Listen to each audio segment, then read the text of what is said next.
Hi everyone, PUBG Mobile Metro Royale Chapter 20 is coming soon. Curious about what new content there is? Let's take a look. Our focus for this update is on bettering your gaming experience, so we've added a series of improvements. First, we've added quick action functions. Starting now, you can tap to repair all items at once on the loadout page, and you can open multiple gift packs at once in your inventory. We've also included the firearm status at the start of the match. During the preparation stage, firearms will be reloaded by default and will be set to full auto firing mode. These improvements all aim to save your time while improving efficiency. Additionally, you can now earn EXP from Metro Royale matches. In other words, playing Metro Royale will now contribute towards raising your player level. If you bring a companion into Metro Royale, they will also earn companion EXP. Chapter 20 also brings brand new honor rewards and collectibles. What's different this time is that after you get certain gold collectibles, they can be displayed in your personal space of the main lobby. You also have the chance to unlock home collectible decorations. Place them in your home to show them off to your friends. With the new version update come enemies who've already infiltrated Metro Royale's Arctic base and Misty Port. While you're out exploring, stay vigilant in these areas, as Striders are active there. Oh, and we've also added 2 new firearms in this update, the P90 Cobra and P90 Steel Front. Don't forget to try them out. That sums up all the new Metro Royale content. Chapter 20 is about to begin. Hop into PUBG Mobile Metro Royale and experience it for yourself. We wish you all successful evacuations and bountiful loot.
PUBG Mobile version 3.2 update. As part of this update, we've added a new themed mode, new items, and various improvements. Let's check them out. First, we'd like to introduce you to the new themed mode, Mech Fusion. In this themed mode, you'll find a new futuristic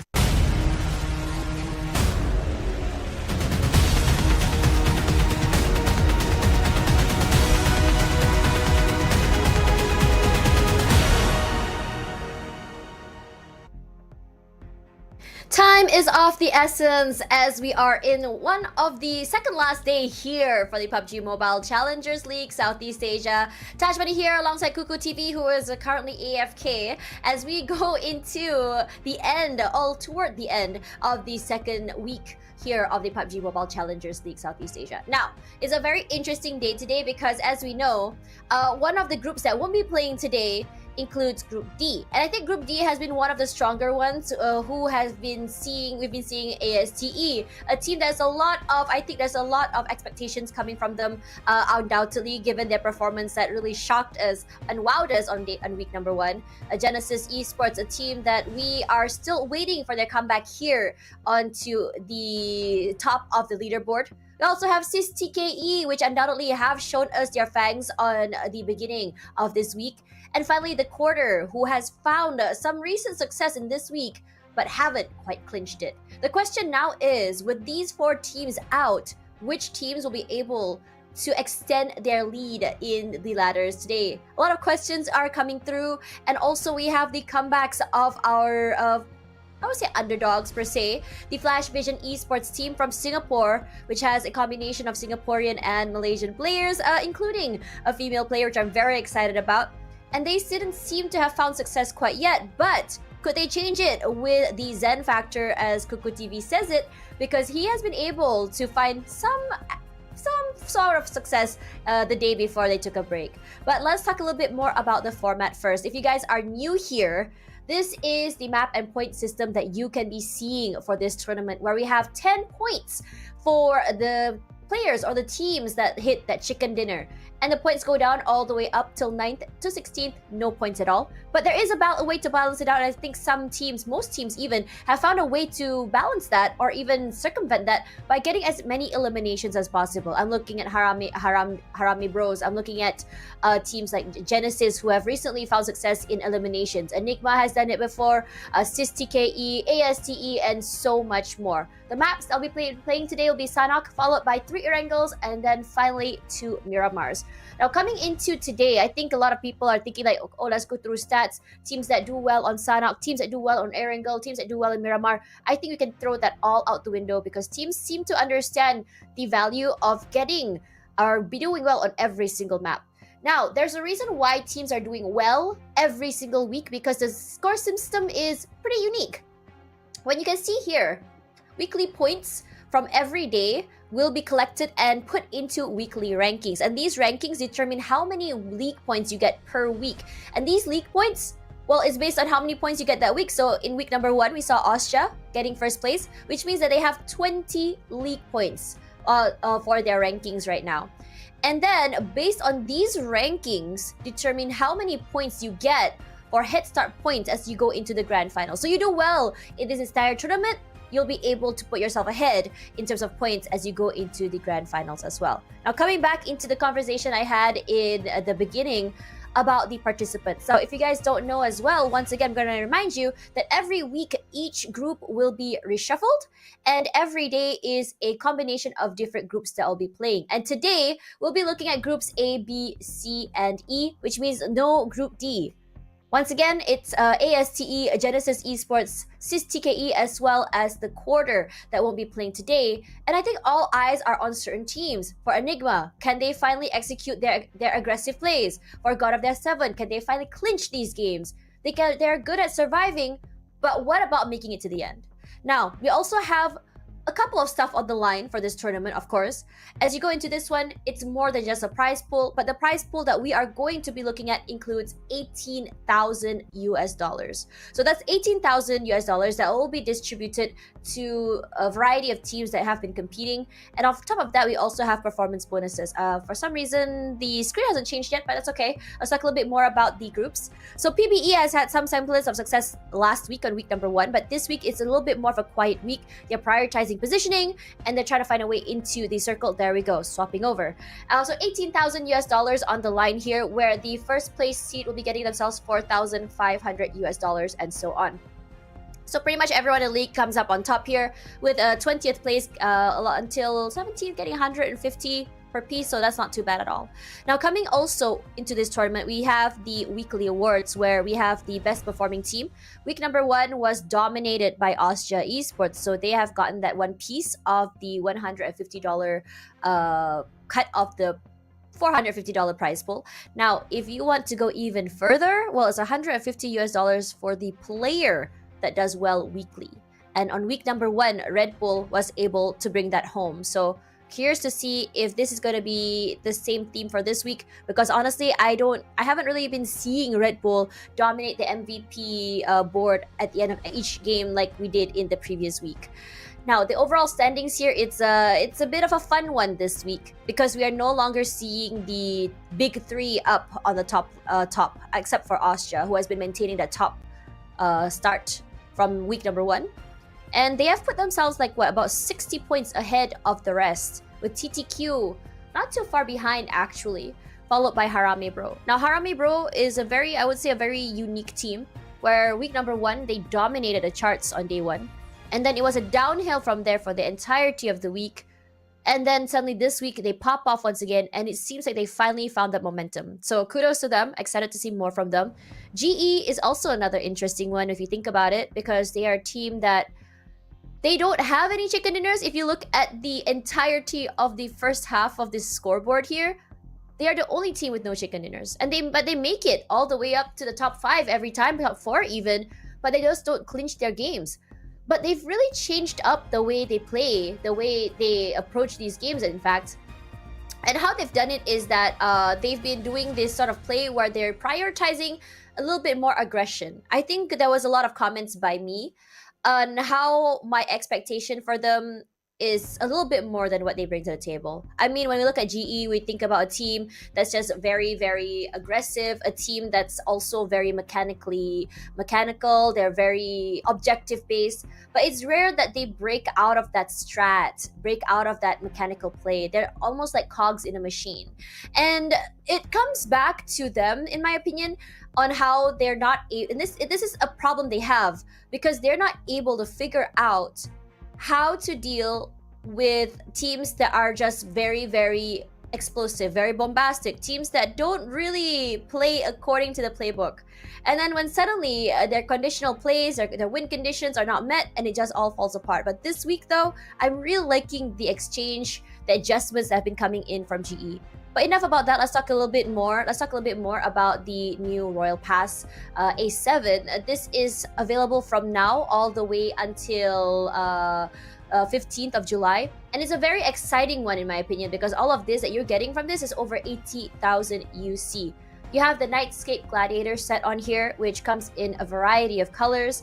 You have the Graceful Watcher set as well, alongside the Bio Scout set and a Vibrant Glory Shadowblade. And I think from the top side of this entire chart, I am loving this. I'm a big fan of skins, more so the character skins actually. So you have anything with melee based, anything costume based, I am down for that. But if you guys are more of a weapon based fan, which I don't doubt, you can get yourself the Nightscape Gladiator PP19 Bison as well. You can get, which is going to be very cool. And if you are a vehicle enthusiast, don't worry, we have something for you as well here. This is the Shelby Supercars x PUBG Mobile collaboration, which is available from now until the 9th of July. So you can find it under the feature event, the Motor Cruise. And you can either get yourself a Tuatara or Tuatara Striker, which is just super awesome in my opinion. Because, I know some people who have been collecting vehicle skins, and they just kind of like rotate it throughout their matches, and it's just super awesome. It's super flashy as well. And if you're a type of player that likes playing as aggressively as ASTE, as Austria, that just likes running over people, Red Bull, I'm looking at you. What more way to do it other than this? And if you're gonna remember as well, the RPA7 has a buggy skin, which I think buggies are a lot more of a choice that most players like to have, especially fraggers, in because it just allows a lot more speed as well, so you can get it there as well, which is going to be really cool. That reminds me, the vehicle tokens that you guys get for this event, if you guys don't manage to finish it off, or you guys have extras, don't worry, because you can bring these extra tokens to the next event. So you don't have to worry about like, oh my gosh, I have extra 5-10 tokens, I can't use it right now, I don't have enough. Don't worry about it. You can just use it for next one. Just collect more vehicles, which is going to be honestly really cool. Now, I'm really excited about today because if you look at the standings just now, it's such a big lead from Austria. And they are a team that's already had a day. Wait, have they had a day off? Let me check again. They are a team that has... I need to remember one more time. Oh my goodness. Okay, they haven't had the day off yet. Their day off is going to be on Sunday, just tomorrow. Today is the final day for Austria to be playing, and they've built a 60-point lead. Now the question is, we sort of want to expect that they are going to be popping off today, and I think that's exactly what they want to do. They want to make sure that they don't end up like GE last week, where they can only stare at their standings from 3rd place all the way to 7th because they're not able to build that huge of a lead. Now for the first opening match on Sanhok here, I've put PBE for my pick, and I think it's for good reason. PBE is a team that is aggressive. They have shown aggression, and I think they are a team that, I think last week they've had such an interesting week where they actually actively go around the map finding elimination points. Yes, they always go out too soon. Yes, they sometimes only get one rank point.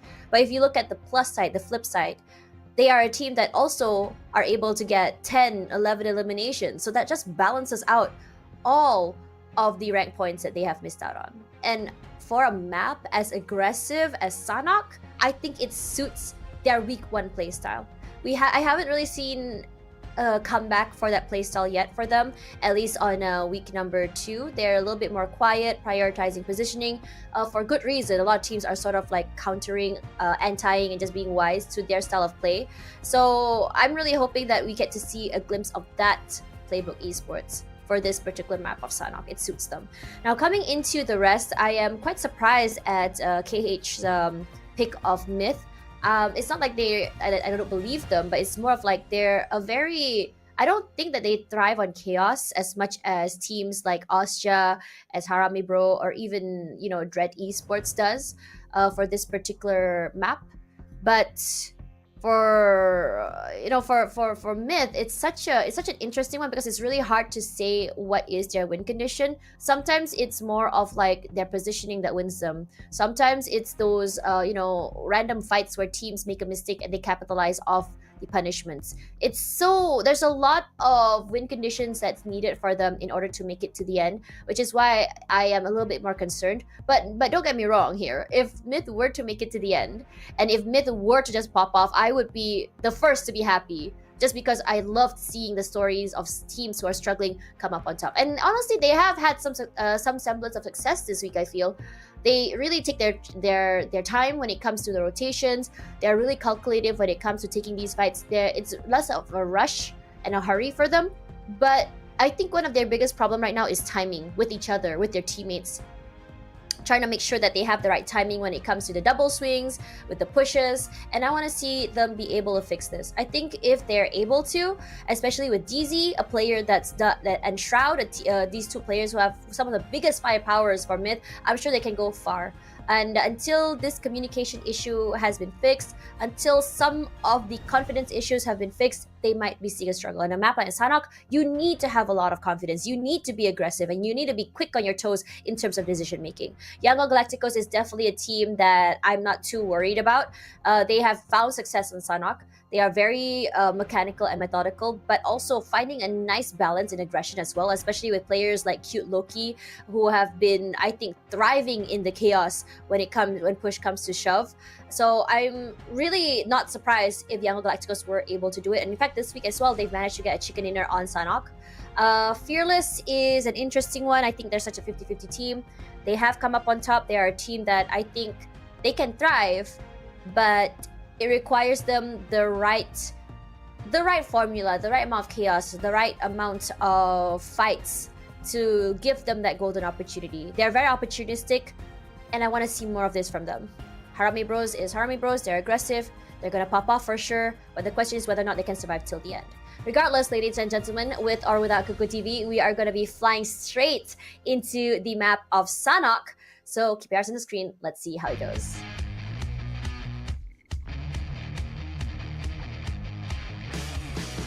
Now, coming into this map, the flight path will be from docks all the way to Camp Alpha, skewed toward the southern side of the circle. I mean, the island, excuse me. I don't think it's too much of an issue on where to go on this map. The question is more on how exactly are these teams going to play getting into the circle itself is what I have. Regardless, as we go into this one, I am really excited to be seeing my favorite teams come up on top. Unfortunately, no ASTE today, which I am kind of heartbroken about. I wanted to see more from them this week, and it felt like yesterday was the start of it, but it's alright. There's still tomorrow if you want to look at them. Seeing a lot of, jabbers in the chat as well about GE, and I don't blame you guys. The team that's gone all the way to Tier 1. And when I was hosting PMCL SEA Fall last season, one of the loudest fans that came to the venue were the GE fans. They had banners, they were loud, they were excited. Honestly, they were louder than the home country team, which is Malaysia. So the passion is definitely there. I'm excited to see more of GE fans in the chat itself. And you want to see GE be able to come up on top, honestly. GE is a team that is mechanically able as well, but it's all silent in the beginning of this one. No noise, nothing more than that. I'm actually quite surprised that we're not seeing a lot of skirmishes in this game as much as I want, as much as I would love the chaos to happen. And in this current situation, the silence, I think it's probably because teams like ASTE, GE, CSTKE, and TQ are not around. TQ has been very active in taking these early fights, even hot dropping at points, and teams have been trying to hot drop onto them, so that kind of explains why it's been more quiet. CSTKE is a team that likes to go a little bit more aggressive and tends to take these early fights. Spoke too soon, Fearless finds themselves toe-to-toe against Myth. These two teams, very similar playstyle, firepower as well. But what really sets these two teams apart is just how the tip of their spear works. For Myth, it's all about DZ and Shroud. DZ being the front, the tip of the spear, and Shroud providing a lot of cover not too far behind. As for Fearless, you have Ranzer, the opening, but then on the other end, we also have BB Harry's that manages to get pick. Now here comes the collapse. It's Shroud. Takes quite a bit of damage, gets knocked down as well. Harry's is just rushing and rolling over a majority of the players of Myth right now, and they're in trouble. Dizzy holding on for real life, and he's so low. Gets found. The Rock can't do any more than that. They do get knocked down. Pozo needs to be picked up, but it's not going to be an issue for them, as the sole member of Myth manages to make it out alive. It's going to put quite a dent in Myth's plans in order to just really climb up to the top, as iTurks taking the quiet route. He was trying to play the support from the long range, but it was a little bit hard when he didn't have the ground advantage as well. So now Fearless, they take up that space that's been held by Myth on the top side of that terrain, and they move forward.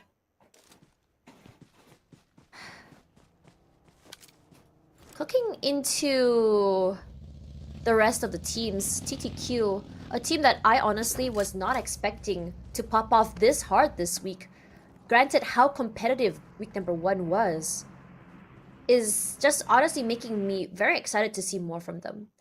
They aren't the most flashy teams. They're not super aggressive. But they have the right recipe of making it to the end with barely ever being detected. Good timing. Speaking of timing, Naughty Boy once again in the front lines. Throwables used. And Demios, he wants to answer back. Hasn't been able to quite yet. Takes a chunk of damage from Naughty Boy as he peeks up. The punish is good. It's almost questioning, why on earth would you peek in such a large open area without any info?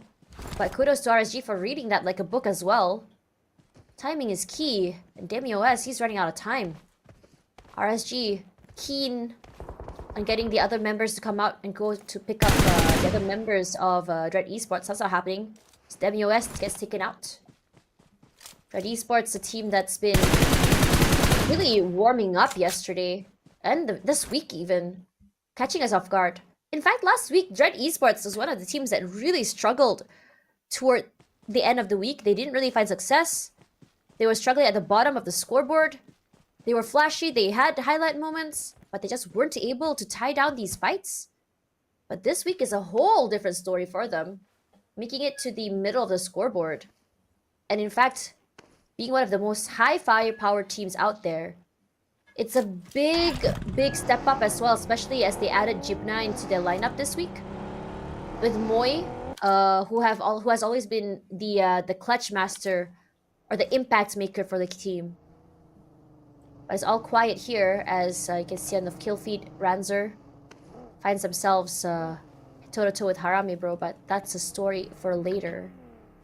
Yep. I'm here. Welcome back. Hi Tash, sorry for the long wait. Anyways, got a knockdown onto Jibna. This is RSG. Naughty Boy now tries to circle around, scouting the area. Jibna goes down. And this is Dread Esports now down to 2 players remaining. Now Harami Pro now has a target set. This is Fearless Esports. One stack goes down. It's going to be ranged with a S12K. Now going to be cooking up a nade. Pozo now needs to be careful as Federalis goes down. Ooh, but Emas runs over Baby Harry. He needs help. And also, Ranzer needs help. It's only going to be Pozo for the side of Fearless Esports. As Emas will most likely go back, and there we go. That's it. TTQ went for that third party. In that situation, Fearless Esports is out of this game. And I'm very sorry again, Tash. Oh, it's all good. As we come into this one, God of S7, they're still trying to find a different way to approach this one. And RSG, it felt like they took too long to take that fight with Dread. They got punished for it. It's just a good cleanup, and this is good for God of S7. They were struggling for quite some time now. With 2 more points in the bag, they're gleeful for this, and they want more. Eyes on the other side of the map, Dread Esports is close by. Vape as well has managed to survive that particular skirmish, so he's surviving toward the end. And we see these tiny fights in the beginning, and I'm quite surprised at how much slower pace this map is without Group D. Well, look at this circle. We haven't really had a circle where we go to a boot camp, right? Like we only had like one just right below boot camp. I think that was yesterday or like 2 days ago. But then again, look at this. Austria Esports just coming in. And there we go. That's going to be Enigma MSI, Macbeth. I saw his post earlier on, and look at this. It's going to be Exquisite now versus Yangan Galacticos. Romeo Boy goes down. Sparkles goes down. Also Koopa, who goes down. WTZ now goes for the push, but MM is there. Oh and he saved it. No, my goodness! Say Cloud saves the day. Completely steamrolled by Yangon Galacticos. That was just too close. Were you expecting that to happen? If you had a bigger card, was that your bigger card, Cuckoo TV? Well, I didn't expect that. I mean, MM was there. He had that team with that EBS. Unfortunately, it was not on point. Enigma MSI, though, will get eliminated, and that's all because of Austria Esports, who crashes down on them. And I think TTQ also helped them out. And you can see now the third party coming from Time to Quick Esports. And you can also see that Young Gun Galacticos haven't really gone on the revive onto Cute Low-Key. They're just looking at him right now, observing what TTQ can do now. Now nades gonna be thrown out. Gonna be tons of nades now. Romeo Boy and Say Cloud.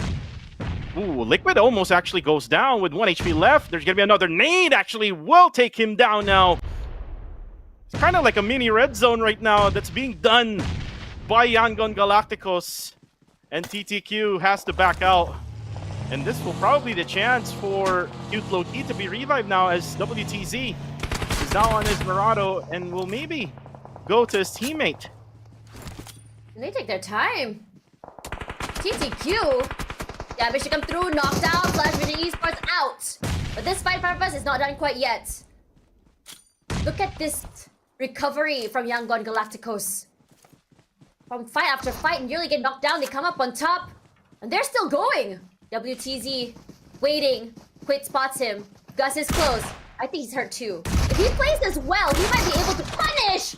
That's not happening. Say that to a T. Romeo Boy is here for the cover. Molly just really flushed him out of the area. Shots ring out. Nothing clicking. Nothing clipping. Needs a hit. As Say Cloud rushes up forward, rendezvousing with his teammates. WTZ, unfortunately, is going to be the one that's not going to be able to survive this one. And the revive comes through for TTQ. And this is a good thing for TTQ. They've been on a rampage this week. They're not more on that flashy plays. They're not more on that aggression. They're more on being able to get the positioning, surviving these fights, and then getting those chicken dinners to complement the amount of eliminations they get. It's such a good balance. Yeah, such a good balance. Look at now the circle. It's going to be on the eastern side of boot camp. This is an open area where the swamp is, so that's not a place for you to stay. TTQ with 3 eliminations. This is, I think, the best gameplay that we've seen TTQ in Sanhok. We haven't really seen much from TTQ in this very map. But they are sustaining themselves, able to, survive all of those engagements, even against those top guys in Sanhok, like Yangon Galacticos. They were able to fend them off. Osja also having some good time here with 3 eliminations already. They were the ones who eliminated Enigma MSI earlier on. However, we have Harame Bro now, with all 4 members still strong. Ooh, but then again, that's going to be Exit, who knocks down and eliminates Say Cloud on the feed. Harame Bro is not really, just being aggressive here in Sanhok. They're just, waiting out for that circle to close in to themselves. And you can see also God of That 7 now at the 3 warehouses on top of boot camp. This is really, for me, a bad area for you to stay, because there's a hillside on the top that can, be a power position for a different squad. iTurks, all alone right now at the scout tower. Ooh, but actually, Little Yatka knows, and he burns him alive, and then he DBS him out of this game, and Myth Clan is out. Man, Myth Clan. It's just been so unlucky for them, because that early fight just really took away 3 of their players. iTurks had to survive, and he hasn't moved from the area for quite some time. He just wanted to make sure that he can survive toward the end, and unfortunately he wasn't able to hold on for a while longer. You see the shots coming through from Cute Loki. He's just marking the other members of Yangon Galacticos. Yangon Galacticos, despite their success in those early fights, they're just getting steamrolled from so many different areas. It's just so unfortunate that everyone seems to be running into them in the right at the tail end of these fights. A good recovery in one, but toward the last one, the 3rd team they met, or the 2nd team they met, they weren't able to revive, they weren't able to reset, which resulted in 2 of their losses. Also a bit of an aggression for WTZ, but it's a good thing. Now, as this circle pulls away from bootcamp, it's TTQ that has full control of this terrain, and it's going to be difficult for every single team. They do have Harame Bros. I think Range is in the same compound, right behind Gus, so he might be able to get up on top on that. But the thing is, I think we talked about what the priority is between a compound and a high ground, and so many of our fights we've seen in the last 2 weeks, the high ground seems to win even against teams that have the compound. Mostly because you get a lot more value in terms of space, positioning, as well as the height advantage. And on top of that, if you are forced outside of the compound, well, because of the blue zone, that just spells imminent death. And that is all because of the open space that you will be in, especially in a map of Sanhok. You only have like trees and rocks, and even the grass for you to prone down on, where you can actually get cover. But for the past, two Sanhok maps, like the first two, I've noticed that the one who gets the compound actually gets more of the benefits. Because if you remember, Playbook Esports had that compound, and Arame Bro went outside, and they were out in the open. And PBE got that winner chicken dinner in one of the days in this week.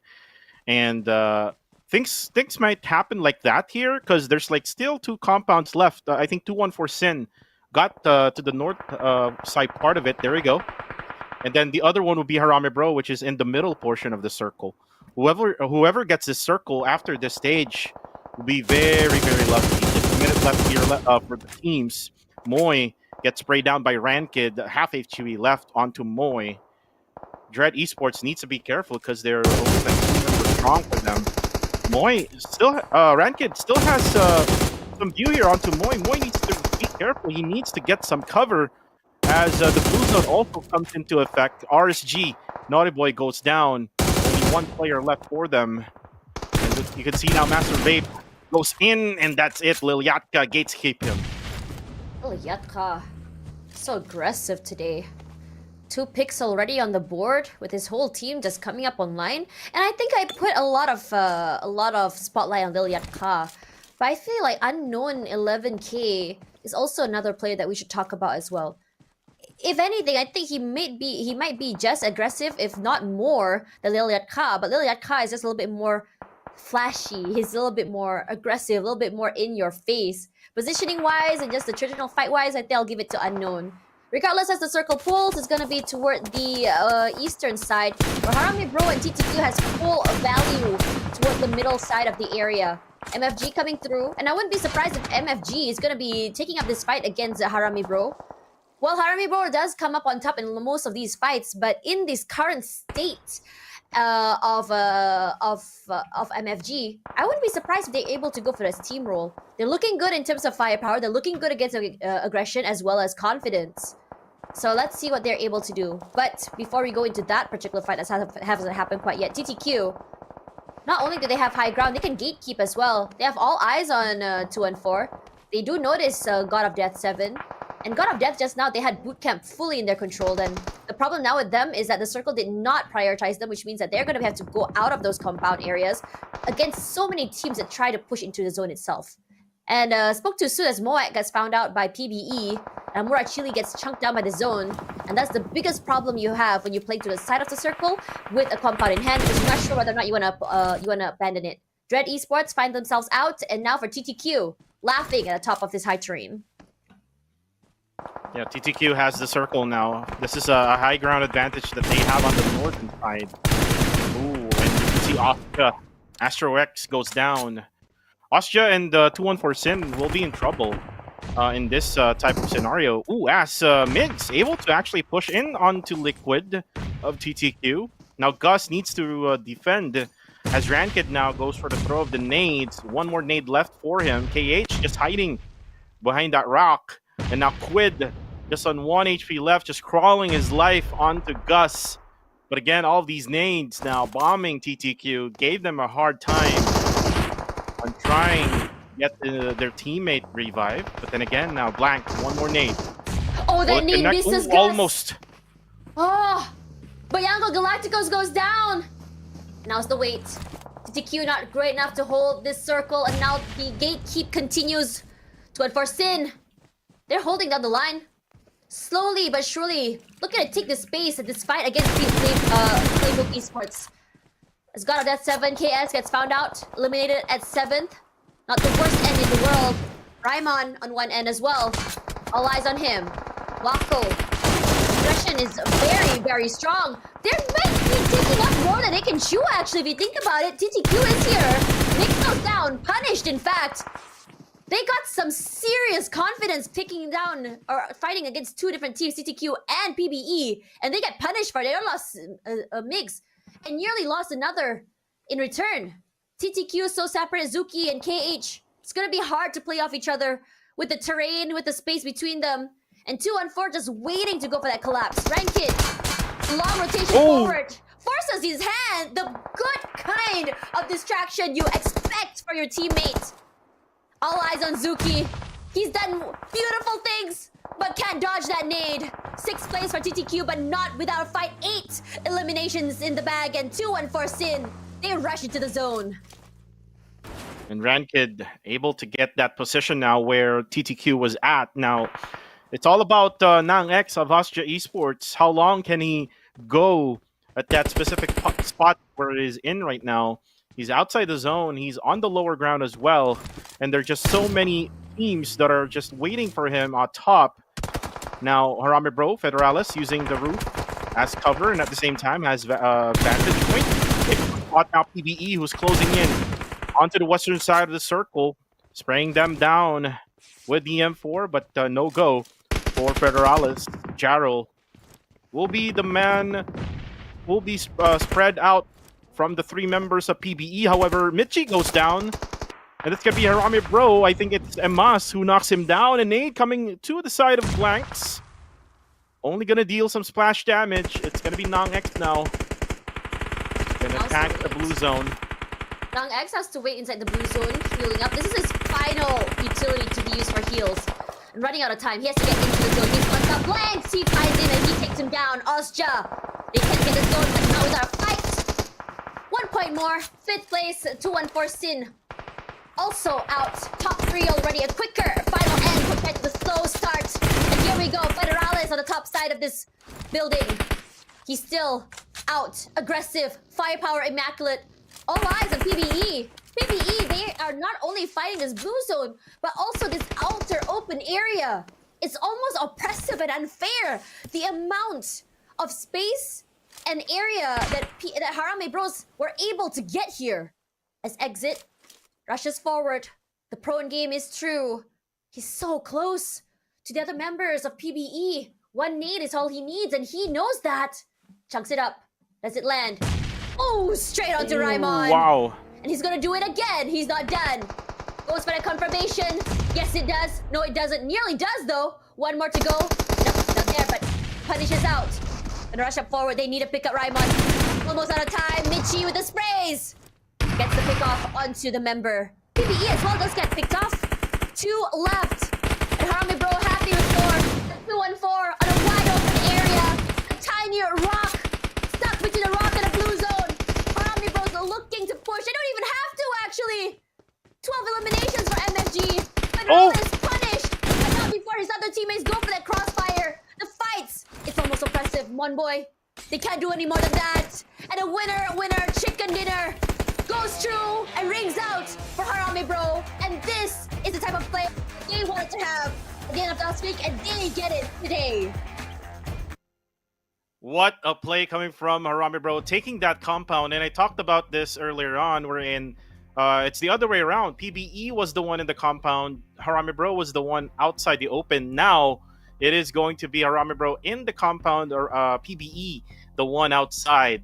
So they got the revenge back. They got a winner in the chicken dinner also. MFG also tried their best. Unfortunately, they were not able to get into the circle. They do have 12 eliminations, though, right at the end. MFG now waking up. And we talked about this last night, Tosh, wherein MFG needed some time to heat up. They were able to get points in the final game of Miramar last night. And then now, they're getting a lot of points now, so I think MFG, this is their day. MFG looks good. They're on fire. They're heating up. They're very aggressive. I am excited to see how their story unfolds throughout the entirety of today. Harame Bro looks good as well.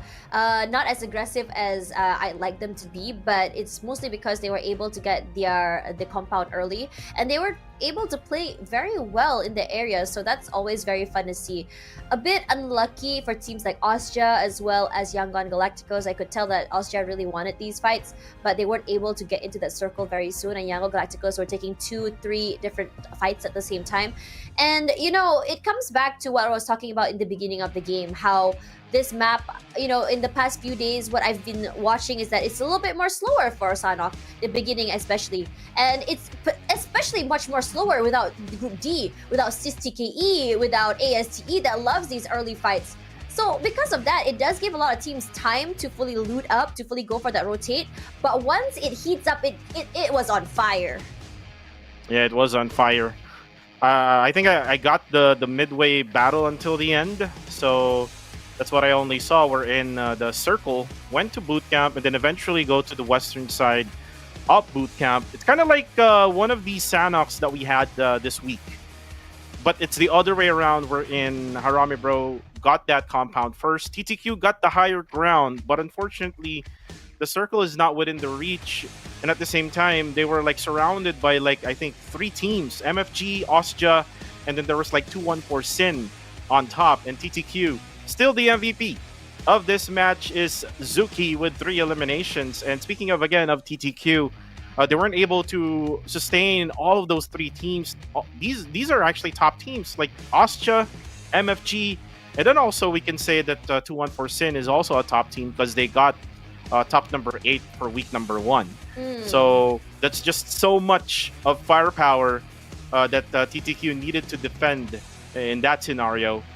So that's why they were the ones who actually got victimized by 214 Sin together with the help of Austria Esports. But anyways, still good job for Zuki, who got the MVP of this match. Let's hopefully take a look at now the stats for match number 1 for the winner chicken dinner team. How many points will Harami Bro actually get for this one? There you go. It's gonna be 9 plus 9 elimination points. So total of 19 points for Harami Bro. But then again, we could also say that MFG will be just right there with them, around maybe 18 points, because I believe they got 12 points from the elimination, and then they got I think 5 or maybe 6 points, if I'm not mistaken, when it comes to the placement point. So that's around 17 to 18 points coming to MFG Esports. Yeah, coming into this one, I think MFG, honestly, it's just really exciting when you see these kind of teams really rush out. I think for MFG, they've done a great job coming up to the end of last week, and then they start to go slow down toward the beginning. And I think the same theme is being recurring as well for this week as well. The fact of the matter is, MFG is just a team that takes time to really figure out what they need, what they want, and then finally executing it toward the end of the week, and they come up toward, I think, pretty well. Now I'm just really curious to see what the point system will be like later, where the positions are going to be. And coming into this particular one, again, I don't know what is going on. Why exactly this week is a lot slower toward the beginning of the game, and the sentiment can be echoed throughout all of the maps. It is, whether it's Erangel, whether it's Sanhok, whether it's Miramar, a slower start is what we're seeing. I think teams are trying to figure out a way to be able to safely make it to the end, being able to land a nice, I think, balance between aggression as well as survivability and placement and positioning. And I think it's very hard to achieve that. And it results in these slower rotations, slower fights, less hot drops as well. And I don't know, I guess a lot of teams are starting to understand that there are high risk, high reward sort of plays that we always see in Enigma is just not working out. They don't really want to be able to do that every single round. I mean, yes, once in a while we see those outlier situations where one team decides, okay, I think that we've been playing slow very well. We have some time to to have some wriggle room in terms of our decision making, in terms of our performance. We can try and go for these early skirmishes because we're feeling really good about ourselves. And speaking about feeling really good, Harami Bros 19, they're the ones on the top spot here with a chicken dinner. But MFG, despite not getting their chicken dinner, they're able to land only 2 points behind of Harami Bros because of their 12 eliminations. And this is a type of gameplay and type of style that I love seeing, what makes MFG so unique. And I actually saw a post of Macbeth from Enigma MSI. He did mention on his post that it's totally different when you play in local Mm-hmm. and then when you play in international. Of course. And this is when he realizes that they really need to work hard. They really need to adjust every single now and then. They needed a coach, actually. So now looking at the overall, if you look at Enigma, they really need help. 34 points only currently as of this moment. But look at Austria. I think they already top off their performance last week. Now with 220 points, if I remember it right, they only got 218. Mm-hmm. Am I right with that one, Tosh? I think it started the day with 212 actually, so they managed to get 8 points. That particular matchup, so that's pretty exciting if you think about it. Wow. Not bad. I think it's all about. That's why I said about Austria, because they've built up such a big lead for themselves. They have a lot of space to not only make mistakes, but also kind of be okay with letting 1 or 2 maps go. And even if they make mistakes, they're still able to land 8 points. And that is consistency in a nutshell. Now, coming into this one as well, I think coming back to your point about Enigma, it's really exciting and it's just very interesting on how exactly you want to talk about them adjusting to the bigger league. I think this is a conversation I've had with a lot of local teams from Malaysia as well. Understanding that their aggressive style play, yes, it might work in the local league or whatever style play that works in your scene is there only because it's very determinant on the type of style of play in the area in the teams as well. And one big thing is that okay, if everyone is playing aggressive in your region, of course you're gonna need to play aggressive as well, because the only way to counter aggression is aggression itself, because everyone is doing that. But when you're in a bigger league, you coming from a smaller pool into a bigger pool of fish with so many different diverse styles of play from all around the world, that one gets very tricky, because you have players who are not only bringing in different styles of plays from so many different regions and countries, but also their adaptations as well. So most likely these players are very familiar with how he plays locally and knows how exactly to counter that. And there is a quote from Albert Einstein that says doing the same thing over and over is insanity. And perhaps this is where I think Macbeth has realized that okay, we've been doing the same strat over and over, which comes back to one of my points of them feeling very one-dimensional. And I think it's not really one-dimensional from them. It's just the concept of what they wanted to do was more about aggression, more about that firepower. But what they didn't realize that we're not finding that balance between all of that. We're not being able to adjust to this. So how exactly are we going to be able to do this? Let's try and bring a third or a different perspective, a coach from an international league, which I think is great, because a lot of the time, a lot of players, a lot of teams, they tend to stick with not only local players but also local coaches, which really just boxes them into one single perspective and mindset. So if you have a coach or a staff that's from a whole different region that can give you a different perspective, a different mindset, it really changes and enhances the style that you can play, brings so much different I would say play styles to your playbook. Yep, and I saw the post. He also mentioned there about the importance of having an analyst and a coach. He mentioned there that he needs to understand that each game would be different. Or in the local scene, you have to do the same thing all over again, which you did mention. Now that they're in PMCL region, they try to do the same things all over again, and the same result would come out. It's gonna make you insane, right? You're gonna think about why I'm still doing this, right? So that's where an analyst and a coach would come in. A coach would probably be the ones to group the squad together, do pep talk and all those stuff. And analysts will be the ones to provide information in game. And that's why with PBE they got Fort Row, one of the OG players, pro players here in PUBGM Philippines. And before we actually even continue, let's talk about I missed this one. It's the RPA 7 until July 15th, available until July 15th, and max rebate of 720 UC, perks worth over 80k UC as well. So you'll get the Nightscape Gladiator set, which is the male set. You're also going to get the Graceful Watcher set, which includes the set and the cover.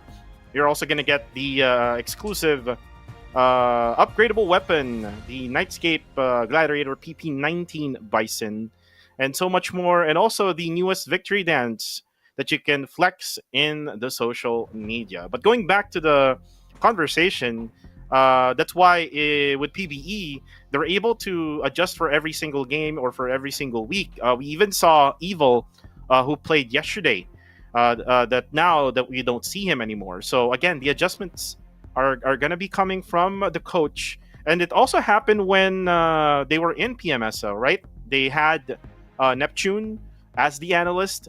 And Neptune, I know that guy. He's very an analytic guy. He does all of the sheets, showing every single stats for every single game.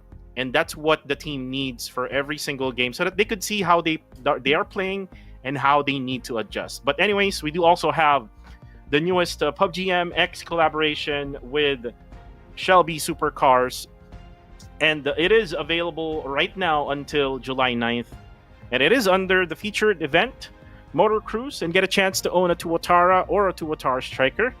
And you can also get the vehicle tokens that do not expire and can be used in the next corresponding event. Yeah, I think it's super cool that you can have this. You can collect this for your vehicle skins. We've talked about this team quite a bit for Enigma, and I think right now for today it's a little bit more quiet as well. I think we talked about how quiet today is. Coming, and I'm actually quite surprised because I thought that with the comeback of 214 Sin, MythClan, Flash Vision Esports, and Young Galacticos, it'll be a lot more, I would say, bombastic to play. But I feel like today is more quiet than yesterday, without Group D, without ASTE, without GE, without CSTKE, and even TQ. And I understand that a majority of these teams in Group D love these early fights. We haven't really been seeing it until the rotations happened. I think the first fight we saw today was actually between MythClan and Dread Esports, and where Dread Esports was able to come up on top for that one.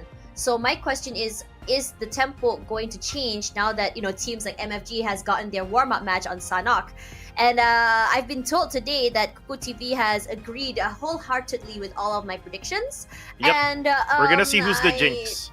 What do you mean? we're gonna find out, guys. I mean, to everyone watching right now, we're gonna find out if Tosh Bunny is really the jinx of the English casters, because we've been saying that I'm the jinx. We've been saying that Tosh is the jinx. So I'll go with whatever pick Tosh would do tonight. Okay, we'll see that. Regardless, coming into this one, I think this is one of those rare moments where we don't see those rare picks that we're just like, is this pick working out or not? We're not really seeing that today. And I am understanding is because with Group C coming back, that's number one. Number two, I think a lot of the copium picks were mostly from Group D anyway, if you think about it, especially CSTKE, TQ was two of them. But the fact of the matter is I think for me personally, I feel like for the map 1 of Erangel is where the cope peaks can really work out, because it's the first map of the day. Everyone's still starting to find their bearings still, because I don't count as Sanhok as a warm-up. I think the first Erangel is the warm-up, in my opinion. So that's where you start to see teams like say I don't know, let's see if VE or something would really pop off. But for some reason, the reason why I'm putting Austria here for this one is because Austria isn't playing tomorrow, and they need as many points as they can to stay up all the way till the end. They don't want to end up like GE last week, they're just staring at the scoreboard as they go lower and lower and lower down the brackets. But why are you other than the jinx? Why do you think it's going to be Austria? Well, I mean, we've seen Austria in Erangel. I mean, they're very consistent. If someone would try to go into the same rotation, like if you notice, their rotation is always down on the bottom. Mm-hmm. The reason behind it is because they're dropping at Subsnauka military base. Mm-hmm. If someone would try to go together with them, try to challenge them, then eventually they can try to go one-on-one with the Austria right on the bottom side of the circle. The circle also comes into a factor because sometimes, like say for example, what happened with PBE in the past Erangel games yesterday, they drop in Stalber, Kameshki, then eventually the circle would go down. Mm-hmm. So they have a long rotation all the way from the north down to the south, or it's sometimes from the east going to the west. It's the opposite sides always. So what if Austria Esports would have a circle wherein the circle would go to Severny, so they will have a really long rotation, like what others are actually doing. Wherein yesterday the circle is not that too much of a shift going to the north side. It's just right just besides of Snovka Island, right around that farm area, or sometimes it's around Gatka area where Austria Esports didn't really need any much effort. So what they did yesterday, actually, there was one game, if you remember, that they rotated all the way from the south, and then they went onto a fifth party onto the north side of the circle, and that's basically where they failed because they had the south side of the circle where it's very much open. They didn't really had to, but probably they're just wanting to add more to their elimination points. I believe it's kind of like more of a competitive side for the Austria Esports is what we're seeing right now, and it might be a strategy that they have coming in the grand finals, because what we're seeing right now in the league stage can be different in the grand finals, right? Yeah, for sure. I think another thing that's talking about Austria is that I don't know why, but I feel that this is not what we can expect to see in the grand finals from Austria. I have a feeling that Exactly. Austria has so many different styles of play, and I don't think that this is going to be the final type of rotation, drop spots, or even strats that they're going to be going through. I think with so many different players on the team as well, there is going to be a shuffle, a type of style of play that they're going to bring in depending on the maps itself. After all, you don't want to show your hand a little bit too soon, and that's exactly what so many teams are doing right now. Regardless, we are going to go to our first Erangel map of the day. Ladies and gentlemen, let us know who your picks are to win this particular map.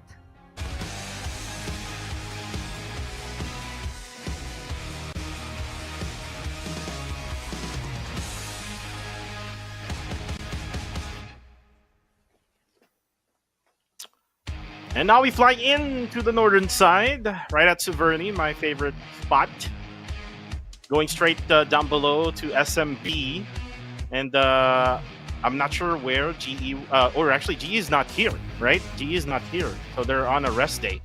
I was about to say GE, but GE's dropping point now is open. Rozak and Novo is open. So if, again, the powers of MythClan's prediction of like having a circle on the south side would be true again, the one who would go to Novo would be very lucky. But then again, I mean, the circle is very random, especially for, you know, the very first stage. But we tend to see the circle for the past 2 weeks right around Gatka area. Have you noticed that? Yeah, I did. I'm actually kind of surprised, but the circles for Gatka has been a lot more slower, I feel, in terms of play, in terms of takes, in terms of rotations as well. We only mostly see fights toward the end, and understandably so. It's such a wide open field. There are a few teams that like to play in the middle, like say GE was one of them, and they get punished for it severely. So this time around, I think they heard you. So circle for the right side. And we've seen this circle. I think one of the days last week we're in. The circle went into this area, and then eventually the circle would go downwards to the bridge area, the right side bridge of Erangel. So hopefully we won't see that. I would love to see a circle right around Milton Power. Oh, but then again, that's Liquid. Tondo Gaming at its finest. Oh no!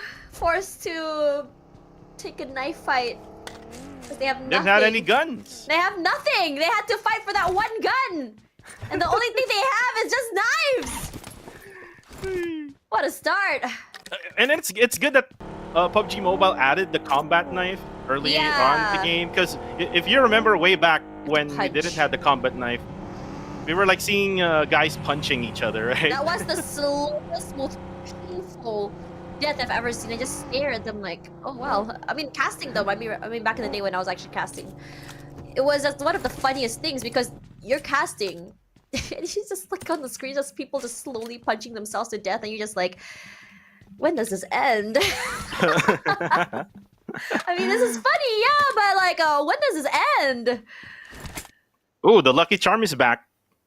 It's Zen. I wasn't sure if he was playing just now because I only saw the kill feed where FVE was taken out, so don't know which roster was playing in Sanhok, but Well, I guess Flash Vision Esports is listening to us. Zen is the key. Well, I mean, for the days that for the matches that we saw him, I mean, they were very successful. Like they got were. like eliminations, right, with Zen on it. They were, but also they did find success with who's the other person before Harley? Was it Harley? The one that I think there was one day they made it to the top 4 that shocked us all. I think it was Harley. They also was had Harley, yeah. I think we had some semblance of success with Harley as well. So I think it depends on what they want to do. And it's good that they have so many different ways they wanted to approach the game, the maps, and these matches as well, because they can just kind of rotate their playstyles around whenever things don't go right. They can change the way they want to play if players are just feeling a bit off. And I like this flexibility because I think that from Flash Vision before this, they didn't really have this. Yep, and hopefully that they can get this charm Zen to also work, because we normally see Master Rix and also Master Toki who gets all of these frags Yes, I coming agree with you. from Flash Vision Esports. So I just hope that he also like helps out with the firepower, not just him being the lucky charm is what we call him. So hopefully we could see that with Flash Vision Esports. But unfortunately, they didn't have any more, or they don't have any more of their other guy, which we saw earlier, who was killed by the knife. Yeah, But then again, that's just unlucky, honestly, if you think about it. And yeah, it was just unlucky for but that that's the one problem single with guy. Flash Vision. They seem to be always running into these early fights, and I know they don't want to. It just seems that it just so happens. I don't know whether it's luck or whether it's just people hot dropping at this point. But it's just so. Well, one thing's going to be for sure for them. They're always going to lose one very early, or they're gonna have to go and run away without anything very early, because it just seems to be the pattern here for Flash Vision. I mean, we did see one day where I think was it SysTKE that kind of like hot dropped on them, or was it Dread? I think it was Dread. And they managed to win it in the end, and that makes me very excited for them because it does show the firepower and what we can expect to see from the team. And I'm just really hoping for more confidence from them, because once they have that confidence and they are very decisive in what they want to do, they play very well. Well, I mean, last season I could see a lot of teams who didn't really had that confidence. Because whenever they play against the top players, like say for God of Death 7 or maybe even Flash Vision Esports or APG, whenever they like play against Genesis Esports or maybe even sometimes Harame Bro or PBE or sometimes Austria Esports last season, they just easily get eliminated. Wherein now, this season, they're not afraid anymore. The firepower is different as well, especially with the APG Esports, with the addition of the Demigods duo, which is DOS and Rix. They're able to get more firepower together with the duo from the Singaporean community or pro players from Juggy and Yuno, together with Insight. They're able to get those eliminations now over these top teams. So I think it's just a matter of getting used to the region, and at the same time, just having that mindset of not being afraid when it comes to battling against all the other top teams. And you can see now Astro X on a bike, while we see some type of fight here between Enigma and this is God of Death 7 or MFG. I'm not really sure. Oh, it's God of Death 7. Yep, there we go. And they were able to actually eliminate one player, which is Amura. So this is kind of looking good for Enigma. But then again, looks like God of Death 7 is not gonna back out. Now the wait, God of Death 7 finds themselves toe-to-toe with Enigma. Crazy. Much crossfire for Enigma. Now KS finds himself in a position where he probably has bitten more than he can chew. Rushing for his life, his vehicle nearly exploded. Enigma taking it very slow this time. The blue zone on their side. They rush through, they run him over. God of Death 7! Not more than that. God of Death said yesterday to KS. Back in the lobby. As the other members of Enigma, they're gonna be very happy. Rushing into the circle. And on top of that, meeting up with the other member of God of 7, Bieber finds himself all alone here, separated from his teammate. It's a long, long road to be able to make it to the last circle, especially in these conditions. This is bad for God of the 7. They lose one, and then all 3 players. Oh, look at this circle.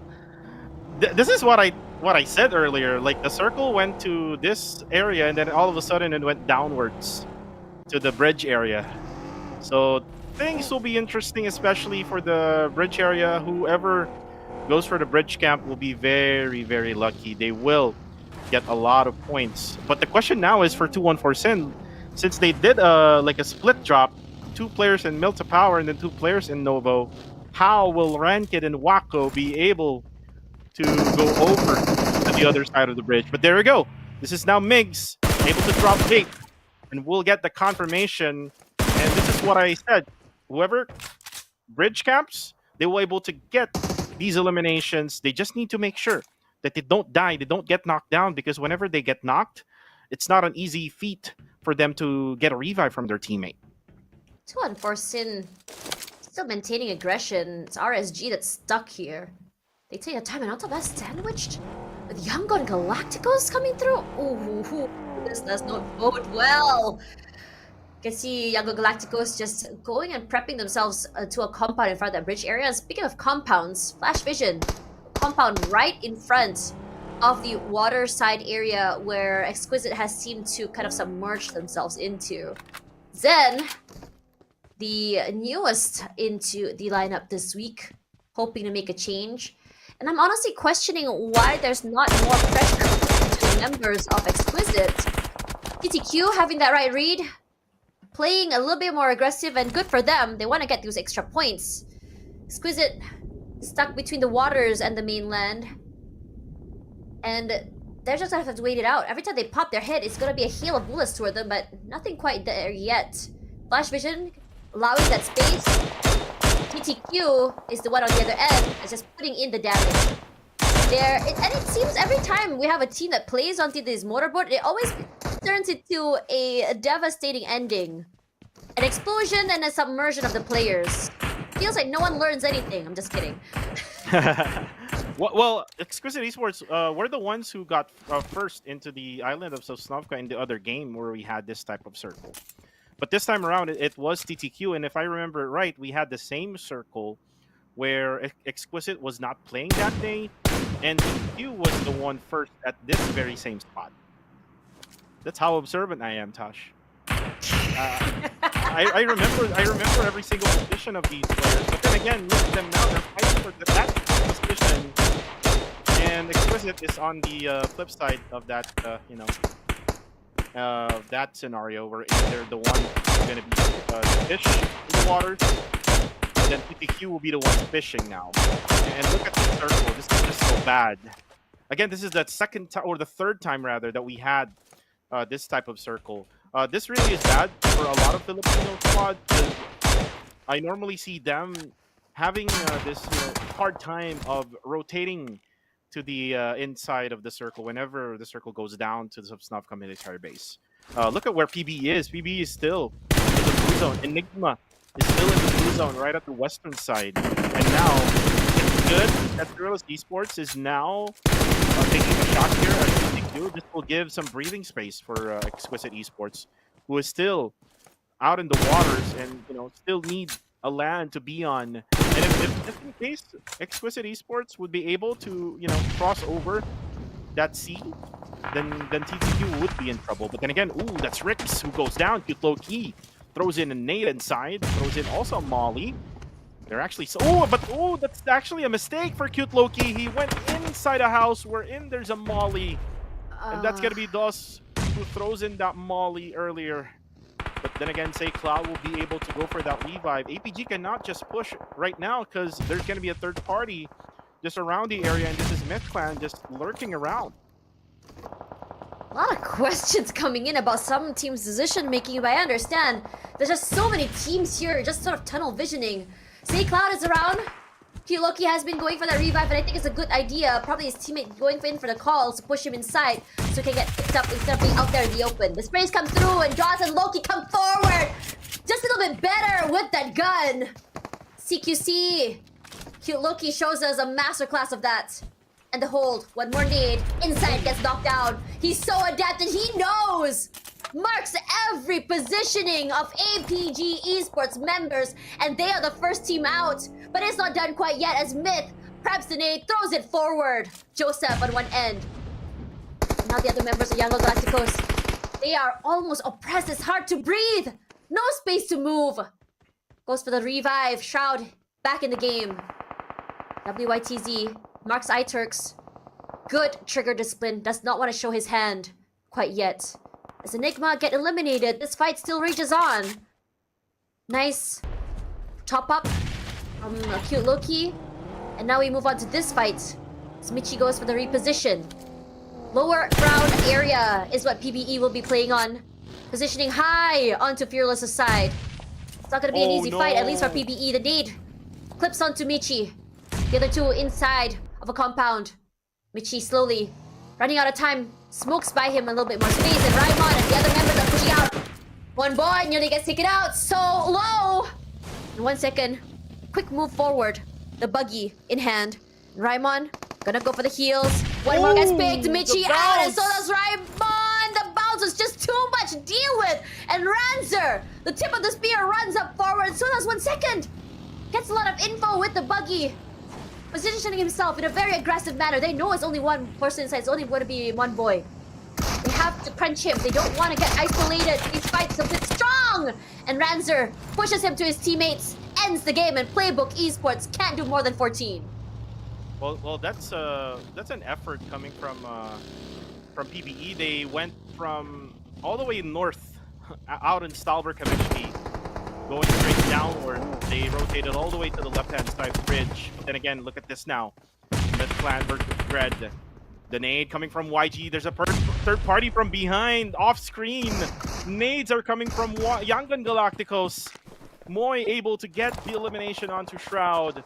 Myth Clan all of a sudden gets sandwiched. They were the ones sandwiching Erangel Galacticos, and they're now eating it up. Oh, and there you go, Demios subs in for Jashi, and Dread Esports eliminates them now. But then again, they have another team to be aware of. Erangel Galacticos already inside that zone. They are still outside the circle. Demios out in the open. It's just so bad. Demios doesn't have a vehicle. He was not picked up by his teammate. Now let's look at the circle. Circle is still the same as what we had in the previous days. 2-1 Sin on a good now at the bridge. Ooh, but range got spotted. And again, the finishman of PQ just looking for something that they can eat all day on this matchup. And Liquid now got extend. Just trying to swim. Same goes with Erangel Galacticos. Everyone else is swimming. Is this a competition now? Oh, Guns' empty clip potentially had saved Ama's life. Oh, his crossfire does hit.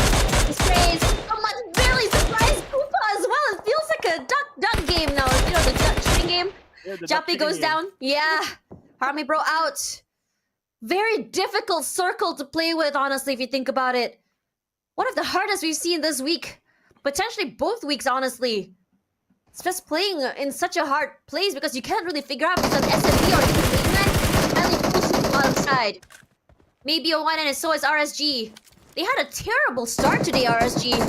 And now it's looking so much better for them. They play on the coastal side and they make it, punishing everyone who did not get a space into the area itself, into the island itself. Moy, holding. It's kind of smart for him to play in that vehicle. Does buy him some time to go for those pickoffs. Gets one under the water itself. That's smart. Asterix goes down to Zyzak. Flash Vision Esports out. Unfortunate. Wanted to see more from this team. Dares to poke his head out, and Naughty Boy immediately for that punish. And now, for Erangel Galacticos, if you go to mainland, you get punished for getting out of the water. Open areas. You stay in the water itself, you're sitting ducks. Maybe quick on that. We find one more. RSG happy to be able to fish out these points out of the water itself. It's a good day for them. is a good match. But this also potentially leaves any team out here on mainland to be in trouble. They can just get immediately chunked down on the other end. Emma Galacticos, nowhere to go. Bullets all over them. But surprising how much longer they can go for these resets and survival. I don't know how they're doing this. And YG is trying to revive themselves there. But then again, Naughty Boy trying to fend them off. Oh, and that's it for for say Cloud. Maybe weren't able to get the him. It's gonna be Cute Low-Key now together with WTC. And Cute Low-Key will be the last member standing for YG. This is just so bad for like I think 4 teams. That's like Exquisite, and then Dread Esports, YG, then Flash Vision Esports. They're all just swimming onto the this northern side part of the circle. Nathan now goes down. Headshots by Edward. How was Exquisite Esports able to get in? Actually, I'm not really sure where they get in, but They were in trouble just now, weren't they? They were in the waters. They were in the stuck. waters. Yeah, Yes. and Yeah, I'm look at surprised they survived this there. long. Yeah. Might not be longer though. Nathan Oh, out, that's and it. so is Koopa. Yeah, it's hard. Yeah, we are the Jinx. No, what do you mean? Ah, man. But then again, that's it for YG as well. They So got 8 eliminations before they go down. I think this is a good game for them. and that is for YG, right? So Mhm. yeah, Yeah. definitely for YG, they're able to get those eliminations still, even though that they're one of the fishes in the ocean of Erangel. They were again- they were the small fish, and then they became the big fish at the top of the Did it go? Oh, it chain. went Oh in my again! Red God. Bull just on point. He did this before. I think it was yesterday. He when keeps he doing did- it. He's so adept at those tosses. Yeah, he did it with Harame, bro. I think it was yesterday or 2 days ago. But Red Bull is the man with that frag grenade just on point. And you can see how small the window is for this small shack, right? Yeah. It's hard to do. Unknown still survives another day, and it's just so unlucky. They really need Unknown. They put a lot of pressure. Today for Austria, they have Astro X playing. So it's gonna be a whole different type of play coming through from this team, and I like it. Keeps enemies guessing what exactly to expect for that team itself. A lot of flexibility coming in for Austria. A safer type of way as well. Think about it, yeah? Because tomorrow Austria won't be playing, so they need to make sure that they cover all their bases, so that no team is going to come close enough to them to be able to take away their top spot for the league rankings coming into next week. Fearless, they've done pretty well for themselves. I mean, if you think about it, they're slowly but surely coming up from the lower side of the brackets to the mid side. Spoke too soon for RSG. I already sort of knew that RSG was sort of holding on to that terrain for a bit too long. I thought it would be TTQ and RSG that'll be taking these fights.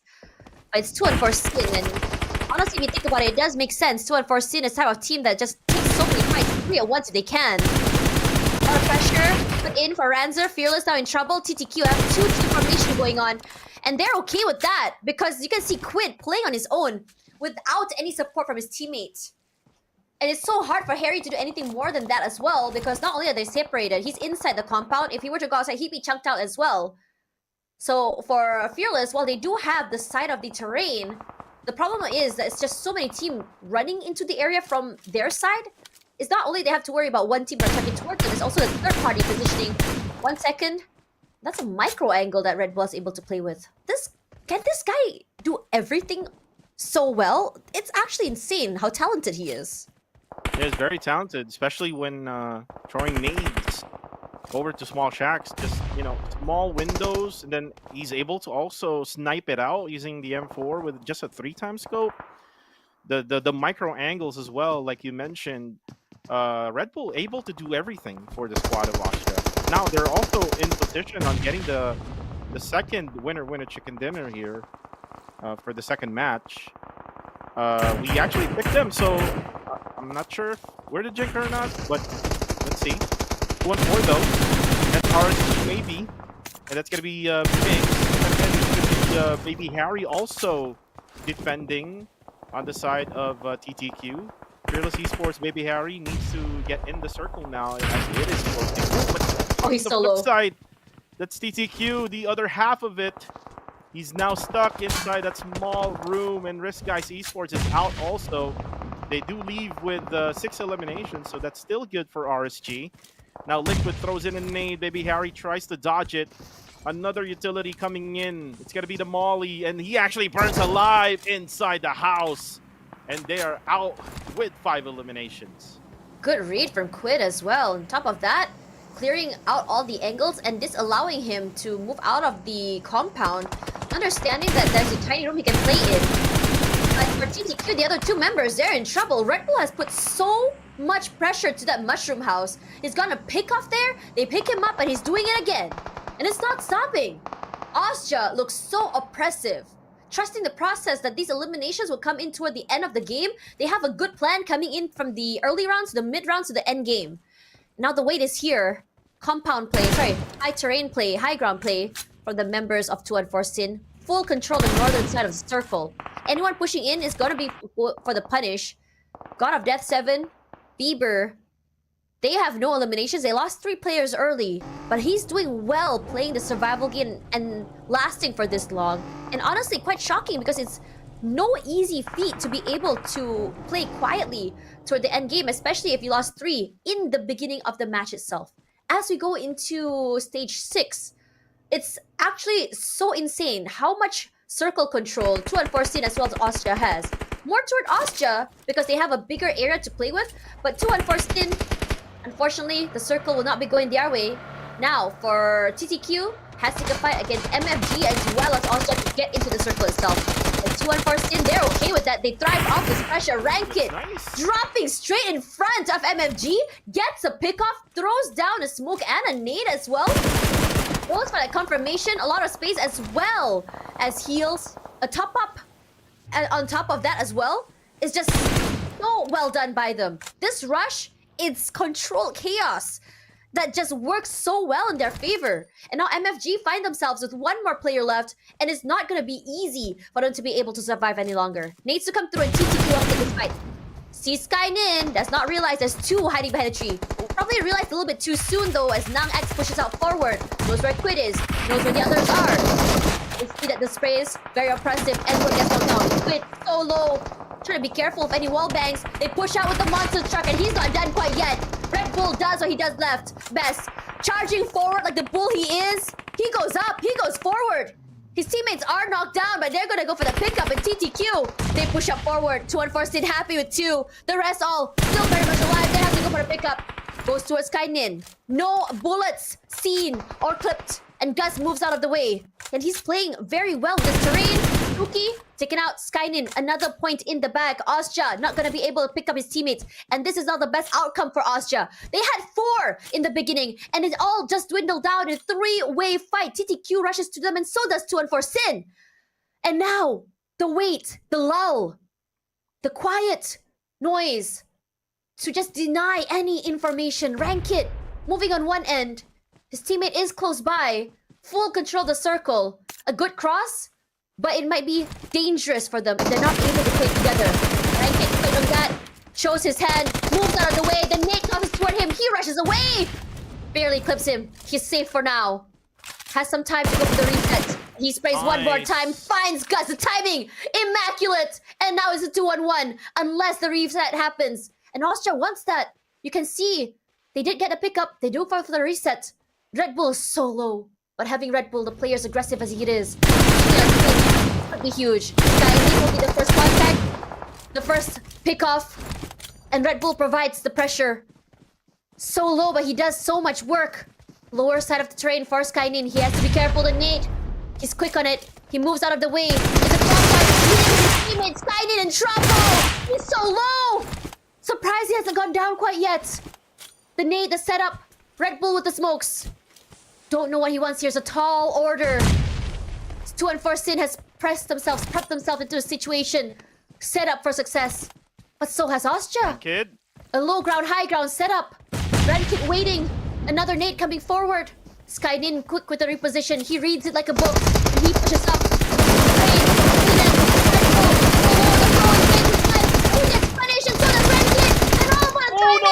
Makes it there. Goes to the throne. Rankit down and out. They can't go for the pick off. careful.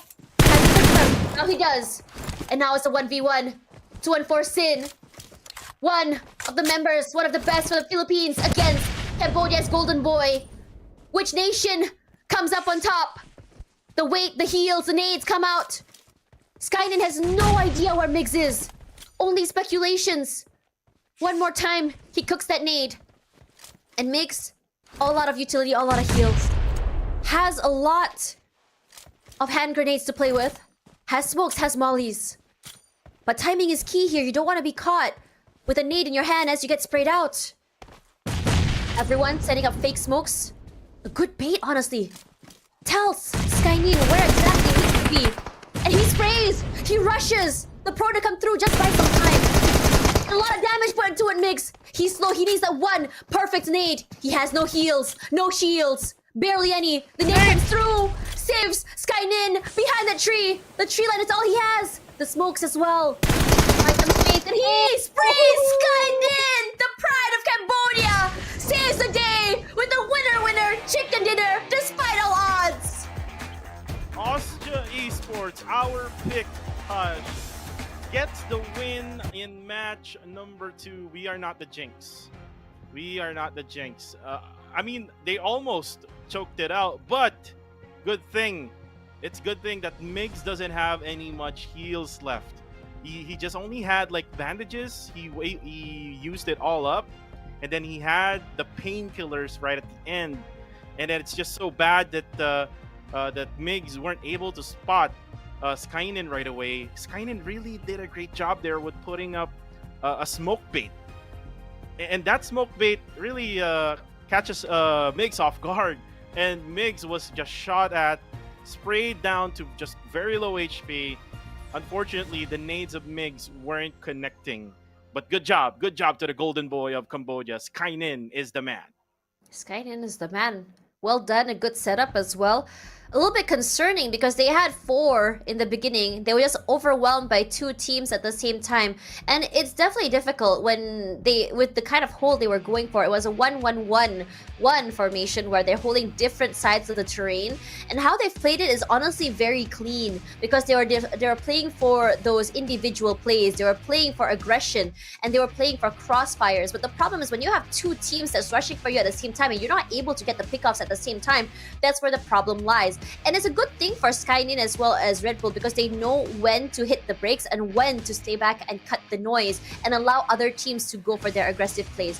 Playing their own game is very important here, and I love seeing that coming in from Austria, so well done to them. But throughout this entirety of the match, let's be real here, most of the teams were mostly stuck inside of the body of water because they're not able to rotate inside of the circle. Rarely any team that swam to the island made it up on top, and this includes Yango Galacticos as well as Exquisite.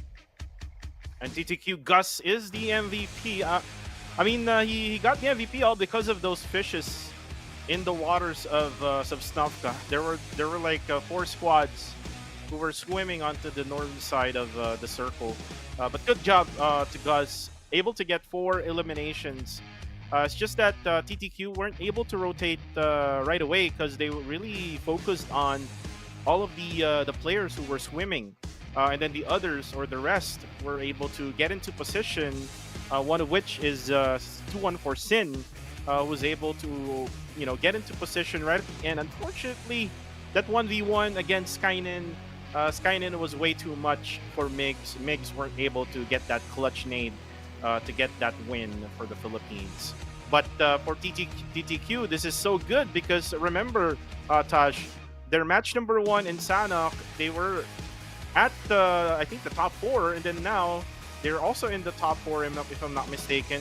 So they're actually starting now instead of like starting right around midway of the day, wherein they go for those eliminations and go for those winner chicken dinners. And look at Austria, they were able to get the circle in this matchup. They only got 7 eliminations, and they played the cards right. They played the circle positioning right. For this game, they just waited and waited and waited for the circle and also for the other squads to come in right at them, and they just used that higher ground all the time and able to get that clutch win from Skynin. It's always very exciting to see this team play. They're just so individually talented, and when they actually play it to their strengths, to their abilities, they come up on top. There's a lot of experience this team, has had and brought to the table. It's just really hard to say that right now Austria is looking so dominant in these past 2 weeks. They're riding off that high as well. They don't seem to be stopping. It's almost oppressive if you think about it, because the amount of lead they have compared to the other teams is huge. What are teams supposed to do to be able to catch up that quickly when you are that oppressively ahead? Well, let's see them in the next match of Erangel. They really had a hard time getting into this type of circle. A lot of teams tried to go on the long rotation, going onto the left-hand side bridge. One of which is Playbook Esports. They tried to get inside, but unfortunately, there was a team already, ready to defend their position. There's also God of That 7 who tried as well. There was one guy who was left there, but unfortunately, he was just a sitting duck in that scenario. But then again, here is the match standing: 17 points total for Austria Esports. Austria's just doing it all in for today, and like you mentioned, Austria will be not playing tomorrow, as this is their last day. And if they are, or if the trend is like this, well, we can maybe find them with a standing or a score line of 250 points or even more than that. That's right. I think it's a good thing for them because they're understanding how critical this time is going to be. And also, I think they're also playing for that extra, being ahead of the curve. I think we've seen situations where we had teams who do well during the league stage and they have the points to go into the grand finals that put them up ahead, and then suddenly other teams start to, change up the pace and they're not able to keep up. I think this might not be the case for Austria, but it's always good to be ready if that were to happen.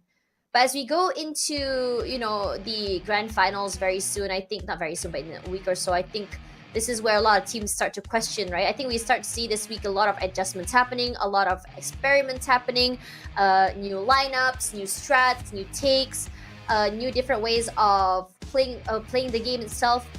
And it just not only puts teams in this situation where they have to constantly be on their toes and adjust, but I am honestly surprised at Austria's capability to play their own game and still maintain their identity of what exactly they want to bring into this match. Despite the changes happening through the rosters, through the teams, through the groups as well. I think Austria is one of those teams where we didn't really have to see a lot of adjustments done throughout the entirety of these last 2 weeks. Harame Bros, I think that we had the conversation about which lineup goes best, which lineup works better for them. And it feels like now they did manage to find the answer, but not for the last two games. I don't blame them though, because Sanhok is completely hard to really figure out how to play the map itself.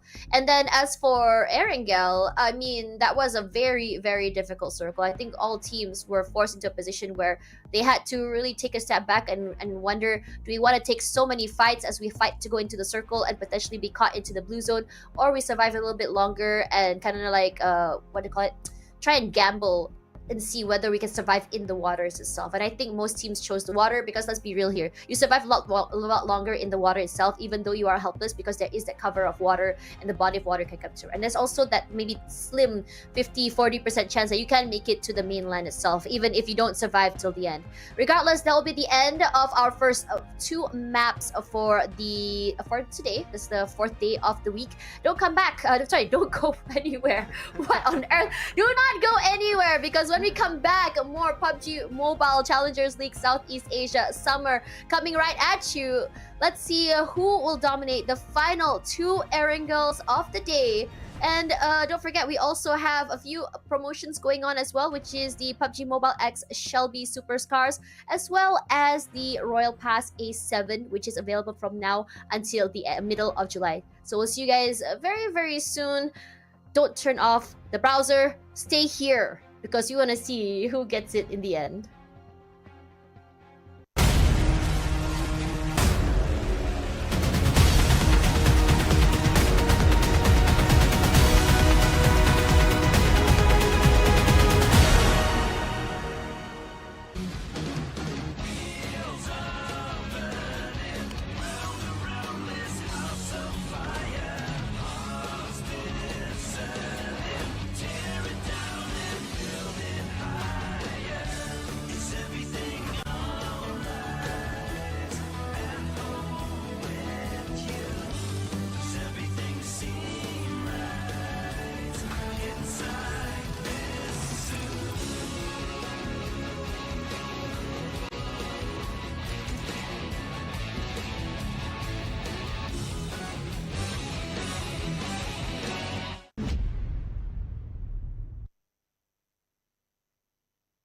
PUBG Mobile version 3.2 update. As part of this update, we've added a new themed mode, new items, and various improvements. Let's check them out.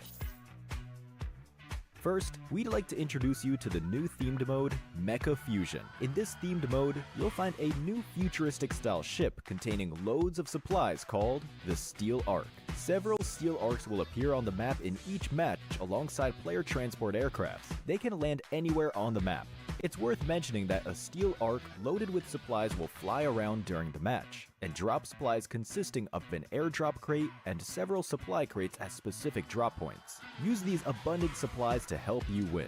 This new area has a huge interior space with a towering and layered structure. Interact with the environment to reach the different floors of the Ark. Inside, you can get rare supplies and summon an important battle vehicle of this mode, the Mech. Let me tell you more about it. The Mech has two weapons that you can switch between at any time. These are the magnetic arm and missiles. They're a perfect combination of the combat abilities of the two smaller mechas. They make for a near flawless battle machine. In addition, it has an enhanced jump, thanks to support from the Levitron's jet propulsion, enabling it to jump great distances and heights. Its super mobility allows it to move at ease on the battleground. Lastly, the Mech can be separated at any time. As long as two mechas are close together, you will be able to combine them to form the Mech. After combining, the pilot of the Levitron becomes the pilot of the Mech. The Levitron is a new special vehicle. It can switch between a speed form and a magnetic form. In speed form, it gains a collision acceleration ability, and in magnetic form, you can activate its magnetic arm. The Strider, on the other hand, serves as the lower body component. This is an offensive two-seater vehicle. It can target designated areas and bombard them with missiles. Combined with a Levitron, they form the Mech.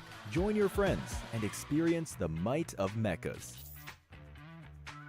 Besides the Steel Ark that spawns mechas, there's also the Assembly Base, where you can get supplies for yourself and your mecha. The Assembly Base contains not only mechas, but also a repair station, where you can replenish your mecha's health, fuel, and missiles. After battle, don't forget to come to the Assembly Base with your teammates to resupply. In this new version, we've also added a legendary pilot challenge. Complete difficult challenge missions to get special cosmetics for themed items and vehicles. You can get rewards such as a dance move and special elimination broadcast for the Mech. Try taking on the challenge.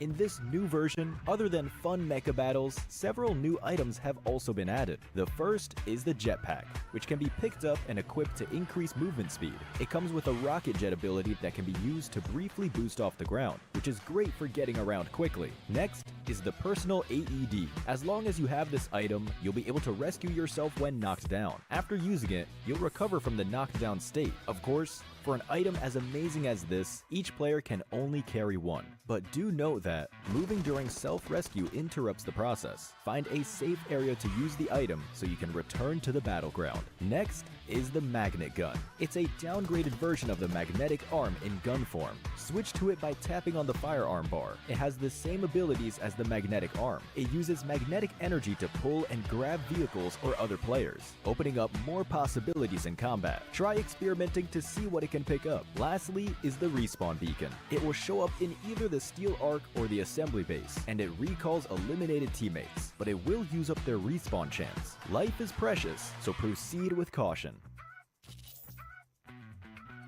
Additionally, the popularity event is back. We added a popularity gift redemption shop this time, where you can use the tokens earned from popularity battles and team popularity battles to redeem rewards.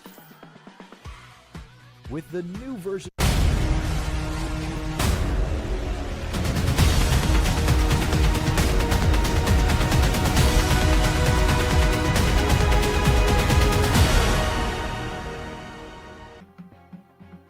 And we are right back here in the PMCL PUBG Mobile Challengers League Southeast Asia. This is a Summer League, and we do have week number 2, day number 4 now. So we are just about to end this week. We still have day number 5 tomorrow, but we are done now with the first 2 maps of the day. Sanhok and Erangel. First map was taken by Harame Bro, and then second map was taken by Ostia Esports. We were right on our second prediction. Will we be right on our next few predictions to come? Will PBE be able to actually get more scores? Because remember, on week number 1, they were the second best team, but this time around, they are struggling. Yeah, I think there's a lot of questions coming in for some teams, especially the ones at the bottom. More of like, what are your game plans coming to the end of the week? I think we saw a lot of teams find different ways to kind of cope as we come into the end of the week. I think we saw some success toward the end of the week for Flash Vision Esports as well, but it was just so unlucky because Enigma was able to come up on top at the very very last minute. MFG started to improve a lot toward the middle end of the week. We saw Dread Esports come online as well. 214 Sin, Yango Galacticos seem to be stepping it up, and I wouldn't be surprised if the same patterns will be seen this week. I think what was the most fun is the fact that in the beginning of the week for this particular week, we saw newer teams come up on top. TTQ was one of them, which really shocked us. CIS TKE as well, and I was so looking forward to that rise of these teams to show how competitive the Southeast Asian region can be. But then we start to see other teams start to step it up as well, especially the more experienced ones, the ones that have playing for a long time. And it just shows that, like it or not, experience trumps all. And there was a lot of conversation about the newer players and what they can bring to a team. And I think that it's really important to have this conversation as well about expectations on these new players. Like, yes, they might not be able to play on the standard that you expect to see these players play on, but the fact of the matter is, the more they play, the better they can be moving into this tournament as we come on toward the end of the matches. Well, we do have the newest RP A7, by the way, guys. If you're looking at the screen right now, it is available until July 15th. Perks worth over 80 KUZ, which is what you're going to enjoy, together with the new Nightscape Gladiator set, which is the male character set, together with the Graceful Watcher set, and also the Graceful Watcher cover. It also has the upgradable Nightscape Gladiator PP Bison that you can upgrade, and also the newest Victory Dance that you can flex online. We also have the newest collaboration between PUBG Mobile and Shelby Supercars collaboration. It is available until July 9th, featured under the event Motor Cruise. Get your chance to own a Tuatara or a Tuatara Striker, and vehicle tokens do not expire, so please do not waste them out. You can use them on the next corresponding events. And going back to our conversation when it comes to teams that are doing a great job this week compared to last week, CIS TKE is one of those teams, but it only lasted for 2 days. After that 2 days for CIS TKE, it all went downward spiral for them. Day number 3 is not a good day for them, and then day number 4, you haven't seen much of CIS TKE. They're now at the bottom, like almost halfway at the bottom side of the overall rankings. But before we talk about rankings, let's talk about again our prediction. I'm going with the prediction of Tosh. It's gonna be Exquisite Esports for this map of Erangel, and I would agree with you on this one because we've seen Super Pickles, Yue, together with now Nathan trying to sub in. I mean, he comes and go for each map. They are effective, especially when it comes to like positioning in the circle and then also being aggressive all at the same time. It's not like God of Death 7 wherein they try to be aggressive and at the same time they try to get inside the circle wherein they're having so much trouble. Yeah, Exquisite is the reason why I chose them, is mostly because of their capabilities toward the end of last week, as well as it seems like they seem to be riding that toward this week as well. They aren't necessarily at the top of the leaderboards, but the thing is, consistency is what I'm looking at here. Firepower is there, I agree with you. We have those hero moments from Super Pickles as well. Nathan especially is just great as the entry coming into the game itself in terms of getting that first contact. So I have a lot more expectations for this team, a lot more trust as well that they're going to be able to get a chicken dinner. Not necessarily going to be this Erangel map. I'm also kind of like hoping it might be one of today's, if you think about it, because I think that if I'm going for this picks, it's going to be one of the matches today. They're going to be getting a chicken dinner, and I wouldn't be surprised if this might be it, because just now as well, I think that despite the fact that they were in the water for very long in Erangel, they were able to survive and they knew how to buy time for the team. And I think that is one of the most important factors as well when you play PUBG Mobile, the ability to buy time, the ability to survive a little bit longer. And that's exactly what they've been doing And yeah, I think that speaks for itself.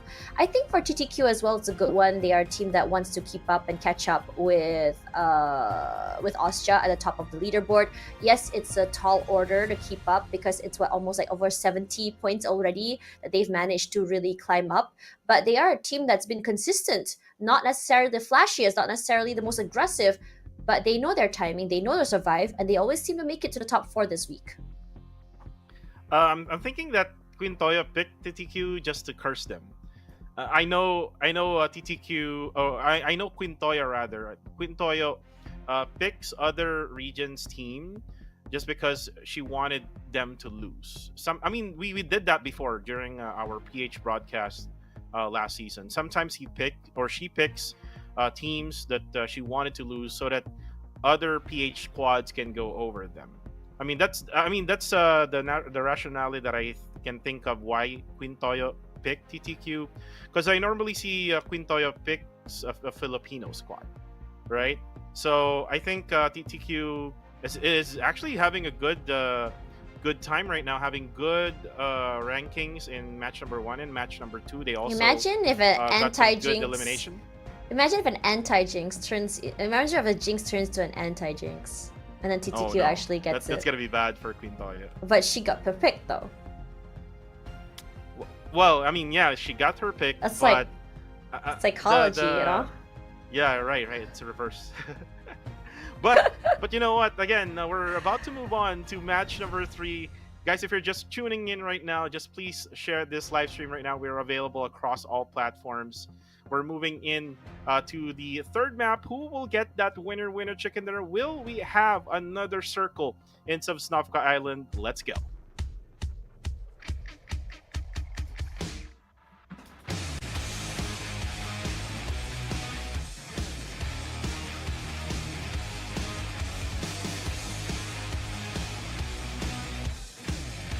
Here we go, all the way from Lipovka to Primosk.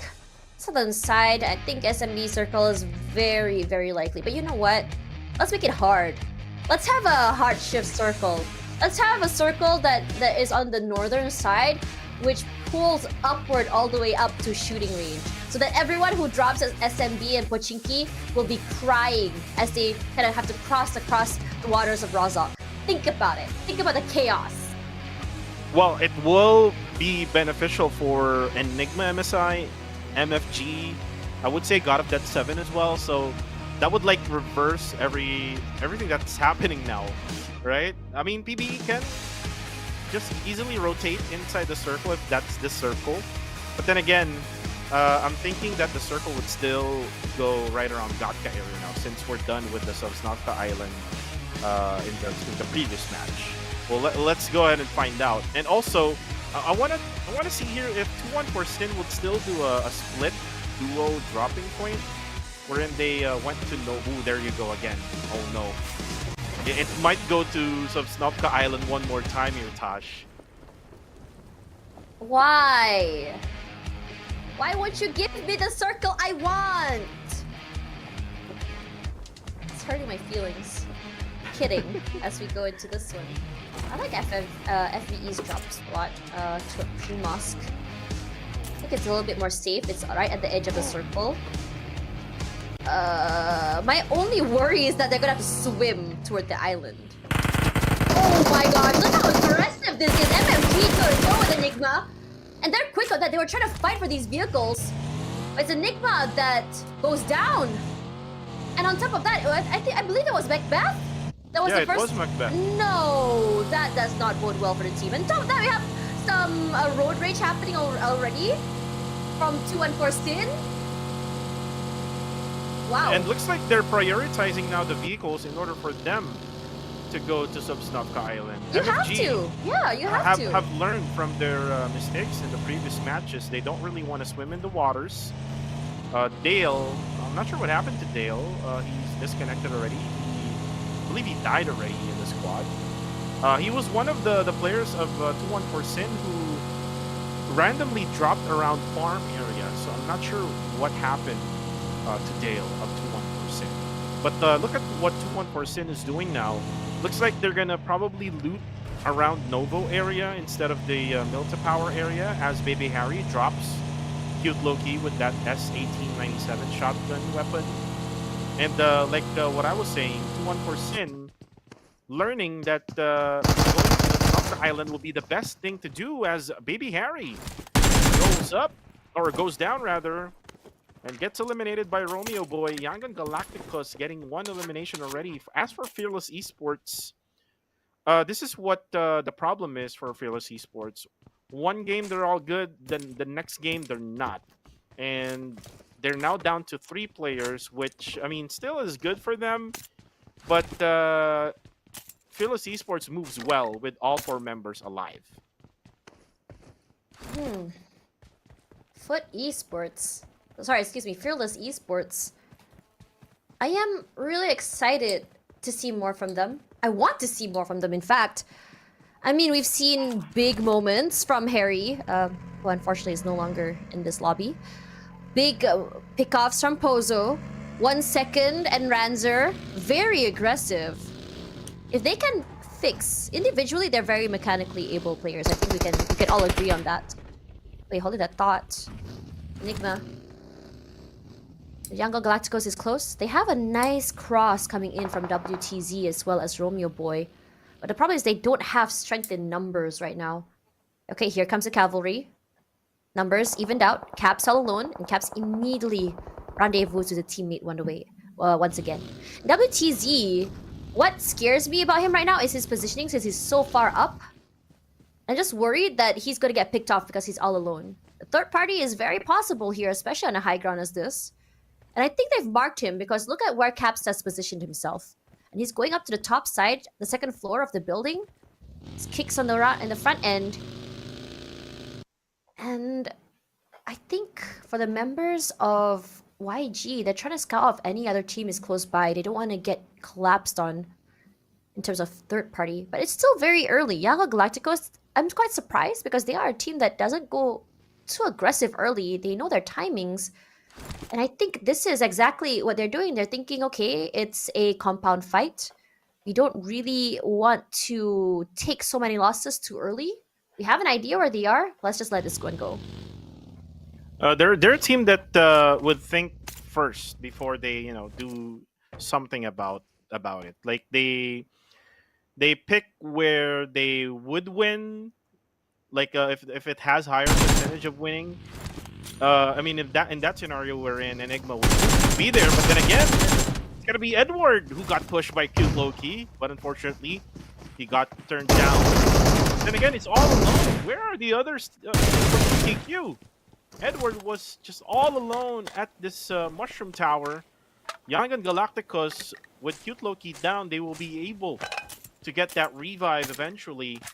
So I'm not sure where the others for TTQ is at, but I'm pretty sure they're just right around the area, probably on the south side of this bridge, because again the circle again is very, very tricky right now. It might go to the northern side or it might go to the southern side again, which is in Sovsnovka military base.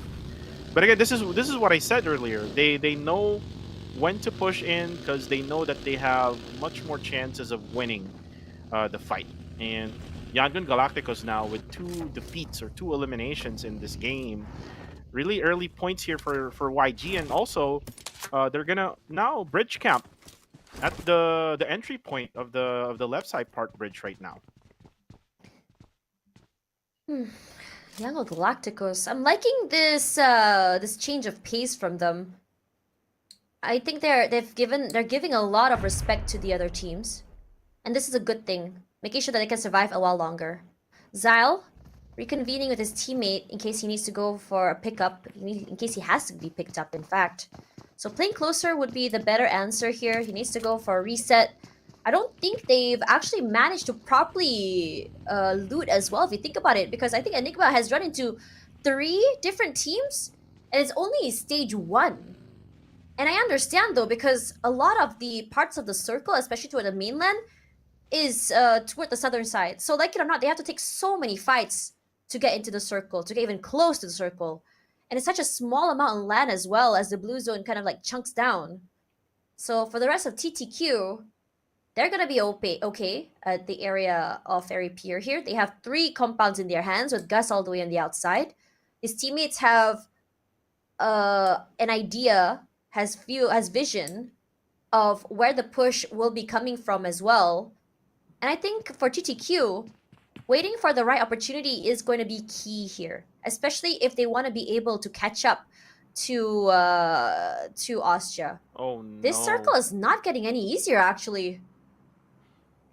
And this will be good for Austria Esports again. Because look at them right now. They're like on a triangle formation. However, that's Kainin who got killed by MFG now. So they lose one guy. So they have to be careful with this spread that they're doing. This is just so far away from each other. Look at Red Bull. Look at how far away Red Bull is to the 2 other remaining players left of Austria Esports. Now look at Flash Vision Esports now, who's going to go towards the southernmost part of the South Island of SMB. This means that they're going to be able to get into the circle, though there is someone from MFG who is actually waiting now for them. They actually make it to land this time, but MFG marks them. Might not bode well. High ground. Great. Cowboy Dawkins almost gets fit. Runs away for his life toward cover. His teammates, Zen and Master X, gonna rush up. Denying a lot more space, taking more space actually, in fact. See smoke set up already for them. Just a little bit of cover. Denies vision. Leaves him kind of questioning. Zen, unfortunately, falls down a little bit. I think he's trying to go for a long rotation toward the other side of the terrain. XZ9K survives, holds on. They get the reset. Nilyatka is close, and so is Oh, they're Exit. sandwiched. And they are sandwiched. They're crunched. Might not bode well. The nade comes through. Thankfully, they survive a little bit longer. It's gonna be a hard fight. Like it or not, Flash Vision is gonna have to kind of just wait this through, wait this out, tuck themselves close to the water. Hit a sitting duck. Finally gets tagged down. Hides. Has some time. Now the waiting game. Can't see anything, can't do anything. Grenade breaks. Exit unfortunately bounces it a little bit too early. And you want to be in a position where they're able to keep off on the side. There is an answer. It's still live, but time is running out. Zen as well knocked out. Lilyatka. Shots are strong. Master Rix gets one for himself. Constellation prize. I can't do more than that. Lilyatka is there. Gets taken out and punished for over-aggressing. A beautiful nade to come through. That's actually clipped. A little bit too far. Takes a bit of damage, but not enough to take him out. One teammate down and out. One needs to be picked up. Zen as well, just waiting and biding time.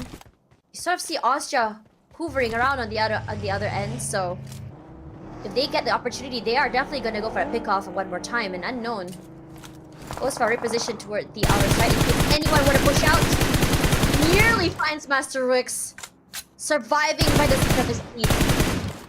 A spray to come through as well, as the other members of Austria wait and see, and they've been marking high ground is what they have. Exit.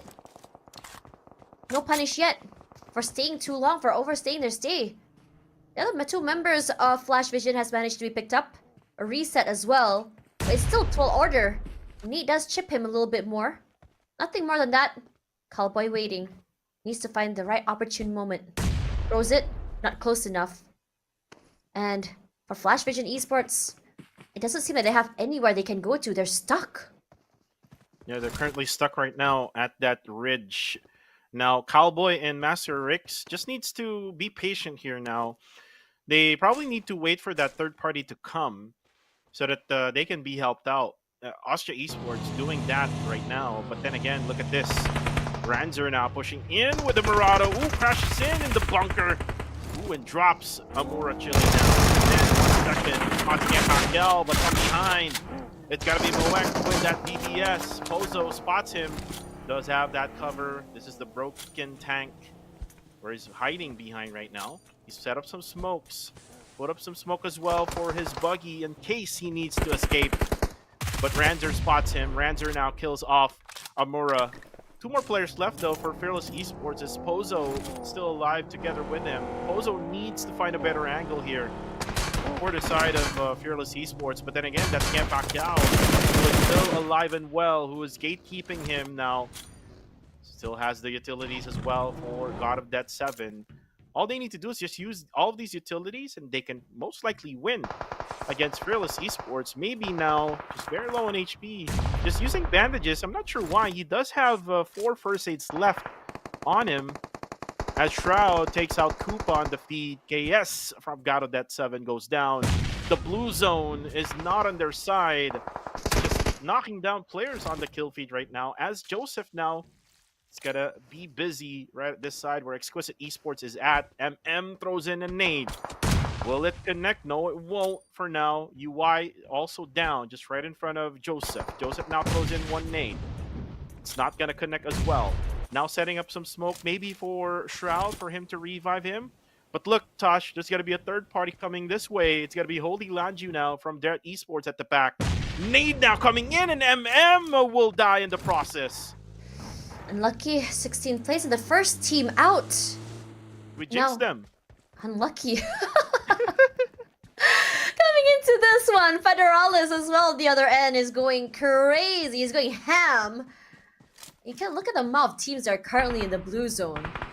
And it's doing no one any favors. Federalis, his eyes on Playbook Esports. PBS fight coming through, and so is Jappy. Joss coming forward, Jappy, blind shots through, hoping that one of them does knock one down. If he does, you know!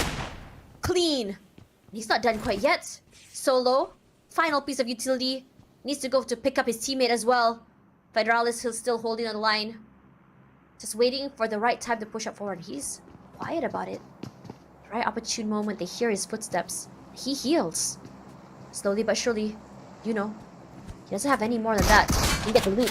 Plays it very safe, but the DBS play from Yunos. Nasty. Disgusting and honestly so oppressive. APG come up on top. Sends Harami Bro to the lobby.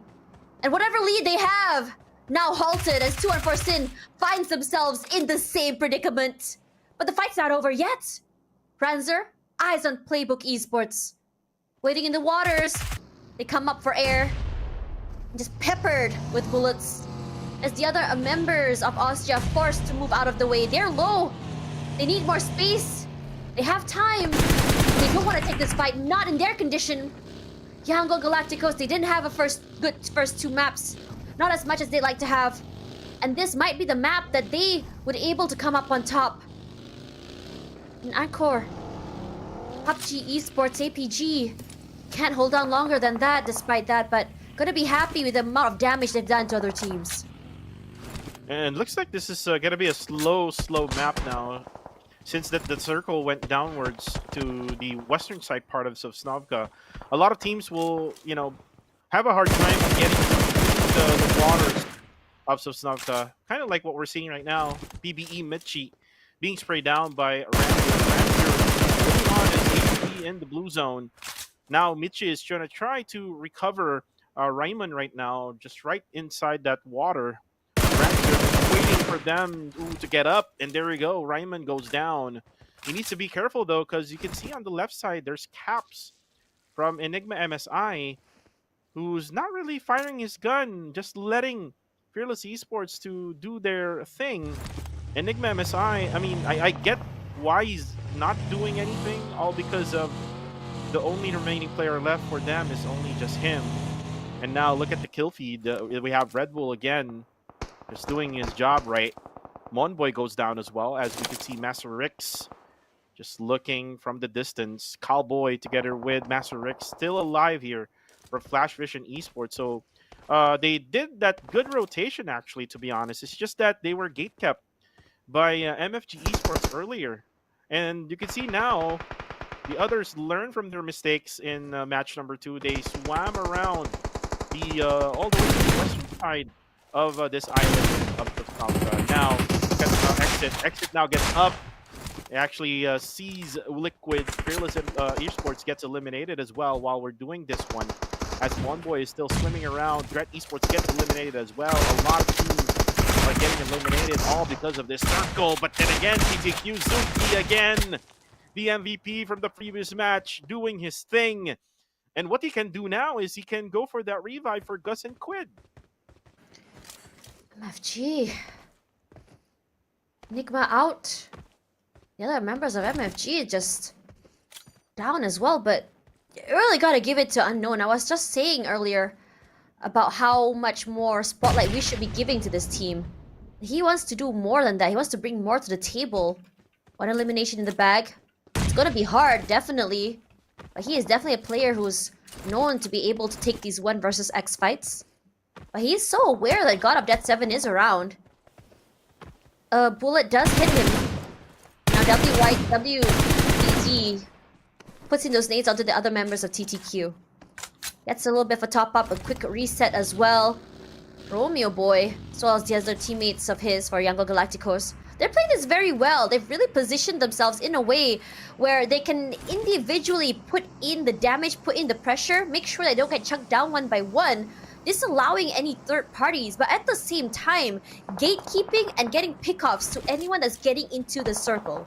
And it's smart because they want to be able to not only get to the last circle with only those placement points, only those elimination points you get in the circle itself, they want to be able to go for those extra, take these fights, and fights where they have the upper hand advantage. They don't want to go in situations where they have a 50-50 situation and completely lose that moment. WTZ. And look at WTC. They push now onto TTQ. They see the kill feed earlier. They heard the gunshots, and now they know Unknown is right on top. Ooh, headshots! Unknown! Romeo Boy of YG. Now TTQ is stuck at this very spot right now. YG is just looking for them. Cute Loki almost sees them. Now cooks up a nade. I'm not sure if they know the exact position of Zuki together with Gus. But look at the nade now. Gonna be thrown out by Loki. Looks like it's gonna be at that right spot, just right beside it. Not gonna hurt Gus or Zuki. Still, TTQ will still remain at this very spot, will be alive, as YG is just not really, risking it all, because if they try to risk it, they might not be able to get back to the land area. As you can see, TTQ, Zuki and Gus is just not moving any muscle right now. Flash Vision Esports, I'm surprised they're surviving for this long. How long have they been stuck in this terrain? It's almost deja vu. Cowboy is here. He doesn't know that Naughty Boy is around. I don't think they spotted him quite yet. They buy time. I think he knows. Might be. Oh yeah, he does. He does mark him. Just trying to see if he can go a little bit closer. Master X is on the top side, marking for him as well. So if anything were to happen, they can go for that pickup. Here you go, the nade. And Naughty Boy, very wise that they're gonna go for the attack. Gonna go throw in the nade very soon. Comes up for air. Safe for the time being for Naughty Boy. But in this situation where you're not close to land and on a terrain, you might be sitting ducks. And I think for Naughty Boy, I think fighting is not an option here. There's just too many players stuck on this terrain watching the water area. And on top of that, a crossfire. So if it's not God of Death 7, not FVE that gets him, it's going to be another one. Yeah, there you go. Shots come out. They've spotted him. But moving our attention to Austria Esports, finding themselves in a 3-way fight against Erangel Galacticos as well as Myth. Back here again. Cowboy puts in the pressure. But and so does Romeo Boy. That's Austria. Astro X out. Not the best situation Austria wants to be. They're getting picked off one by one, and this is exactly what Austria wants to avoid happening. They get the nade, they get the mollies, and Romeo Boy is so low. The nade rings through. Nang X getting that answer to his teammate. No trade quite yet. They want to pick him off, but Erangel Galacticos known for their collapses, but not this time. No save for Romeo Boy. WYTZ. Good for Nang X this time. Not without taking a little bit of damage. Gets picked off one more time by Cute Loki. A good answer, a good call, a good response. And all eyes on Red Bull. Moves out of the way. He takes significant damage. He's so low. And they go down. Austria Esports on 7th. 4 eliminations in the bag. Still good. Still consistent in terms of points. And all eyes go toward the final 2 members of Flash Vision as well. The circle is so small, so open. Joseph moves to the side. Gets chucked down, peppered by bullets from 2, 3 different ways. He has a little bit of smokes to work with, but not more than that. Myth out. You can't do much when all the teams are just circling around you. Master X gets an answer at the very least alongside Cowboy. A good teamwork coming through from Flash Vision Esports. Surviving till the end, and this is what we talked about in terms of Flash Vision on how they know how to play the survival game, how to play with positioning. Underdogs, for sure, but sparks of hope is here. High ground advantage between them and the members of RSG and God of Death 7. They want to secure these pickoffs. They want to get these 2 more points in the bag. One of their best games yet, and they want to keep this going. Yeah, they want to keep this going. But then again, there's going to be YG, who would probably stop Flash Vision Esports from winning it. Then again, look at Naughty Boy. Naughty Boy has been there. Like ever since maybe stage number 5 or 4. He was the one who was trying to get away from Cowboy earlier on, and then we see Mech. This is kind of like the same thing that God of Death 7 did in the previous match. They just only had one guy left down on the grass. And again, here is what I told you. YG will stop Flash Vision from getting that winner chicken dinner. Master Rick goes down, and Cowboy hiding behind that smoke, hiding behind that car, and that is it. The car exploded. The sprays are just so strong, so true from all the teams. Young Galacticos with the man advantage over TTQ. 14 eliminations on top of that. This is the type of heart circles they thrive in, and they show us what it means to play in a very adaptive, fluid style play. Dynamic even. And now, Young Galacticos put themselves on this terrain. One on each side. Completely oppressing the rest of the members. Zuki eats a big chunk of damage for that nade, and he's gonna do it again. Cooks the nade one more time. Finds the right timing. Finds that pick onto Zuki as well. So good, so adept at it. His timing as well. And Gus forced to watch from far away. What can you do for your teammate that's in the water? He goes lower inside. Chunks one more inside. Zuki barely, but his skin of his teeth can't do more than that. And Say Cloud gonna be happy. 3-point shot. Blind sprays through. Kind of hoping to find look at the rare eliminations. 15 already for YG. That's a lot. It is. And they can add like 3 more and get total of 18. That's like the second best total eliminations in the game right now. But it's so quiet. No one's making a move. The other members is just fighting for this positioning, for these rank points at this moment. You can't come up onto the land. It's too steep.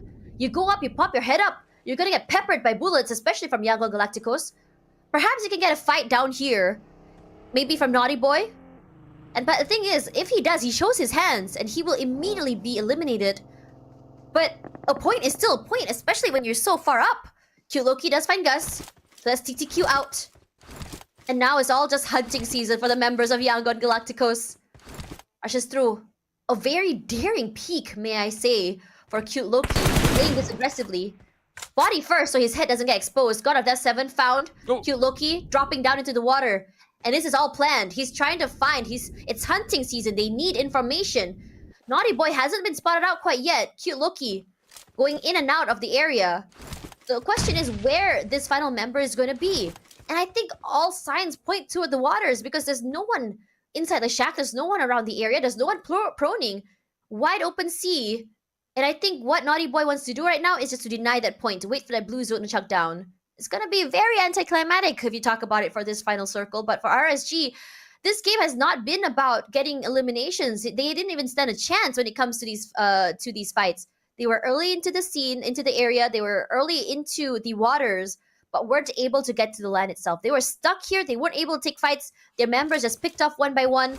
Like it or not, it's all about rank points for RSG, and they intend to waste as much time as they can. And he doesn't have any place to go as well, now that the circle has shifted away from him. This will just either he denies himself in the blue zone or he gets killed eventually and gets spotted by YG. And look at Cute Loki, just the fisherman for YG. They actually started with gatekeeping at the bridge, and then all of a sudden went ahead got inside the circle, and this is now what we're talking about. He's just gonna deny himself in the blue zone, and that is it. Winner, winner, chicken dinner for Yangon Galacticos. 17 eliminations in match number 3. This is I think the most that YG has for eliminations game-wise. And again, like what I mentioned, they started all the way at the topmost part of the bridge, and then they rotated all the way through the bridge, right through the circle, and they basically just gatekept everyone else from trying to get inside the circle. They even gatekept Austria Esports, who was trying to get into the circle. The circle is just not a friend of most of the squads in this game. No, I think half the lobby was forced to swim, half the lobby was forced to go through the waters, and a lot of fights were happening on the bridge itself. It was skirmishes upon skirmishes. Everyone was just having such a hard time to rotate in. Even Austria, who was originally on SMB, was struggling if you think about it. And they were the only team that dropped there, if I was not mistaken. In this situation, I think it's just, you really gotta give it to Yangon Galacticos, who are just able to be not only so adaptable but also so fluid, because in this kind of circle and rotations, it shows a lot of proactiveness coming from them. They were taking so many fights, but in these fights, it was all very, very calculated. They really calculated every risk. They thought 2-3 times before rushing into a compound. And they're saying, okay, while we do want these points, I don't think we should be coming into this particular compound for this fight because it's just too early. And because they were okay with pressing the brakes, they were okay with just taking their time, they were okay with picking and choosing their battles, it allowed them so much space to be able to take the fights that mattered. This fight against Austria especially was a very pivotal one for them, because not only did they have a lot of space to work with, because they already were inside of the circle prior, they were playing the gatekeepers, but also because they were able to just make sure that they have a lot of utility to sustain them through many, many fights in a row. And now the MVP is Say Cloud with 5 total eliminations in this game. He was the MVP now for this matchup. Now, I'm thinking about like what can other teams do in this type of scenarios. Like if the circle is not within your reach, if the circle is like shifting away from you, I was thinking of like a different type of strategy wherein why not let's just get elimination points right in the blue zone, or maybe right just outside the circle is what I'm thinking of. And that's probably the others strategy in this type of scenario. We saw Fearless Esports and God of Death 7 fighting at the beach area, right around where the broken tanks and the bunker was at. So that's another thing that you can do in order for you to be able to get at least elimination points, and that would probably save your game instead of like just forcing your way through the circle wherein you have basically a lost cause, because you're going to be eventually be killed by these other teams that are inside the zone. And you can see how much good Yangon Galacticos is for match number 3. Again, 17 eliminations in the bag for this squad. A total of 27 points if you add the placement points for later on. This is going to be good for YG, especially that they really wanted to be in the top tier list of that rankings again until the end of this week. They wanted to end strong, and if they ended strong, then maybe we can see them having a really good outcome coming in week number 3. Yangon Galacticos has been heating up very well. I wouldn't say they were quiet, but they were more calculating. I think they were just trying to figure out what exactly they wanted to do as they approach every single map as well. And even when they're not explosive like we are looking right now, they are definitely a team that's a lot more on the consistent side. They still manage to get elimination points. They still manage to get some ranking points. It's rare that we see Yangon Galacticos out first. I mean, yes, there were times it happened last week. This week, not so much, and I'm very happy to see that they've managed to really change how they start the early game fights, the early game drops as well, on how they navigate the circle and their rotations. Now, coming into this particular week, what makes me so excited is the fact that Yangon Galacticos, they weren't necessarily on the top 2. They were, I think, on the 3rd or 4th place right now. But they understand that consistency is key, and they're really heating up toward the end of the week. And on top of that, understanding that Austria will not be playing tomorrow gives them quite a big, I would say, motivation and advantage as well, because knowing that they're going to be able to just quickly keep up in terms of points, and when you really stop Austria from being able to collect and just lengthen their lead, it changes the mindset on how exactly they want to approach the game and what they want to achieve in every single match, instead of just thinking, okay, we have to make it to a chicken dinner, we have to make it to a chicken dinner. And I like this. So 27 points in the bag, and they are the only team to not only land 27 points, they were the only team to hit the double digit. This is just so bad. This map, I really hate this type of circle. It's just not really, I mean, for me, it's not really competitive because it just gives a lot of advantage to those squads who prioritize or even like drop to where the circle is nearby. Like for example, we have Austria Esports, though they did only got 5 points in this one, but Yangon Galacticos did prioritize the circle. If you remember, they had an engagement with Enigma MSI, and then they actually bailed out from that engagement, wherein they just left out Enigma in that small compound that they were in.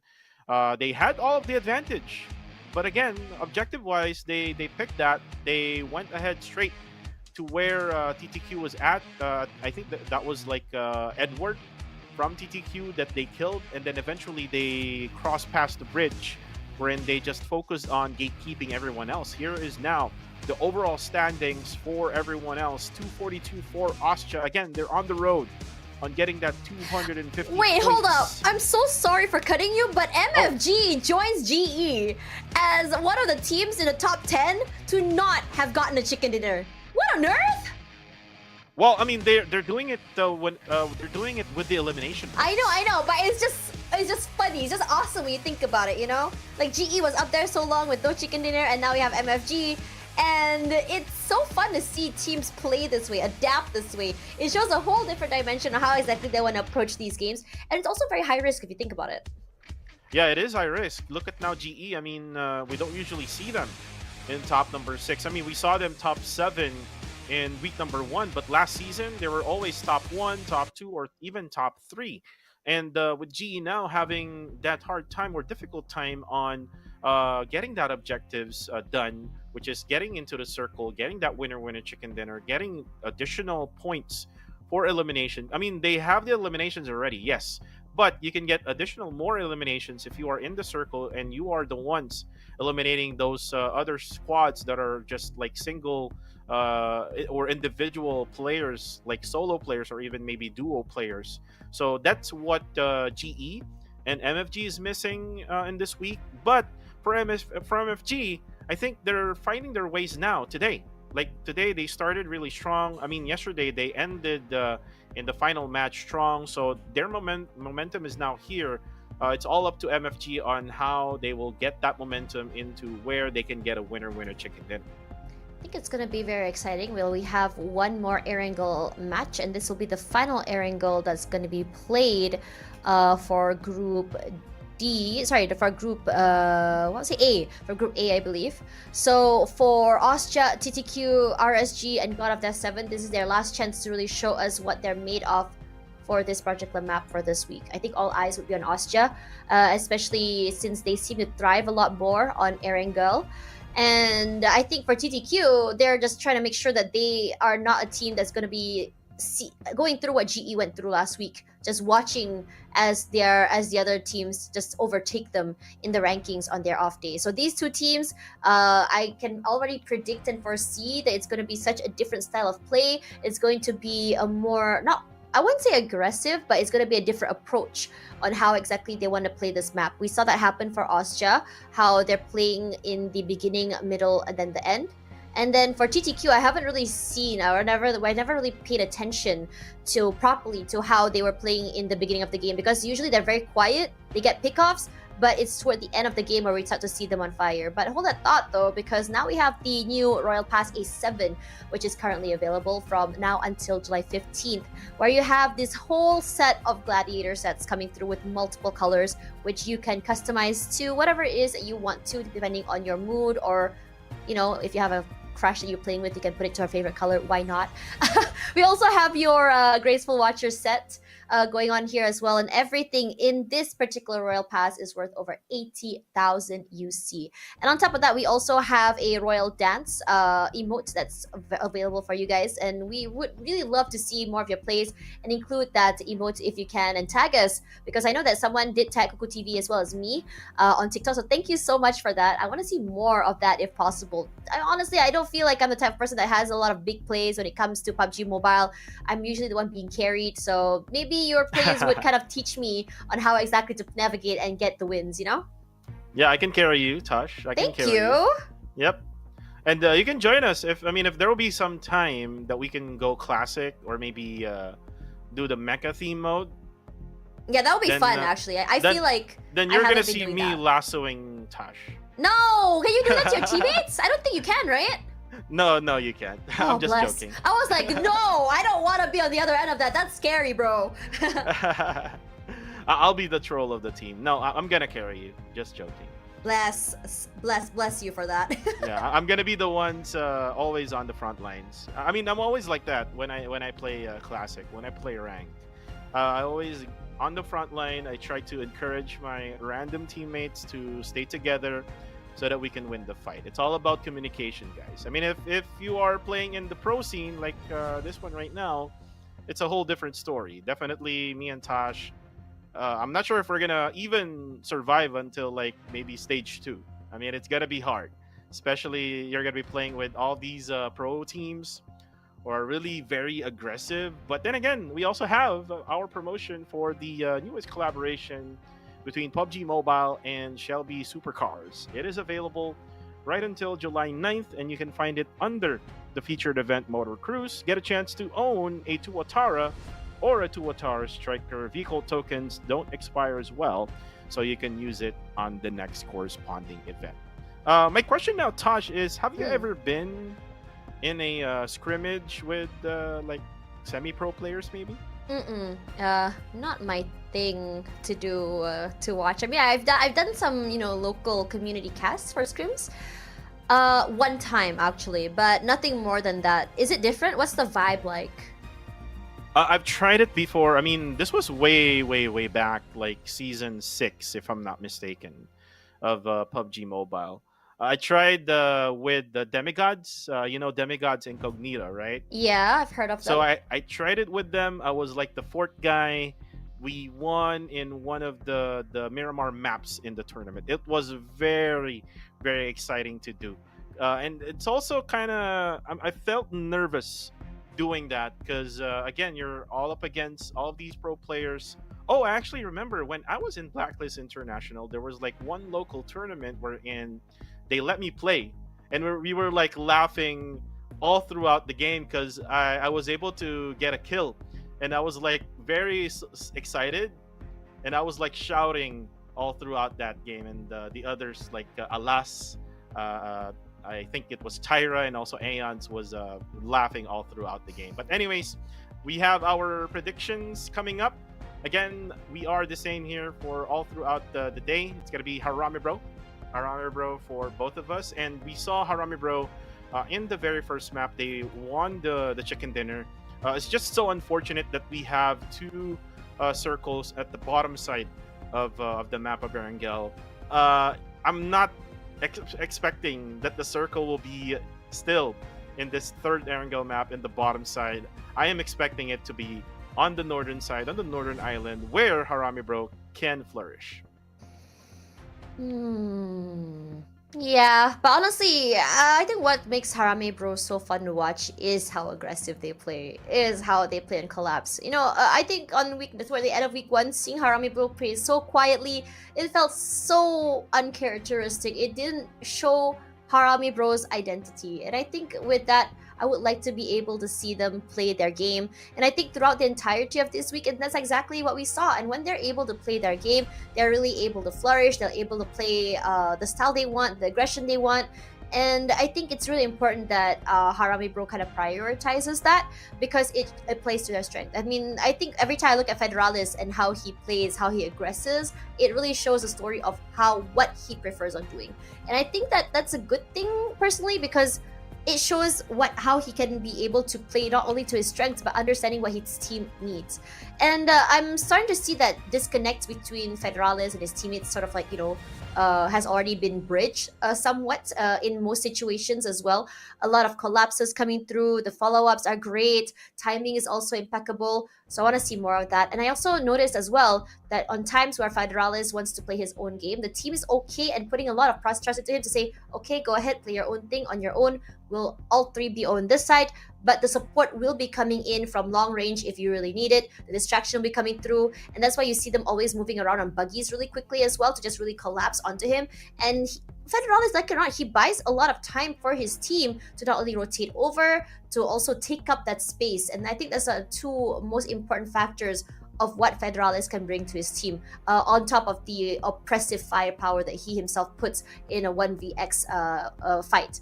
Regardless, coming into the rest of the picks, MFG looks good. They're very strong right now. Wouldn't be surprised if that were the thing. I wouldn't be surprised if they end the game without chicken dinner and still manage to get first spot because of how aggressive they play and how good they are at surviving. 2 out of 4 Sin, they're still aggressive, still good. I think their positioning and their rotations need work as well as their timing. But other than that, firepower team fights, I think they're incredible. Yep, and look at Quintoyo again. Look at the pick. Austria Esports, not a Filipino squad. So again, suspicious. This is something that Quintoyo has been doing for the past tournaments for this region. And what she always does is whoever comes on top, like, right now, we know Austria Esports is on top right now, on their way to 250 and above. This is kind of like a curse that Quintoyo is doing right now for the PH broadcast. Earlier, we saw TTQ, and look where TTQ did in the previous map. So they were kind of unlucky. Austria Esports were kind of unlucky as well. If you come to think of it, like in the previous map, the circle is within the reach. It's within their dropping point or dropping area in Sovsnovka military bases. They just needed to run past the western side.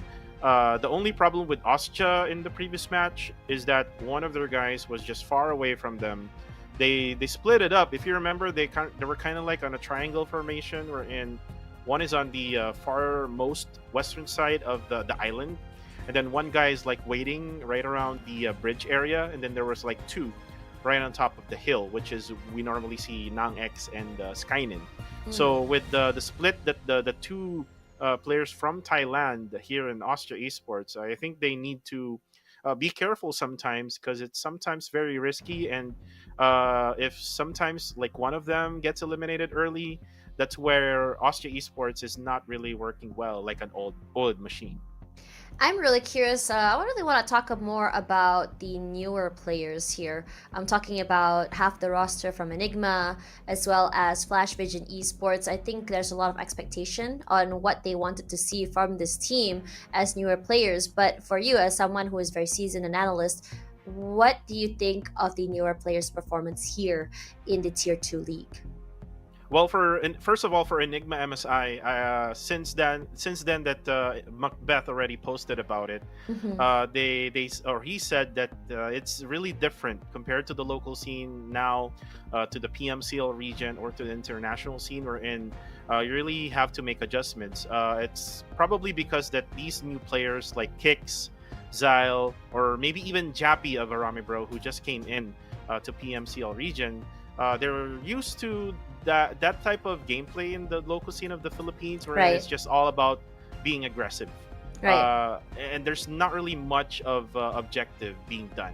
And every single map, if you try to watch like a local tournament here in the Philippines, every single map is kind of like the same. They don't really do any type of adjustments. I mean, if you see like 214 Sin with Rankid, or maybe with Monboy, you would see them being the top team in that tournament. And that is because every single game they make these little adjustments, which these brand new players like Kix, Zyle, or even maybe DOS, or even Rix, who is in APG Esports, is not used to.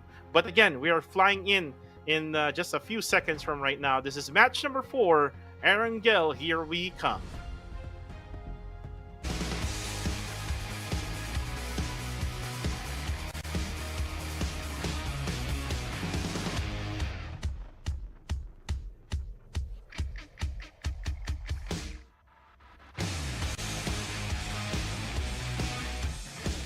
And we are flying in again. Look at this.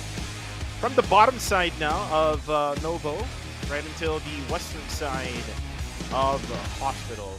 And again, as I'm expecting earlier on, this is something that we will not see. 3 consecutive circles down on south. So I am expecting that the circle would go onto the northern side. I would say Yasnaya would be a good circle, especially that we know Dread is dropping there. There's no ASTP, by the way, for today. And then there's also no other teams like Genesis Esports, See You Soon, Tiger Kill Enemy in the corner. So that is very open, especially for Rozak. Rozak can be a dropping point of Flash Vision Esports or probably APG. But let's see how they will play this one out. Look at now the dropping of 214 Sin. It's not going to be the same as what we saw earlier, wherein they split up. 2 players dropping at Novo and then 2 players dropping at Milta Power. There you go, the circle pop off. It's not going to be a southern side circle, but it is going to be an eastern side circle. And you can see here, Tosh, that it can be a prison side circle or it might be a shelter side circle. So Imagine if it's a Milta circle. Now. Oh, yeah, imagine if it is a Milta circle. Right? This would be good for Rankid, for 214 Sin. I think I've seen a Milta circle in... I think I've only seen one Milta circle. That was such a long time ago. It's one of the rarer circles, you know? Yep. And we normally see like Milta being dropped by like 2 teams as well. But this time around, there's only going to be one team who will be on there. APG Esports now dropping to their spot at school and apartments. And I talked about APG Esports earlier, where Rix and DOS is playing. But look at this. They kind of changed their lineup right now. DOS is not playing. It's going to be DD, Insight, Rix, and Yuno. Is this the first time we've seen DD? No, this is not the first time. It's actually the second time we've seen DD. And the last time we saw DD, I don't know. I didn't really... I think it was too brief of a match for me to make an opinion about DD. But honestly, I would love to see. I'm excited to see more from DD.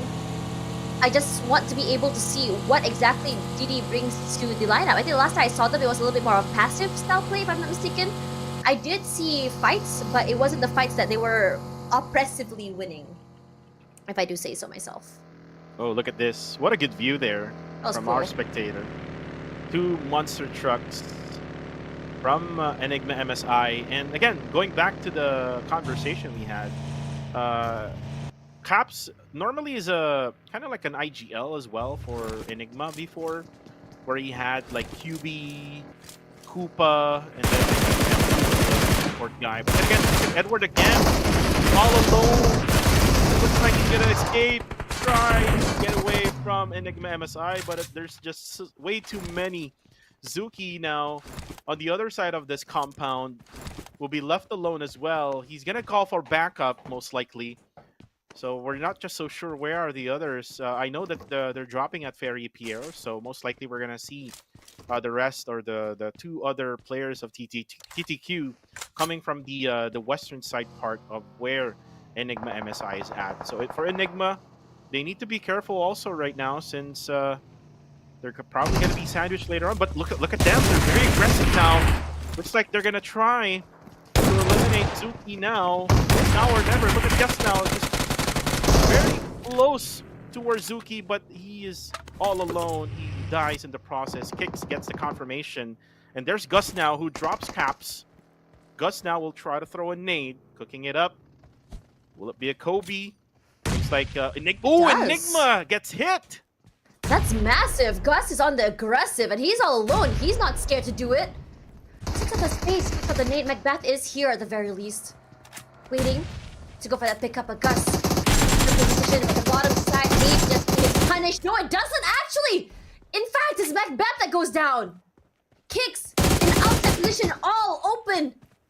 Will be picked off. Enigma, a good start. Slowly becoming a nightmare for them as they just completely cooked to death. Gus is saving for the team and TTQ. They still keep going. This get 4 in the bag. And we've seen Gus and KH before survive through the mid end game as well. And they want to keep this going. They want to catch up with the rest of Austria in the top side of the ladder. They turn the tables. Oh my goodness. I thought it was all out Enigma MSI, but KH and Gus actually got that 4 eliminations. So, and it's all because of the nade as well. Without that nade knockdown from him, they won't be able to do this.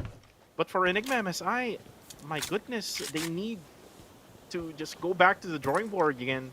I mean, they know for a fact that there will be like one player who will be like split up from TTQ. That's probably why they pushed Edward right away. But look at now PBE.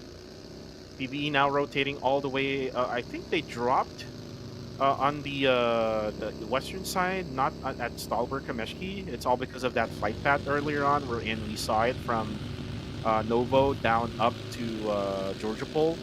But looks like they're gonna rotate now from the western side maybe, or probably on the northern side of this circle. Myth Clan also doing the same.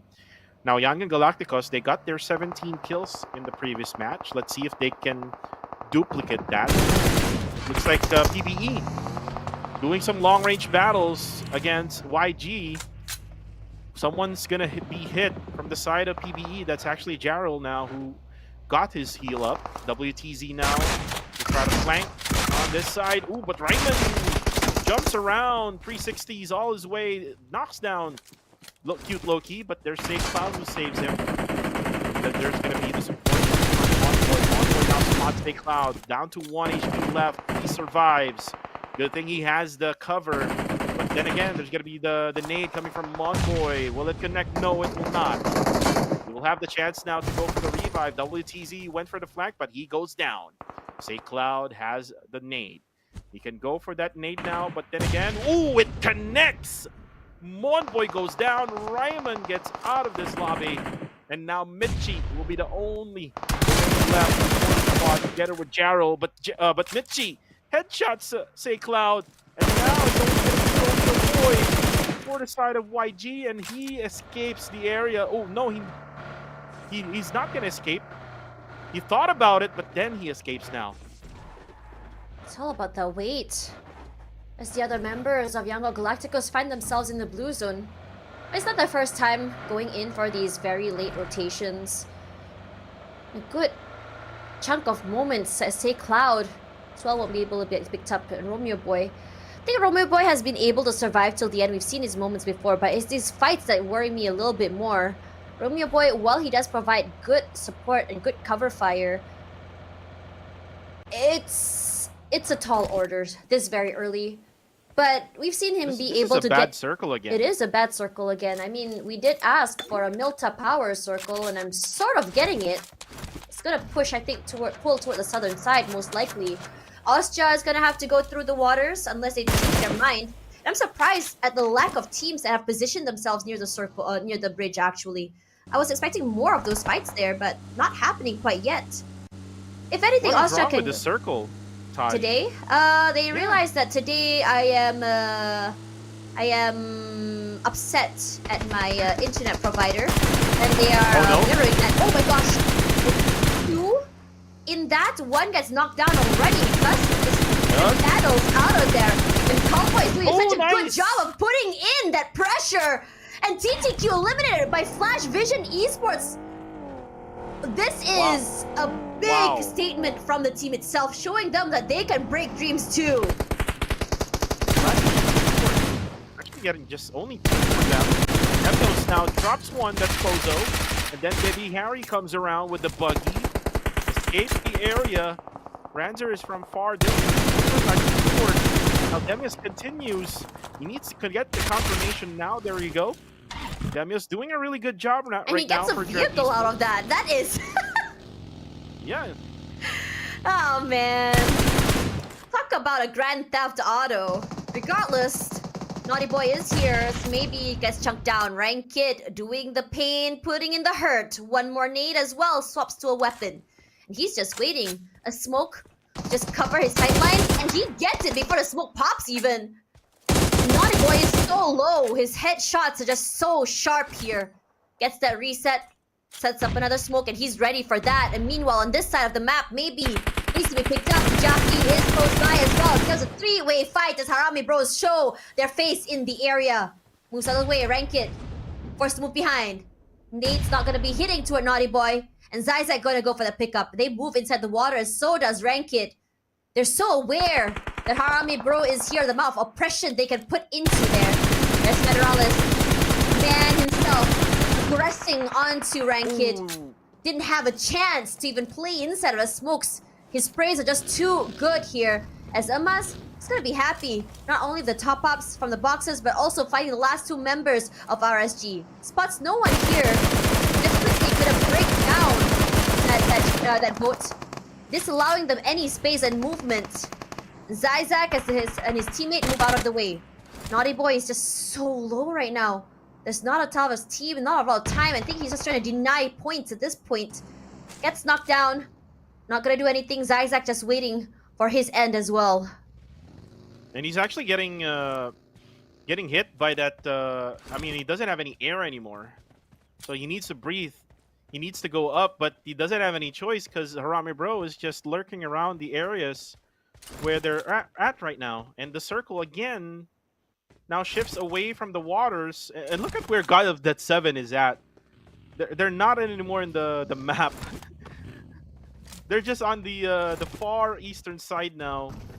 And I'm not so sure where they're even going to, because there's a team right over there on the northeastern side. And then there's not much of any like land area that they can land on the eastern side, just right on the middle. So I'm not sure what God of Death 7 is doing now, but they're just going for a trip, probably going to the northern side now. Romeo Boy for Yangon Galacticos, the lone member remaining for YG, just passes by Ostia Esports, gets sprayed down. His vehicle is now half HP. There's also Exquisite Esports right nearby him. Good thing he survives. Exquisite, a team that we had predicted to go further ahead earlier, wasn't able to do that quite yet, but in this game, they look good. Their timing's a lot better, and they're kind of avoiding these early fights, and it's very different than the Exquisite we used to see from last week. Big change in pace for the team. I'm liking this. And as for Ostia, same thing. They're playing at the side of the circle. They're avoiding the wide open area of the fields. All eyes, though, are on God of Death 7. And yeah, I do echo your question about how their rotation is going to be. And while we were looking at the map earlier, I was looking at the amount of teams that were coming in from the southern side. And I was shocked at the amount of teams that had to swim over. I was shocked at the amount of teams that chose to swim instead of just fighting their way up from the northern side itself. And I do understand it's to survive a little bit longer and get those placement points. But it puts you at such a risk. And I think there's already a change in mindset, I think, for a lot of these teams, which is to try and survive for as long as they can to be able to snag as high as they can in terms of placement points. Ostia and Exquisite, two teams which I think are performing pretty well this week. All eyes on them. But as for PBE, their attention are on to the final two members of FVE, and Zen with the opening is just huge. And he waits. They're waiting on the outer side. They have a lot of space to work with, and they are taking it slow. They don't have to go super aggressively into this compound. One compound let's get taken, Fit, punished for overpeaking. And Michi on the other end, they're trying to go for this collapse onto the other members of FVE. Now, FVE, they are known to play close together, and this time around, they've changed that out. And Nate from Zen changes the course of everything, gets a knock onto another member of PBE. Now the next come forward, Gerald playing a closer side. Gerald has shown us some insane firepower before, and he moves out of the way. A good read from Zen, as Monboy and him have a nice crossfire inside of the compound itself. If you try to push inside, it's going to be a hail of bullets from two different areas. Nate comes through. Nothing is flipping through the members, and Cowboy very quietly on the left side of the compound. Hasn't moved yet. More comes through. Monboy moves, and they immediately leave the compound and area. But Monboy is not afraid to double dip. He goes back and tackle a re-hit. And now, PBE playing it smart. Close battle comes through, and He's so low, and he waiting for the teammates, and the nade comes out. Playbook Esports taken out, and Flash Vision Esports survives another round, taking one of the best teams on the top of the list down. Flash Vision Esports defeating PBE. What's happening today? The circle is not stable, and then now a lot of teams or players are swimming, and then Flash Vision Esports eliminates PBE. And look, no one from Flash Vision Esports got eliminated. This is an unusual day, in my opinion. But anyways, going back to the game now, Flash Vision Esports will take that side of the circle. And then now it's Austria Esports now going in for the push. Exquisite Esports not yet ready because one of their players is currently down. UI Prime is doing that job to revive, but he goes down as well. And look at now, the other two players of Exquisite Esports, they escape the area. They just leave their two players as MM goes down as well. So there's only one player left for Exquisite Esports. All of a sudden for Exquisite, they were just chilling on top of that hill, and then all of a sudden when Austria comes in, they just gets annihilated. Now, let's look at this. Harami Bro Jappy as YG gets eliminated. Now cooking up a nade. Myth Clan right now is in trouble. Nade almost knocks down Jappy, but there's low HP left. That player of Myth Clan, iTurks, cooking up his own nade. Harami Bro doing a great job on making sure that they don't get taken down. Duo split right now happening for their squad. It's good, Tosh, that the Myth Clan is able to sustain these nades coming from Harami Bro and able to just hide inside the buildings. It's all about the high ground pressure. Exquisite just waiting. But Austria, I think they're playing a lot more smarter, I feel. They're understanding and hearing where these gunfights are coming from, so they're trying not to overextend. They don't want to be part of a team that gets picked off within all of that chaos. MFG, 2 in the bag, taking it slow as well. And with all of 4 of them inside of this compound, my biggest worry is them getting crunched. Not only crunched, but also getting needed out. But Flash Vision Esports as well, their position looks great on the northern side, with most of the players that have managed to make it onto land having to push toward the western side. I'm talking about Harami Bro, Myth, RSG, God of Death 7. And with teams already inside of the compound, I'm talking about MFG as well as Exquisite, it's gonna be hard. They can gatekeep, they can pick them off one by one in the middle of those fights. Harami Bro here thinking about moving out of the way, not taking this fight. A mess. 1 versus 4 here, all alone. His teammates way far behind. Takes a chunk of damage from that nade. But he moves out of the way, takes his time for these fights, relying on the smokes from the burning vehicle to hide him for the time being. And now, they're just getting picked off. KS is out already. And now Ngapek Yao, all alone, prone inside of the smokes. Thankfully, enough of nades are actually rolling toward him. But Bieber, if the timing is right, he might be able to come up on top here, but he goes down to Zizek. Not the outcome that he wants to see. Pops the weapon to the DBS. Zizek playing a dangerous game in the blue zone. Eventually does get punished. This guy's goes down at 10th. 1 elimination in the bag. Fearless as well will be the next one out.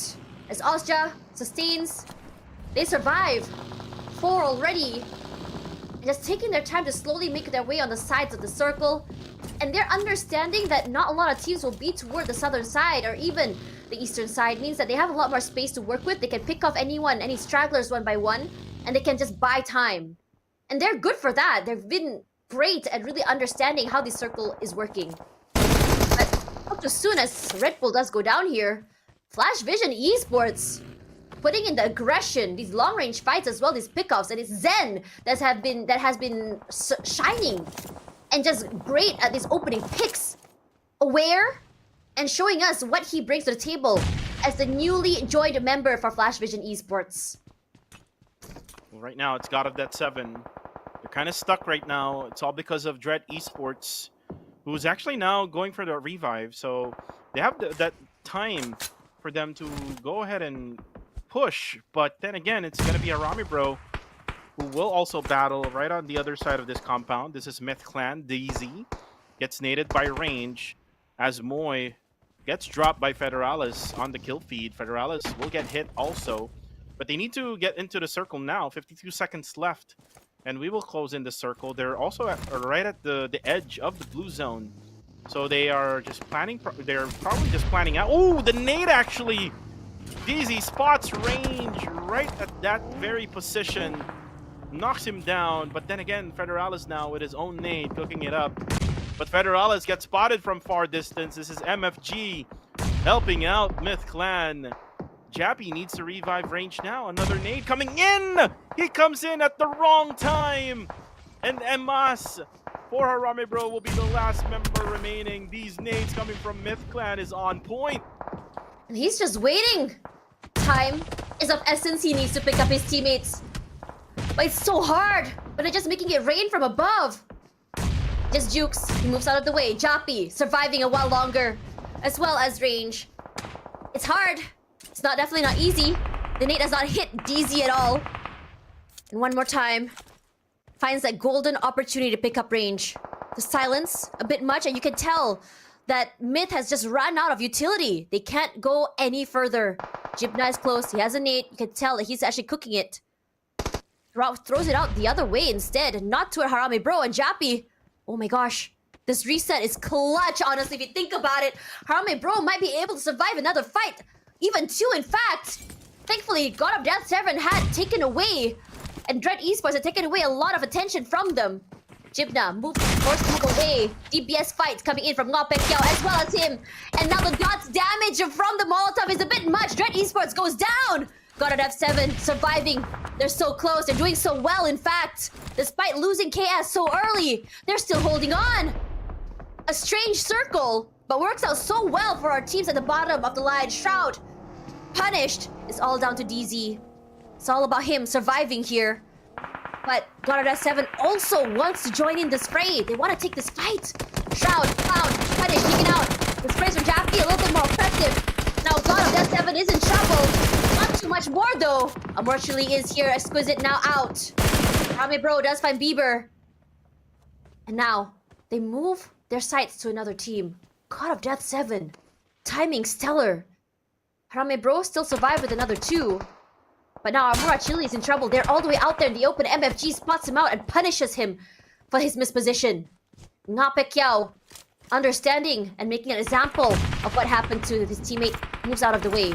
Range as well gets picked up here by Austria playing a very impressive game. 1/3 of the circle fully in their control. And they're just holding by. Kewi can tell that he's very confident, unafraid, marking every area. God of Death 7 eliminated, surviving to top 5. Brand new achievement, showing us their fangs on the second last day on this final Erangel match. And Mas, another Bushman activated for the Filipino. We have here Mas just waiting for Gui to just go straight right at that hill. Maybe he can go ahead and knock him down. But more than likely, if Gui would go there, you will be able to see Emas. But looks like Gui would just try to get closer using the buggy now. As Austria is also doing a revive on the other side. We have Skynin, who got that revive altogether. Gui now replenishes all of the items that he has. We still have 4 players left for Flash Vision Esports, and I think this is the first time we've seen it right at this stage, right at the end of the circle. I think the first week we saw like 3 members left for them at the final circle, so this is kind of different. Now Emas will go up on his feet, but he needs to be careful because there's MFG who's got to be nearby who might sandwich him. Now all eyes on Emas as Kainin now looking towards him. The nade now will be cooked by Gui. Unfortunately, that's not where Emas is at. Skynin just looking, making sure Emas would stand up. We'll be able to spot him now with a buggy. He dodged it, but no, he actually didn't. But there we go. Harame Bro is now eliminated, all because of that buggy of Gui. Now we're down to 3. Now it's all about that weight. Flash Vision Esports showing us a hell of a fight for this one. They have 7 in the bag. A lot of pressure coming in for MFG. Perhaps it's the rise of the underdogs today. Would love to see that team come forward and help it. He's very brave for crossing over that way. Rendezvous with his teammate. Flash Vision finds themselves in a predicament. A low ground has to move into the high ground as well. Phasing through, and he gets a pick onto Master Rick. A little bit too aggressive. Zen is just rushing forward here. Gyewi is sharp. Very aware of him right now. Nang X as well.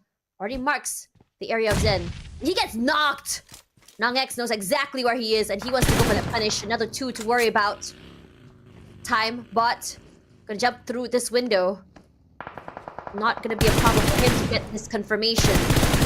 The other 2 forced to play on a low ground area. The train is the only respite that Flash Vision Esports has. Hooks that nade as the other 2 members of Austria. They're okay to be putting in this pressure to the other members of MFG. And a good 2-1 formation, honestly, from Austria playing this with one person taking care of Flash Vision Esports. Liliat Ka looking to start that collapse. It's hard, difficult even, when a team as oppressive as Austria has eyes on you. Gyewi looking in for the trade, allowing his teammate to take the brunt of the attention. As he waits out, Gyewi has not done his job, and Nang X is here. Nang X, known to be the only caretaker in the world. Liliat Ka cold! Just that fight is not through it. Austria can't do more than that. MFG goes to finish. A nade to come through straight to a Liliat Ka. Takes a chunk of damage though. Has to move back. Teammate exit, tags team him, rushes forward. Austria left with one person. Nang X the only one left alive.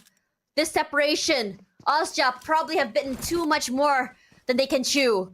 Taking in 2 teams at the same time. Too aware the firepower of Nang X is definitely needed to take a team like MFG. They have full control of the high ground area despite not having a control of the circle.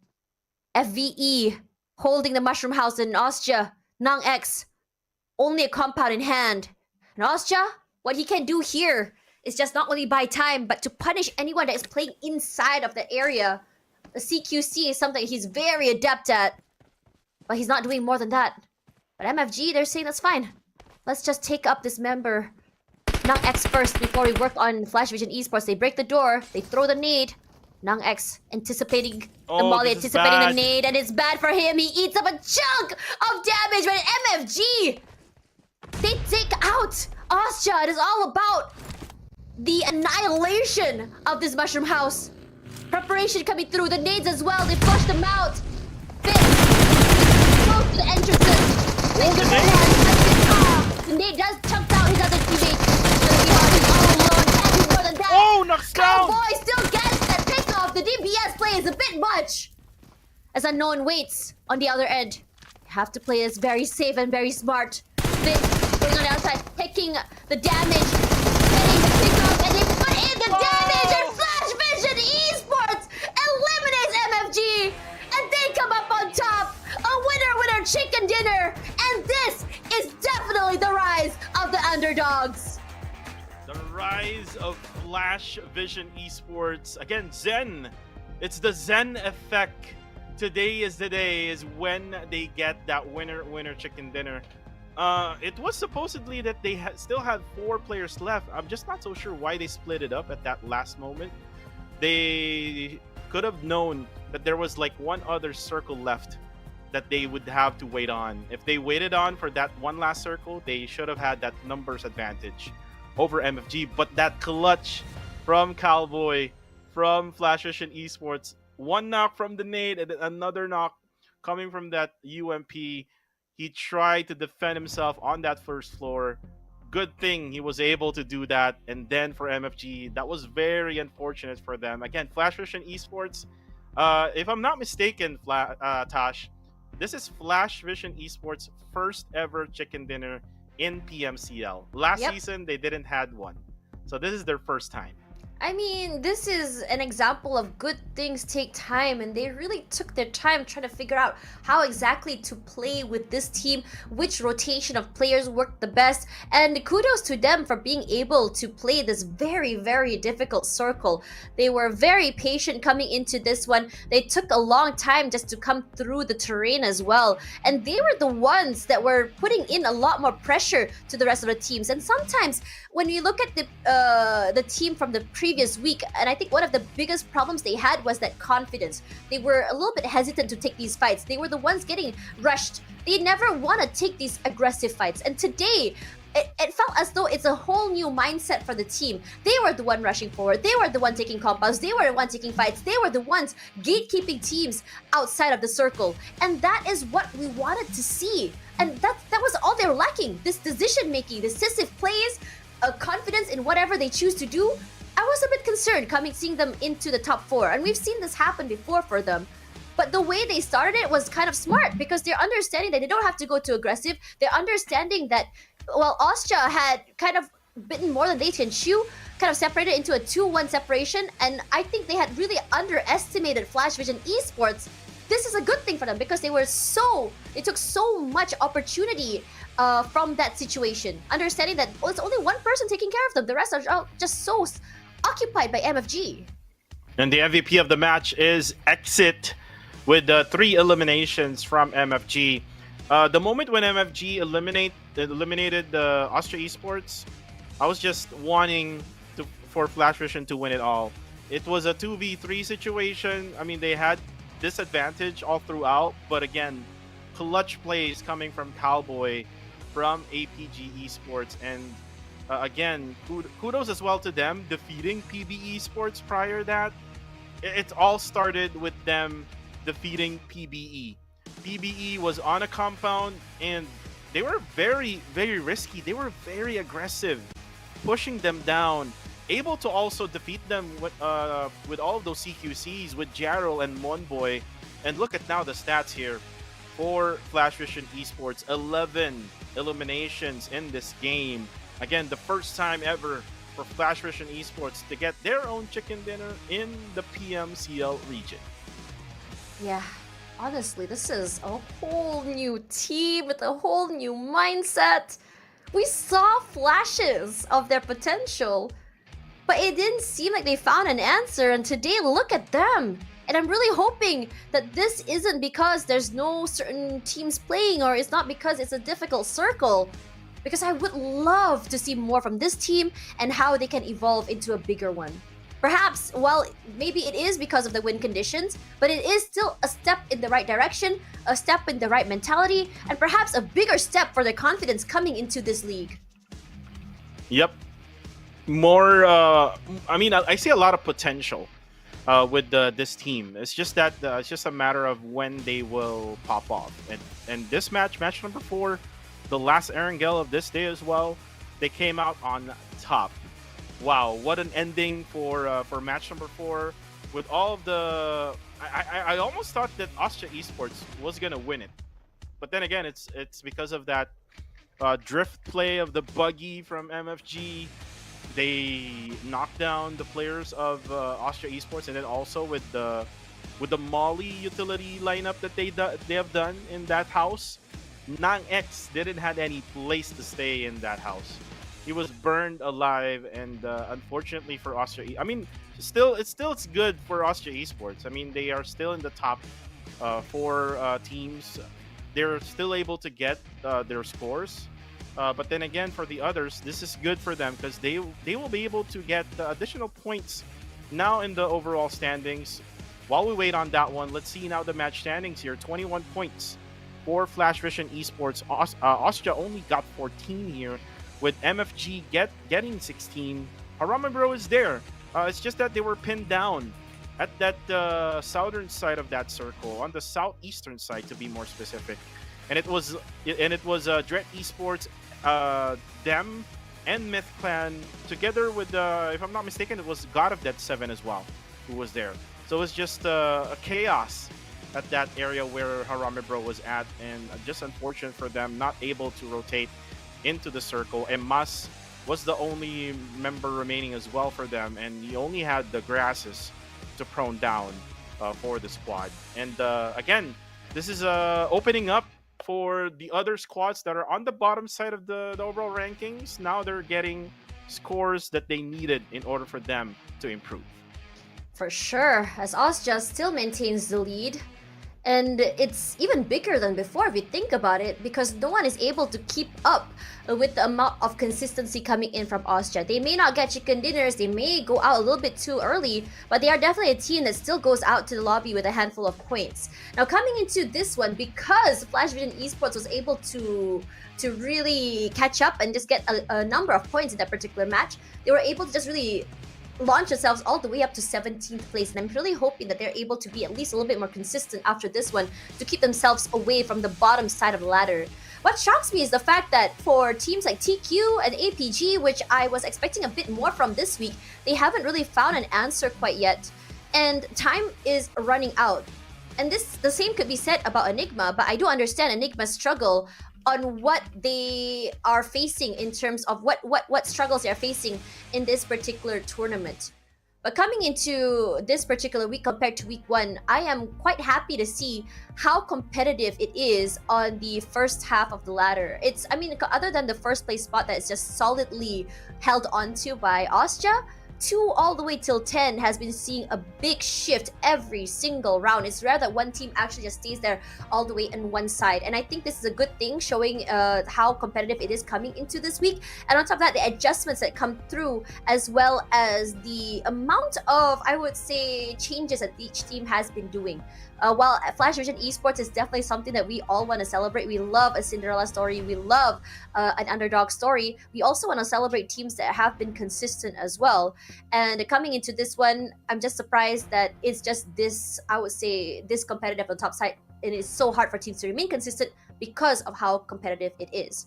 Regardless, as we go into our final 2 maps of the night, Miramar, reminding everyone at home that we still have some promotions going on, especially with the Royal Pass A7 happening, as well as the PUBG Mobile X Shelby Supercars, which you can get right now. More about that later, so do not go anywhere. We're going to have a quick break, and when we come back, 2 more Miramar maps on the line. Can these teams overtake Ozja, or at least close down the gap between them and Ozja before Ozja goes for a break tomorrow, is the question. So don't close the browser, do not go anywhere. This is the PUBG Mobile Challengers League Southeast Asia. We will be right back.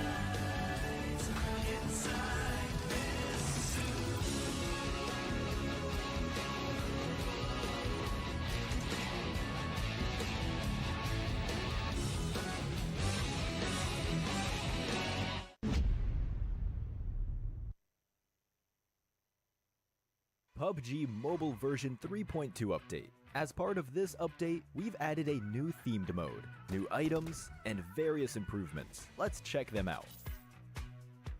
First, we'd like to introduce you to the new themed mode, Mech Fusion. In this themed mode, you'll find a new futuristic style ship containing loads of supplies called the Steel Ark. Several Steel Arks will appear on the map in each match alongside player transport aircrafts. They can land anywhere on the map. It's worth mentioning that a Steel Ark loaded with supplies will fly around during the match and drop supplies consisting of an airdrop crate and several supply crates at specific drop points. Use these abundant supplies to help you win. This new area has a huge interior space with a towering and layered structure. Interact with the environment to reach the different floors of the Ark. Inside, you can get rare supplies and summon an important battle vehicle of this mode, the Mech. Let me tell you more about it. The Mech has 2 weapons that you can switch between at any time. These are the magnetic arm and and missiles. They're a perfect combination of the combat abilities of the two smaller mechas. They make for a near-flawless battle machine. In addition, it has an enhanced jump, thanks to support from the Levitron's jet propulsion, enabling it to jump great distances and heights. Its super mobility allows it to move at ease on the battleground. Lastly, the armor mech can be separated at any time. As long as two mechas are close together, you will be able to combine them to form the armor mech. After combining, the pilot of the Levitron becomes the pilot of the armor mech. The Levitron is a new special vehicle. It can switch between a speed form and a magnetic form. In speed form, it gains a collision acceleration ability, and in magnetic form, you can activate its magnetic arm. The Strider, on the other hand, serves as the lower body component. This is an offensive two-seater vehicle. It can target designated areas and bombard them with missiles. Combined with a Levitron, they form the armor mech. Join your friends and experience the might of mechas. Besides the steel arc that spawns mechas, there's also the assembly base, where you can get supplies for yourself and your mecha. The assembly base contains not only mechas, but also a repair station, where you can replenish your mecha's health, fuel, and missiles. After battle, don't forget to come to the assembly base with your teammates to resupply. In this new version, we've also added a legendary pilot challenge. Complete difficult challenge missions to get special cosmetics for themed items and vehicles. You can get rewards such as a dance move and special elimination broadcast for the armor mech. Try taking on the challenge. In this new version, other than fun mecha battles, several new items have also been added. The first is the jetpack, which can be picked up and equipped to increase movement speed. It comes with a rocket jet ability that can be used to briefly boost off the ground, which is great for getting around quickly. Next is the personal AED. As long as you have this item, you'll be able to rescue yourself when knocked down. After using it, you'll recover from the knockdown state. Of course, for an item as amazing as this, each player can only carry one. But do note that moving during self-rescue interrupts the process. Find a safe area to use the item so you can return to the battleground. Next is the magnet gun. It's a downgraded version of the magnetic arm in gun form. Switch to it by tapping on the firearm bar. It has the same abilities as the magnetic arm. It uses magnetic energy to pull and grab vehicles or other players, opening up more possibilities in combat. Try experimenting to see what it can pick up. Lastly is the respawn beacon. It will show up in either the steel arc or the assembly base, and it recalls eliminated teammates, but it will use up their respawn chance. Life is precious, so proceed with caution.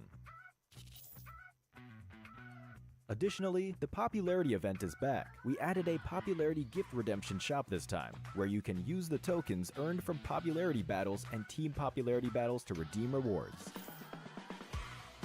With the new version update come enemies who've already infiltrated Metro Royale's Arctic base and Misty Port. While you're out exploring, stay vigilant in these areas, as Striders are active there. For Metro Royale, we've improved a lot of the processes. Furthermore, we've also added new honor rewards and Chapter 20 collectibles. Moreover, you can now bring your companion on your Metro Royale adventures. For more details, keep an eye out for Metro Royale update videos. In the new version, we'll also be hosting a grand home competition. You can register for it as long as you've reached 200 home prosperity. Let your imagination run wild and share your dream home with the world. Additionally, we've added a mysterious, elegant, ancient capital resource pack. Many home items will also become available in a related upcoming event. Aside from these, we've improved and updated home building, browsing, interactions, butler actions, and more. Want to find out more? Keep an eye out for home update videos.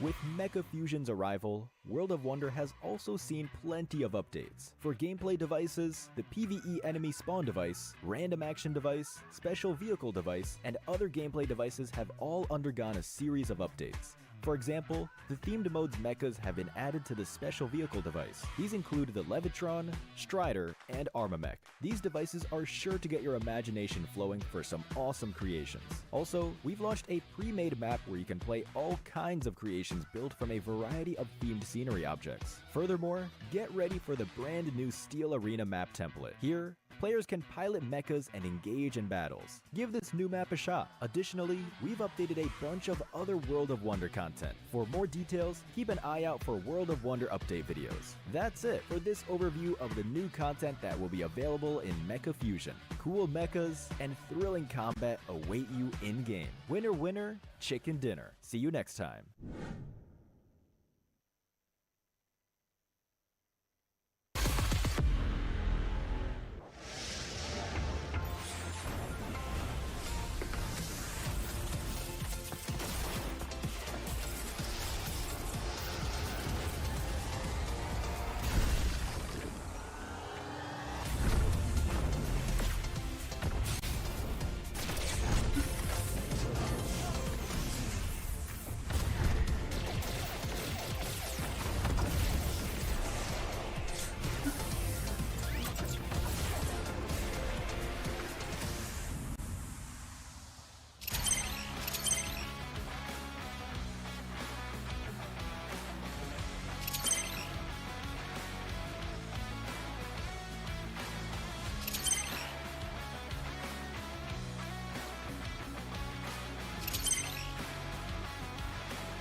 Hi everyone, let's get acquainted with World of Wonder version 3.2.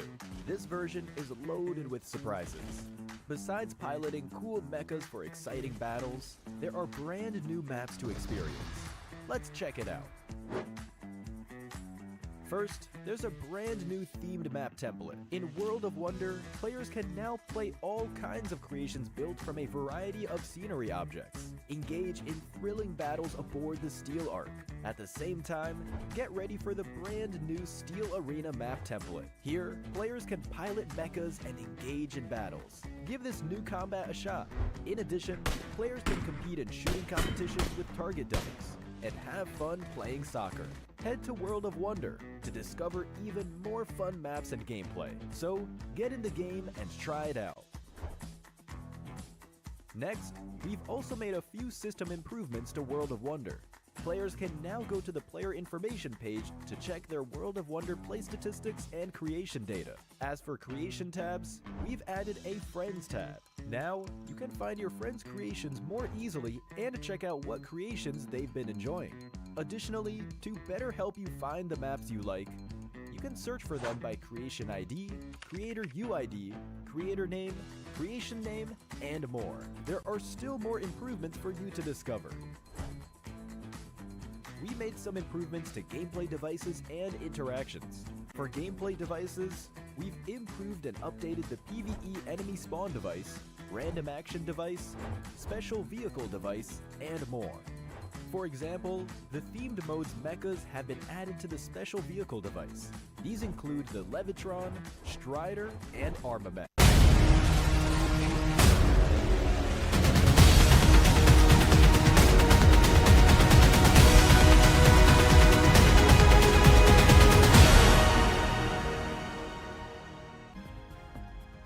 And we are ready for Miramar action. We are back here in PUBG Mobile Challengers League Southeast Asia Summer.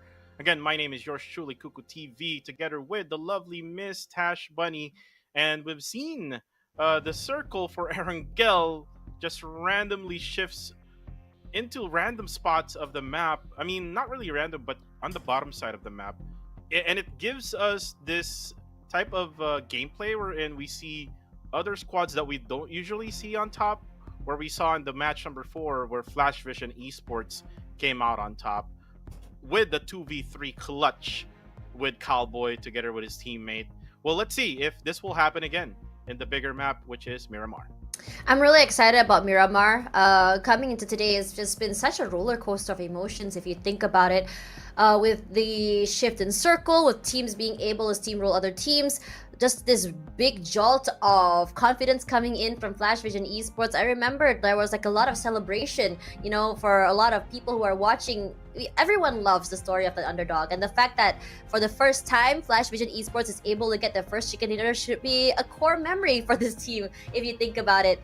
And it's also a great leap in the right direction for them in terms of their confidence and decision making. I'm not sure what exactly changed today, because their calls seem a lot more clear, a lot more decisive. And I'm wondering what was the strat or the talk that was set up by the team. What was the shift in mindset, and what was the moment that really changed that for them? You know what? If you guys are making a documentary, please do a documentary about that particular moment, because I would really love to know how this changes, because no one really talks too much about mindset when it comes to PUBG Mobile. It's always about the strats, it's always about the takes, but what about the mindset and the chemistry of the team? How does that get fixed? Because I do know sometimes there are going to be clashes when it comes to these calls. Now, enough about talking about the interests and mindset, because we're going to be talking about something that you can have in game to motivate you to grind a little bit harder. And this is going to be the Royal Pass A7, which is available right now, and it's available all the way till the 15th of July. So you have yourself the Nightscape Gladiator set, which comes in multiple colors, not just these three you see on the screen, as well as the Graceful Watcher set, the Graceful Watcher cover, Big Scout set, and the Vibrant Glory Shadow Blade. On top of that as well, you're going to be able to get yourself the Victory Dance as well, that you can upload to social media and please tag us if you do. On top of that, we have a really cool car skin for you, and this is the PUBG Mobile X Shelby Supercars collaborations. And I am very excited for this one, because it's not only cool, it's also very flashy. You can get it from now all the way till the 9th of July. And if you do have some extra tokens after you get yourself a Tuatara or Tuatara Striker, you can bring the tokens all the way to the next event. And I hope that they can share the tokens, right? I mean, for the others who doesn't have the chance to buy these skins, maybe there's an option in the future that they can share these tokens so that my clanmates can, share within the clan, and then they can, let that someone who doesn't really have a lot of skins buy his own collaboration car, like this one, the Shelby Supercar. That's one good idea, right? Well, anyways, let's go back to the game. I want to talk about with teams being together, because I know for sure Playbook Esports is a team wherein they're not in a boot camp. They're Really? playing far away from each other. Yep. I was able to confirm that with the coach, which is Fort Row, and he says that even though that they're not together in one place where they play together, they're able to connect each other really well because they know each other already. Monboy knows Raymond really well. They've been together for like 2 years already. And then they added Michi in the lineup, so it's been a year already that Michi was added here. And then they added Jarrell as well, together with Michi. So with Michi and Jarrell, they already had chemistry with West Point Mamba before.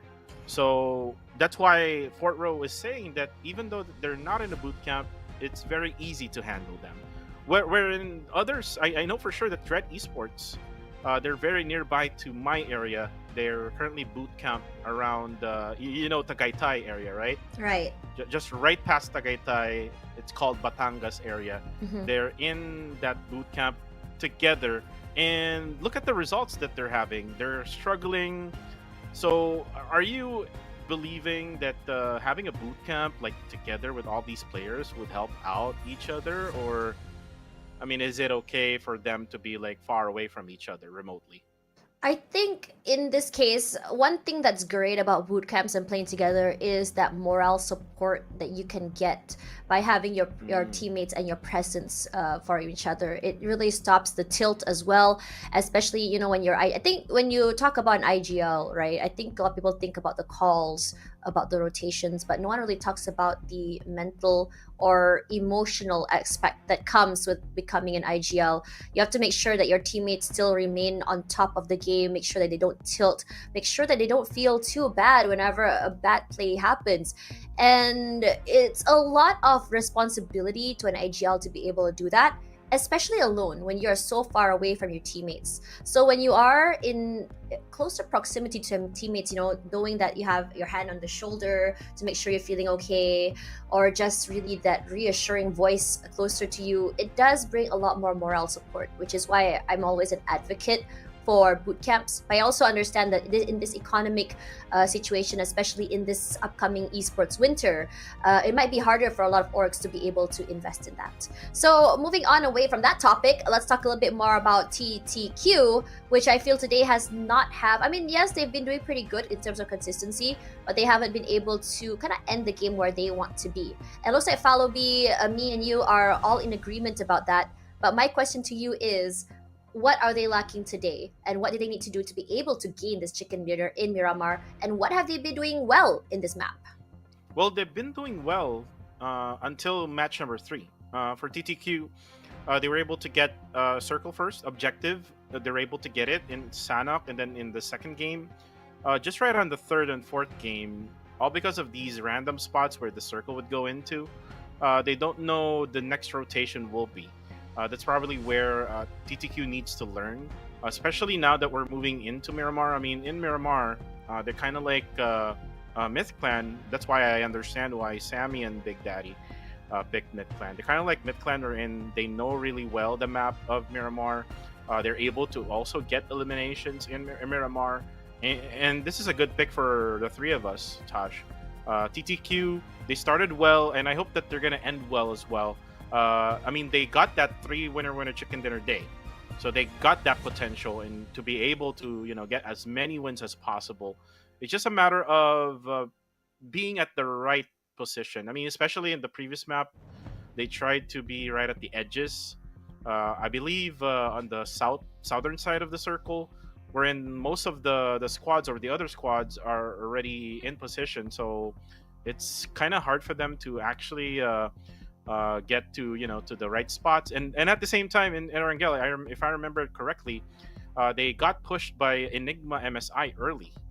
If you remember that, with Gus able to get that 4 bombs. So with that said, TTQ needs to stay with 4 members strong early in the game in order for them to flourish right at the end of the game, because with all of their 4 members, they'll be strong. And let's see at the start of the Miramar map.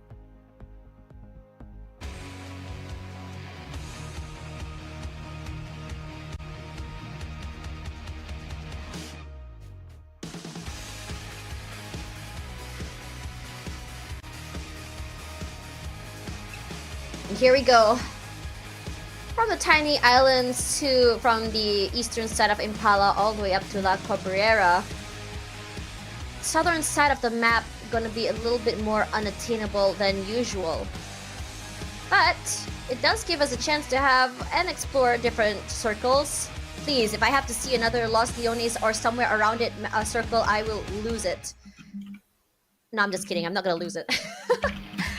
But I do want to see, in this situation, I do really want to see if we're able to be able to get a crater field circle. I did ask for that last time. Crater field circle will be good. You know what? Heck, give me a Cruz de Val circle. Why not? Because I think majority of the circles have been toward the southern side. We did have one toward the southern side, or was of El Pozo as well. Yep. We had we had one in El Pozo, and Yeah, then we we did. had like 3 already in Los Leones. Yeah, that's enough. Stop the bias. This ends now. Bless. Oh, there you go. Bless. They listened. They said no more bias. I promise. This might go to El Pozo again. I mean, you're gonna expect Yangon Galacticos, who will drop at El Pozo. You're gonna expect them to stay at the mountains just right on the eastern side of it. Oh, but then again, look at this. Austria Esports. And look at Say Cloud. Say Cloud dropped at the open area. Good thing he was able to get into that small shack. I'm just hoping that he has a gun on him. Those hats are just so cute. Oh man, Austria. And this is just so unlucky for Yangon Galacticos. This is a very early fight between these two teams as well. And what's even worse is the fact that, yes, whatever team that comes up on top is most likely to also suffer pretty heavy damages. I need to come through. Stay Cloud knocked. Gawi, I don't know how he does it, but he is so adept at throwing these nades into those tiny little crevices for these shacks. And now here comes the collapse. You want to be able to get these pickoffs for Gawi and Say Cloud. And Say Cloud was the first one to be knocked. Luck not inside, but both teams already suffering one. Cute Loki as well, sustaining some pretty heavy damage. Both teams have not actually finished with their looting. So this might not be the best in the outcome. Say Cloud bleeding out. That's the end. Gawi gets 1 point for his teammate. And Gawi as well is just waiting and biding for time, but no one is moving. Everyone in a Mexican standoff because anyone that shows themselves first is going to go down because they have no shields, no heals. They barely have even good weapons. And Gawi, I mean, he can be revived. Look at Skynet. He has the garage, so he can get that vehicle, which is you can see right now, and he will be able to get that revive. This is bad for Yangon Galacticos. Look at Loki. Doesn't have any heals as well. It only has an M16 and a Winchester. So that's again bad. Combination of weapons, to say the least, for this type of Mexican standoff.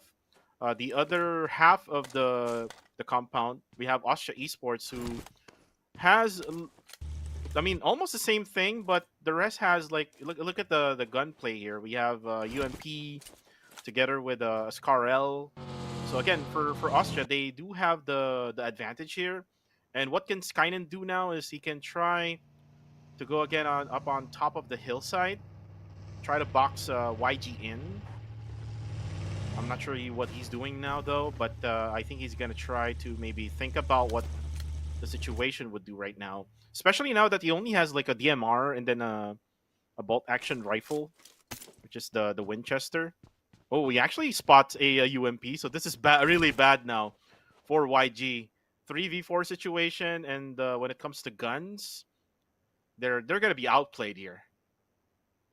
YG is just cannot move anywhere. Found themselves in a position where they can't make anything work. And Austria is okay with not only just looting early, but playing very aggressive. WTZ, despite the weapon disparity, still puts in a few shots. Shows his hand, but Austria says, that's fine, we're done. Can take whatever we've left behind. We're happy with our one pick. I don't think they're gonna worry too much about it, but instead they do leave them behind, but they still have the high ground to hold here. So I think this play from Austria is still about following the strats and keeping to the script. They don't take fights, they don't have to in the early side of the game. And Yellow Galacticos, they survive another round thanks to that mindset. But honestly, I do question. I mean, I think it would be a lot more beneficial for Austria to take down Yellow Galacticos this early, is number one. Number two, I think they are more than able to with the amount of loot and weaponry they have. My question is, why are they not trying to at least get these extra points? Or is there a bit of that uncertainty that they want to avoid very early, you think?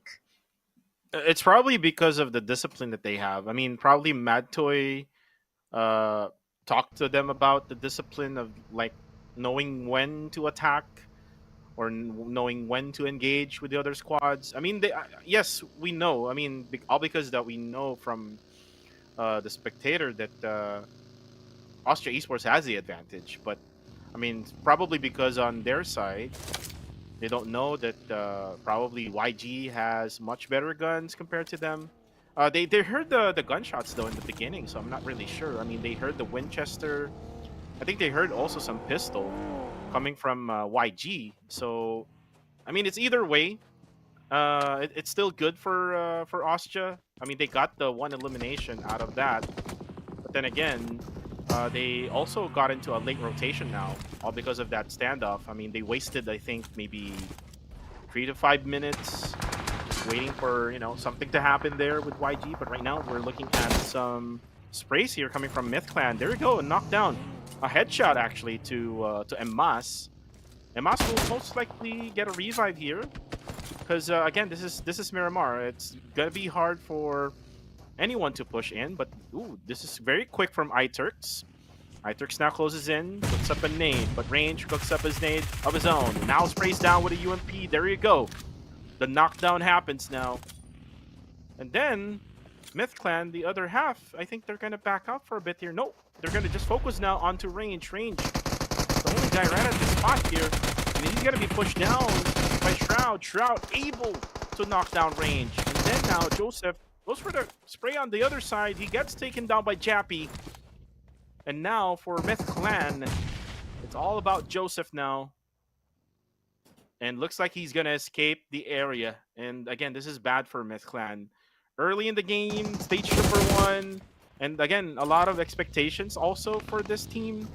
Again, this is very bad for them. Wait is on, Harame, bro. Wow. A different mindset coming into this one. They may have not ended up where they wanted to be earlier. They did have one chicken dinner today to start off. So this might just be the momentum that they're still riding on. That's a good thing for them, regardless.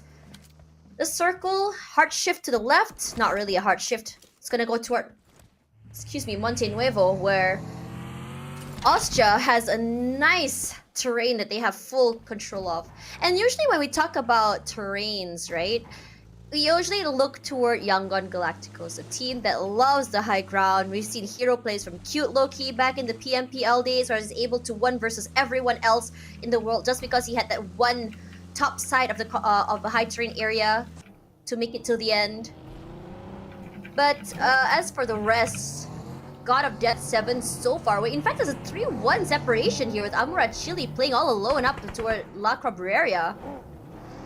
I am wondering why that really far away shift, and Amura Chile will be taken down by the play zone. That's one of the downsides of not having your teammates around. Maybe he's gonna be safe here as he moves away from the other members of Exquisite. UA Prime tries to put in a little bit more pressure onto him. Manages to find a little bit of sanctuary in this building. Long range shots from MM might prove to be a little bit more painful for him, but hasn't quite happened yet. He's still surviving. And the other members of Exquisite says it's fine, just leave him. Prioritizing the zone instead. MM has other things in mind though. He's waiting a while longer just to see if he can get a pick off. I don't think he knows that maybe has not moved quite yet. Spots the other members rushing into the circle as well. There is that concern that from the other members of Exquisite is that, well, everyone's just rotating into the circle. The biggest problem they're going to have is just getting into the zone itself with so many people gatekeeping. Now, as the other members of RSG are here, nice. As the other members of RSG are here. Sorry, it just caught me off guard. We can see Exquisite just quickly rushing into the area for RSG. Yep, they came back for him. They decide it's gonna be hard for the rotation. You know what? Let's take this 1 point.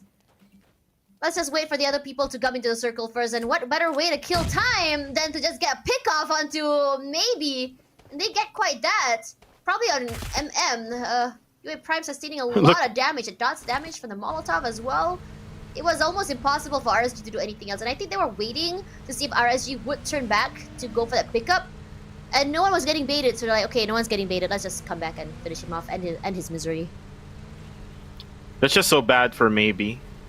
I mean, he almost thought that Exquisite Esports will be leaving him, and then all of a sudden, they came back. But then again, here now, we have Enigma MSI. This looks good for MSI, or for Enigma MSI. They're all 4 members still remaining here. Not the usual where we see them being picked off one by one in the early stages. So I hope that they're able to sustain this until the latter stages. Oh, but hold your thoughts here. Oh, no. And that's going to be Federales who spots Macbeth. Macbeth goes down. Zyle goes down as well. And look at the Ramen Bro. They're very aggressive. They're going to go to their vehicles. And now Range just finishes off all the players who got knocked down for Enigma MSI. Did I just jinx them? Let's hope not. The nade comes up. Ramen Bro is here. The sprays immaculate for the other teammates. This high ground is serving them so well, Harame Bro. 1 by 1, the members of Enigma fall. Macbeth, let's go for the reset. Tries to make something happen. Anything. Too much firepower coming through. This is his final health kit. It's gonna be hard for him to do anything. But he pushes on. One pickup is all he needs, perhaps, to keep the dream alive. A smoke, a nade thrown, and he eats the entirety of that damage. What? Enigma MSI cannot keep the dream alive. Another map where they go out too soon. Not the outcome they wanted. I just jinxed them. Oh my goodness. Well, and for Enigma MSI, I hope that they're learning. That's the only thing that I'm hoping right now for them. I hope that they're learning every single map that they're playing in now. They're going up against, again, the top Filipino team in the league stage last season, which is Harame Bro. And now Harame Bro got 7 early points here. What they could probably do now is just hide, just position in the circle. But then again, look at this. Exit now. Able to get some damage onto Jibna. Jibna goes back. Wait! Ooh, almost. The timing is just too good. Jibna runs Oh! for his life, gets knocked down. Jibna, horrible predicament to be in. His teammates are close. Holy Lanju tries to put in a bit more pressure. Dread Moy is now out. And so is Jibna. Not yet. Yes, now, sorry. And now for Holy Lanju, it's all about repositioning until just leaving the area. They can't take this fight. MFG a little bit too oppressive on this end. As Unknown comes up forward, the other members of Dread Esports understands they're gonna have to take a bit of damage, a longer rotation. And Flash Vision Esports, they're looking so good right now, and they joined this third-party fight. They chunked out a damage. Fit, Punish, Pozo, ever ready. Dread Esports was able to survive just now, but Pozo plays this area to perfection, but not before Cowboy comes, runs him over. His teammates are there for some support. Maybe Harry's waiting through on the outer end. Jump shots forward. His teammates need to be picked up here. Heals himself first. Await a lull. Harry's throws that nade. Playing a close angle. Fit is alive. They get the pick up on top of that. Harry's has a DBS to play. Can play the CQC. But the question is whether or not he gets double chunked. You don't want that. Place closely on the upper end. The amount of footsteps on the bottom floor possibly not happening as well. Not helping, excuse me. As DD finds one for himself. Or Fearless is all just Harry. Flash Vision, they need to make a choice and they need to make it now. They ought to either just push in together toward Harry's, or they're gonna have to be careful with the members of APG and MFG so close. The smokes does buy them a little bit of time, a little bit of space. Denies vision to the members of MFG on the top side. Molotov is here. Jungle Galactico is 14th. A second time in a row where they're not able to survive and keep up, hurting their chances. Just really catch up for the end of the day. After it goes down, APG is now here. Very aggressive today, a whole different mindset coming forward. Blind shots into the smokes is what Harry's can do. But the other members of Flash Vision Esports also struggling. Fearless, DD with the long range, stolen away that point. And now these two SG teams find themselves face to face with each other alongside MFG. Well, you can say they're an MYSG team because half of Flash Vision is from Malaysia. And now, the push down from MFG, they realize that Flash Vision Esports is just going for the reset. And now also at the same time, Jarrell from PBE goes for the third party. The nade now coming from Lil Yaiko. And that is it. Flash Vision Esports just got pinned down. With Fearless earlier and then MFG. And then we do have APG Esports as well. On the other side of the road, this is Diddy and Yuno. MFG can get 2 more additional points here if they play the cards right. The wait from APG this time. They calculated this very well. Now the smokes are out. Exit waits patiently. An idea, a nade, chunks him. Causes a bit of damage onto him. He's quite low. Yunos is doing very well using his utility just to flash exit out. Exit! A little wiser. Using the smokes as bait and moves out of the way. He's open, but his teammates are there. A lot of trust given to them to make sure that he doesn't get chunked from behind. But another team has their eyes on this particular fight. It's long drawn from 3 different teams and now a 4th. Jarrell, or PBE, his team, right now on 7th spot, at least for this particular grouping. So, if Okay, try and find a way to get these pickoffs to third party. PBE does it best. His teammates are not close by. Jared can go for either a pickoff or buy enough time for his teammates to just collapse through.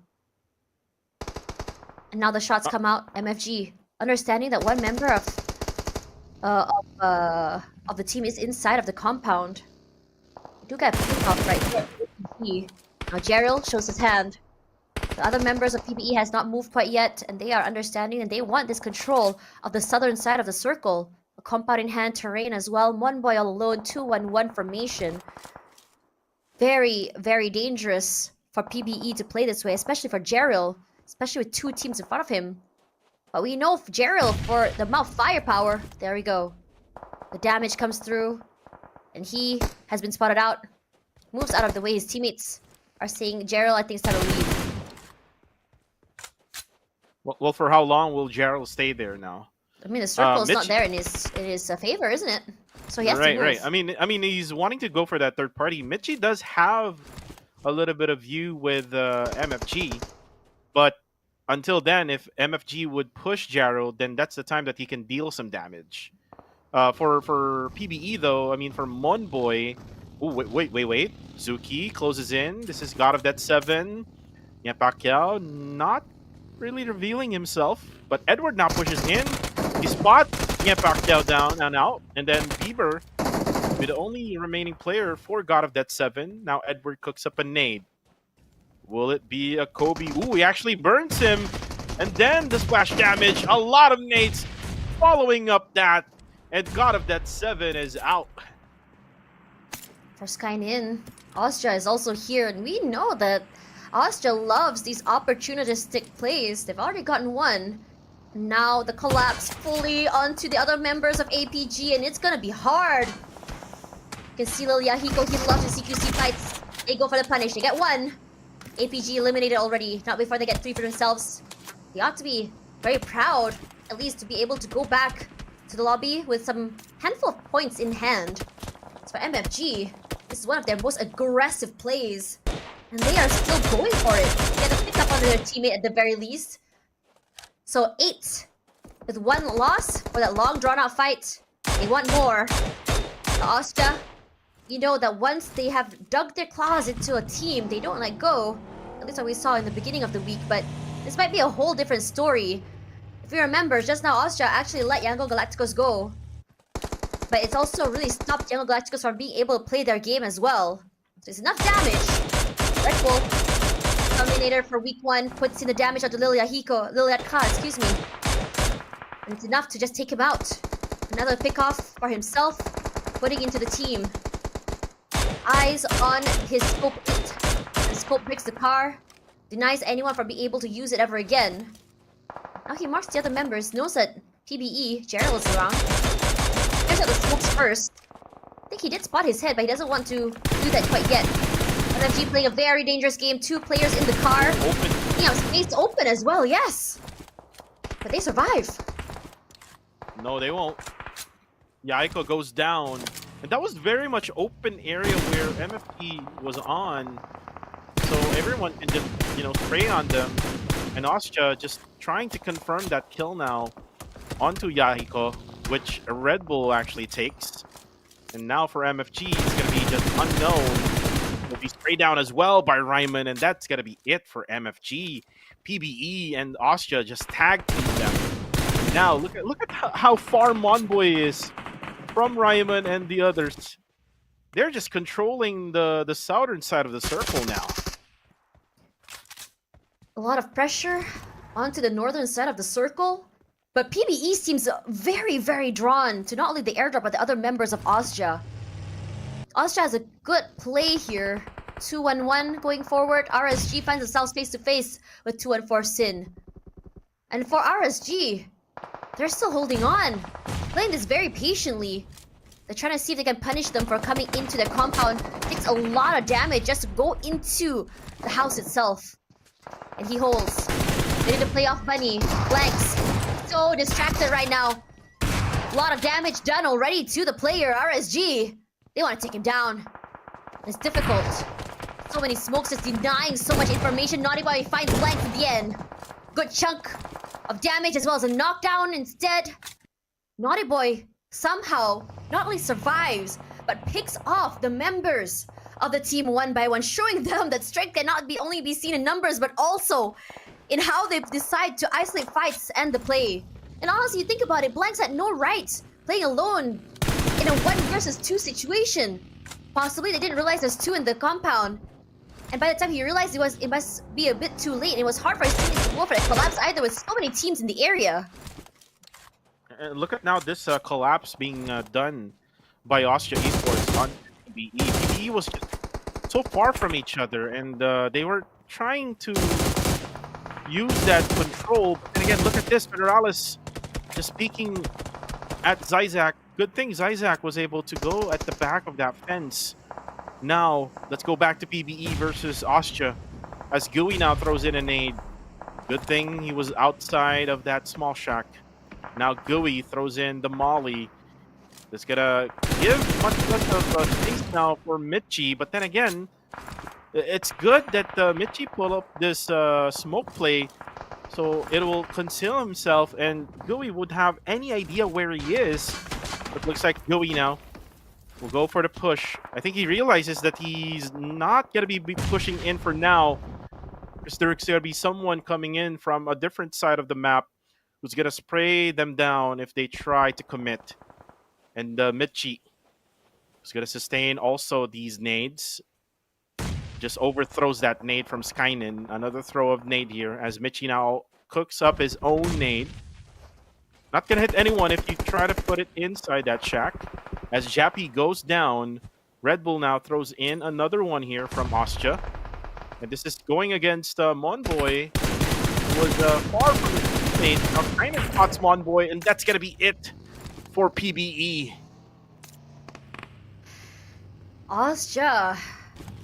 One of the things I've noticed today is that their positioning and circle predictions have been on point, and this has been resulting them in so many of these successful holds and fights. Full control of the lower side, the southern side of the circle, as 214 holds this terrain. They don't have advantage in numbers, so they have to be careful if they want to be able to take down TTQ. TTQ, a team that never backs down. They go for this fight, aware the proximity where 214 is. Gus knocked already. It's just about time for them to go for the pickup. Yuki, the hard hitter. And other members get chunked down one by one. You gotta give it to Jappy for playing that aggressive push. He wants more. Umas so low right now. Gets the heal, moves away.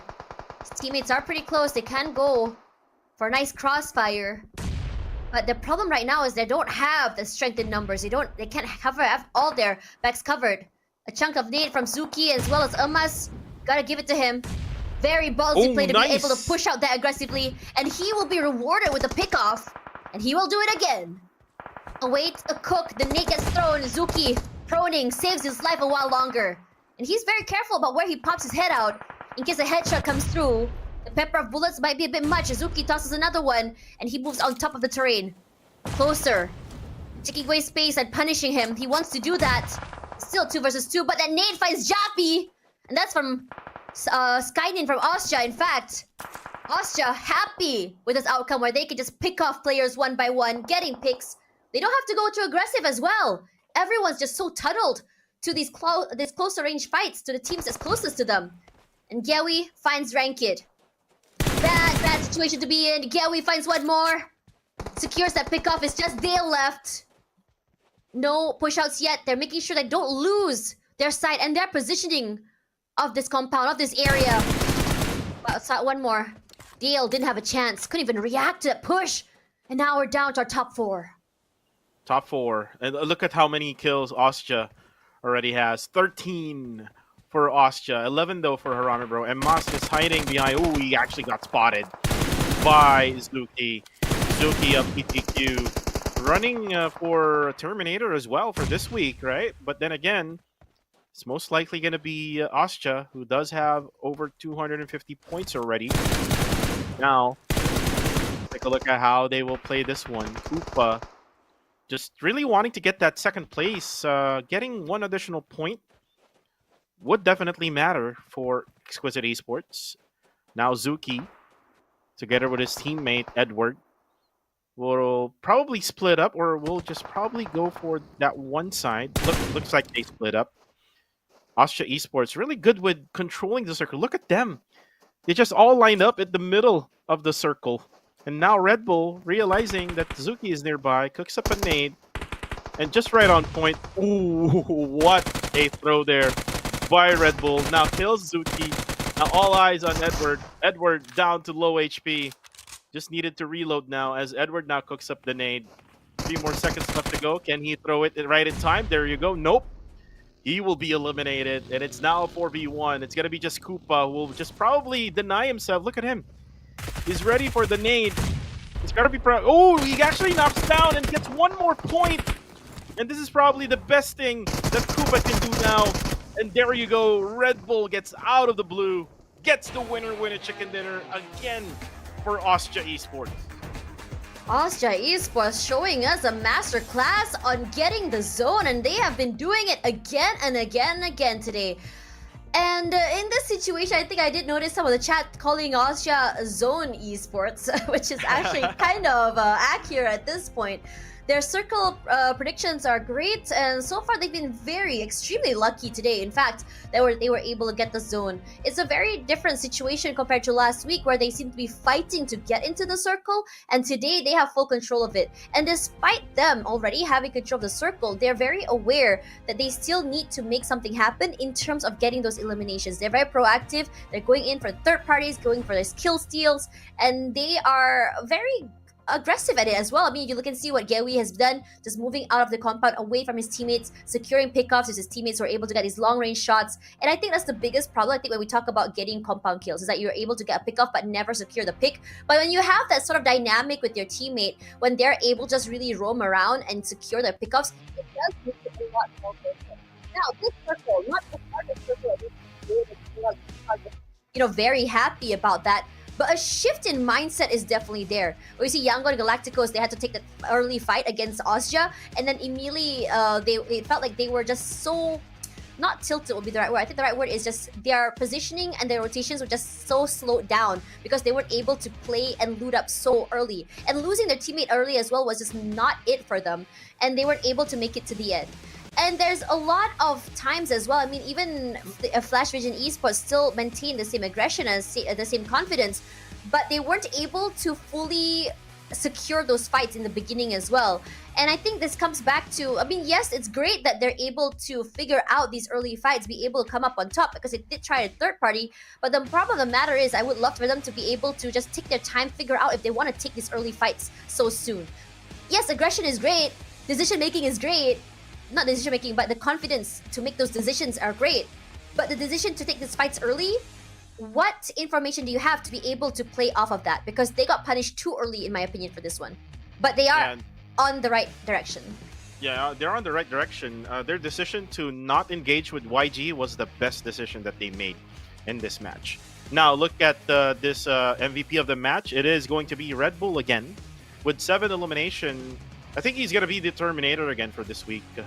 I mean, it's probably automatic. Either him or Skynin. Yeah, for who sure. will be the Terminator of the week. But I'm surprised it's not Gewi, actually. Well, Gewi is more of a support player to Red Bull. That's true. That's And, true. It's like when Red Bull goes down, Gewi takes up that mantle, right? Right. And he's always at the flank for the team of Austria. And then Nang X will be the ones who will throw the nade over to the enemy, which is it's always on point for Austria Esports. And look at how many kills they got here. 16 eliminations for this just game. 26 points is what they're going to be getting out of this match number 5. And they're just going away from everyone else. It's, again, for the viewers out there, I see comments here from YouTube as well. It's Zone Esports is what Austria right now. And it's probably all because also of the coach and analyst, which is Mad Toy, just helping them out with all the experience that he has with PMPL MYSG, with PMSL, and at the same time with PMGC. So with all of that experience together with the young team of Austria Esports, then this is the result. Austria Esports right now on the verge of getting probably at least 300 points for this week. That's And again, insane. remember, this is their last day and their last match, which is the next one. Yeah, that's why I say it's insane because they're just breaking records every week. They have one of the highest amount of eliminations in a game, one of the highest amount of points in a game they've managed to get, and they're just setting that record as being the first team to not only hit 100 points, 200 points even, going far ahead of that. And they might be ending the week with closer to 300 points this soon, and we still have one more Miramar on the line.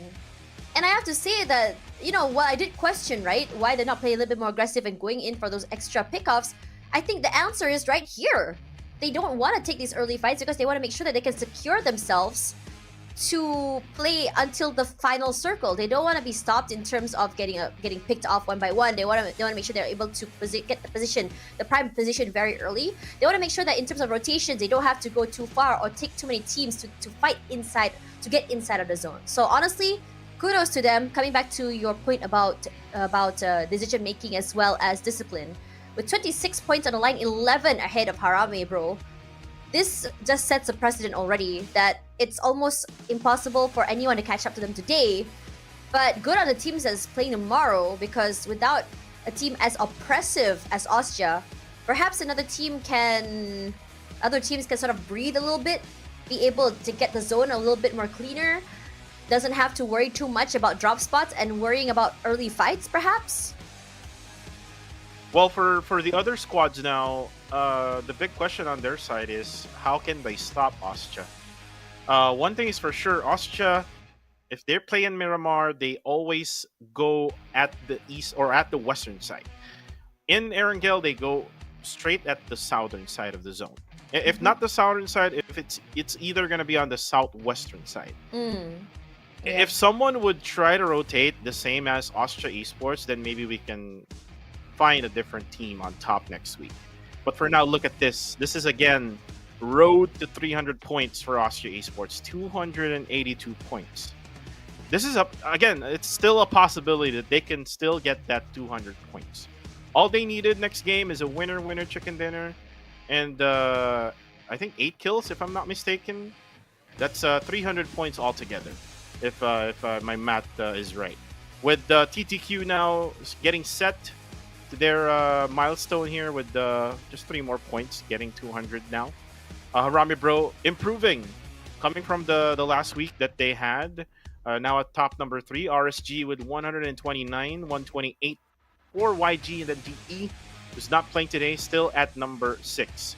ASD, same goes with them, 118 at number 7. For MFG, they have that chance to go over these two teams. It's just that for a couple of games, I mean not for the 4th game because they were almost able to get chicken dinner in that game. But other than that, MFG has been having some trouble of getting into position wherein they can manage to get the chicken dinner at the same time get elimination, especially in this map. Wherein they had Flash Vision Esports together with APG. After that, they didn't really know what to do. They were like in the middle of PBE and Austria Esports, where they had no choice but to just ran their car or their buggy out in an open area, which is kind of automatic that Austria or PBE can easily take them out. Yeah, I think MFG, I think the whole idea for how they want to play has always been aggression. They want to take these fights, and a lot of times they do run into teams and they want to force it. And not only do they force it, if teams take it, it's even better for them. They like it. That's why they play a loiter rotation. That's why they like playing on the sides of the circle. But you are right. It comes down to that situation of them playing this high-risk game of not being able to clinch it to the end, that final circle, being able to survive a lot longer, being able to get those pickoffs, being able to get that chicken dinner. Yes, we've seen success for them on Miramar, but it is, after all, a bigger map. And the way they've been playing is because they're sort of like playing a Grim Reaper here, where they go around the map. It's very similar to what we saw from PBE, though a lot more aggressive on week number 1. The fact of the matter is, I think, end of the day, they're not looking to secure chicken dinners. The chicken dinner is just a bonus.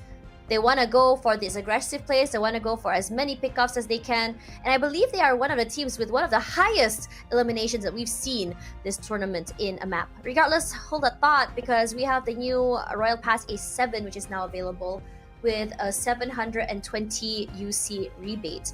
And what's great about this is that all the items you get on here are worth over 80,000 UC. And you can find yourself getting this from now until the 15th of July, where eyes are on the Nightscape Gladiator set at level 100, where you can get a multitude of colors for this particular set. Right, and a lot of these skins are futuristic as well. So if you're a fan of the futuristic side, definitely get this one. And again, for the Nightscape Gladiator set, this is a really fun set because you can definitely change how the colors is for this one. It's not just only the one that we're seeing right now on screen, because you can see right now the blue one, the red one, and the purple one. I see it on the ads wherein you can change it with the color that you wanted based on the, I think there's like a color wheel that you can actually use. That's kind of cool. That's like a lot of options. It's really cool. It comes with like gradients as well, right? It's not, it's like one color by one color, right? Yeah, you can do yellow actually, to be honest with you, or even yellow. orange. Yellow sounds kind of dope if you think about it. It's like very bright, very like danger. I don't know how to explain it. It's like a warning sign, like yellow. You know what? Never mind. We don't talk about that. It's been a long day. Let's talk a little bit more about what else we can observe here. I mean, we also have the PUBG Mobile X Shelby Supercars, which is going to be available, which is available now all the way till the 9th of July. And you have two options you can choose from, either the Tuatara or the Tuatara Striker. You can go for both if you want to. And the vehicle tokens can be used all the way till whenever, till the next event if you want to, if you don't manage to finish the tokens itself. And I think this is a very, very cool collaboration. And I always question how PUBG Mobile is able to get these really cool collabs, because I would never in my life have thought that they would be collabing with a brand this awesome. Yeah, these are like luxury cars. And I mean, if you cannot get it in real life because it's really way too, expensive, why not just get it in game? It's much less expensive compared to in real life, and you can drive it around. And after you drive it around, you can kill people with the guns that PUBG Mobile offers, right? For now, I think I'm really curious about the final map. I mean, Austria is very confident and very safe in how they play today, and this is such a different tempo if you think about it, because when we always talk about Austria, we think aggression, we think crashing into compounds, but today is such a different day for them. And I do understand because they are not playing tomorrow, because we never see that last week, because last week I think their off day was on day number 2 or 3 if I'm not mistaken. So for them it was like, it's fine if we can play our game and then take a break in the middle of the week. I think it was the last day also. Was it really the last day? Yeah, it was because they were grouped all together with GE, right? Oh yeah, but the thing about them is that they were able to play very, very aggressive. They were able to play their game. Oh, we disappeared. Oh, we're back. Yeah, but they were able to play their game and play as aggressively. But my question is, what is the idea on why they changed up the way they play? There is this curiosity to see what worked out this week, because I don't think that they had a moment where it was like a glum day for them. They were still managing to get top 5 regardless of the outcome. I'm wondering if this is another strat that they're trying out for the grand finals, because again, playing in scrims is very different than playing on the tournament side itself. But enough about them.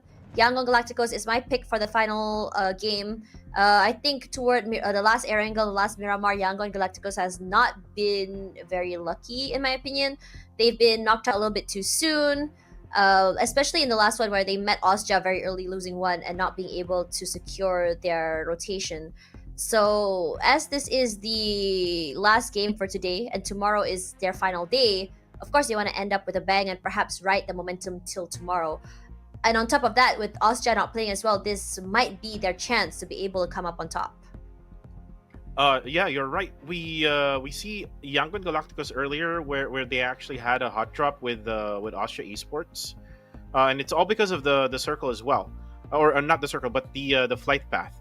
Now with the new game or the new match coming up, hopefully that the flight path would go back to normal. Hopefully that YG can try to go to their usual spot in El Pozo, and then at the same time, Austria can go to their usual spot in Monte Nuevo.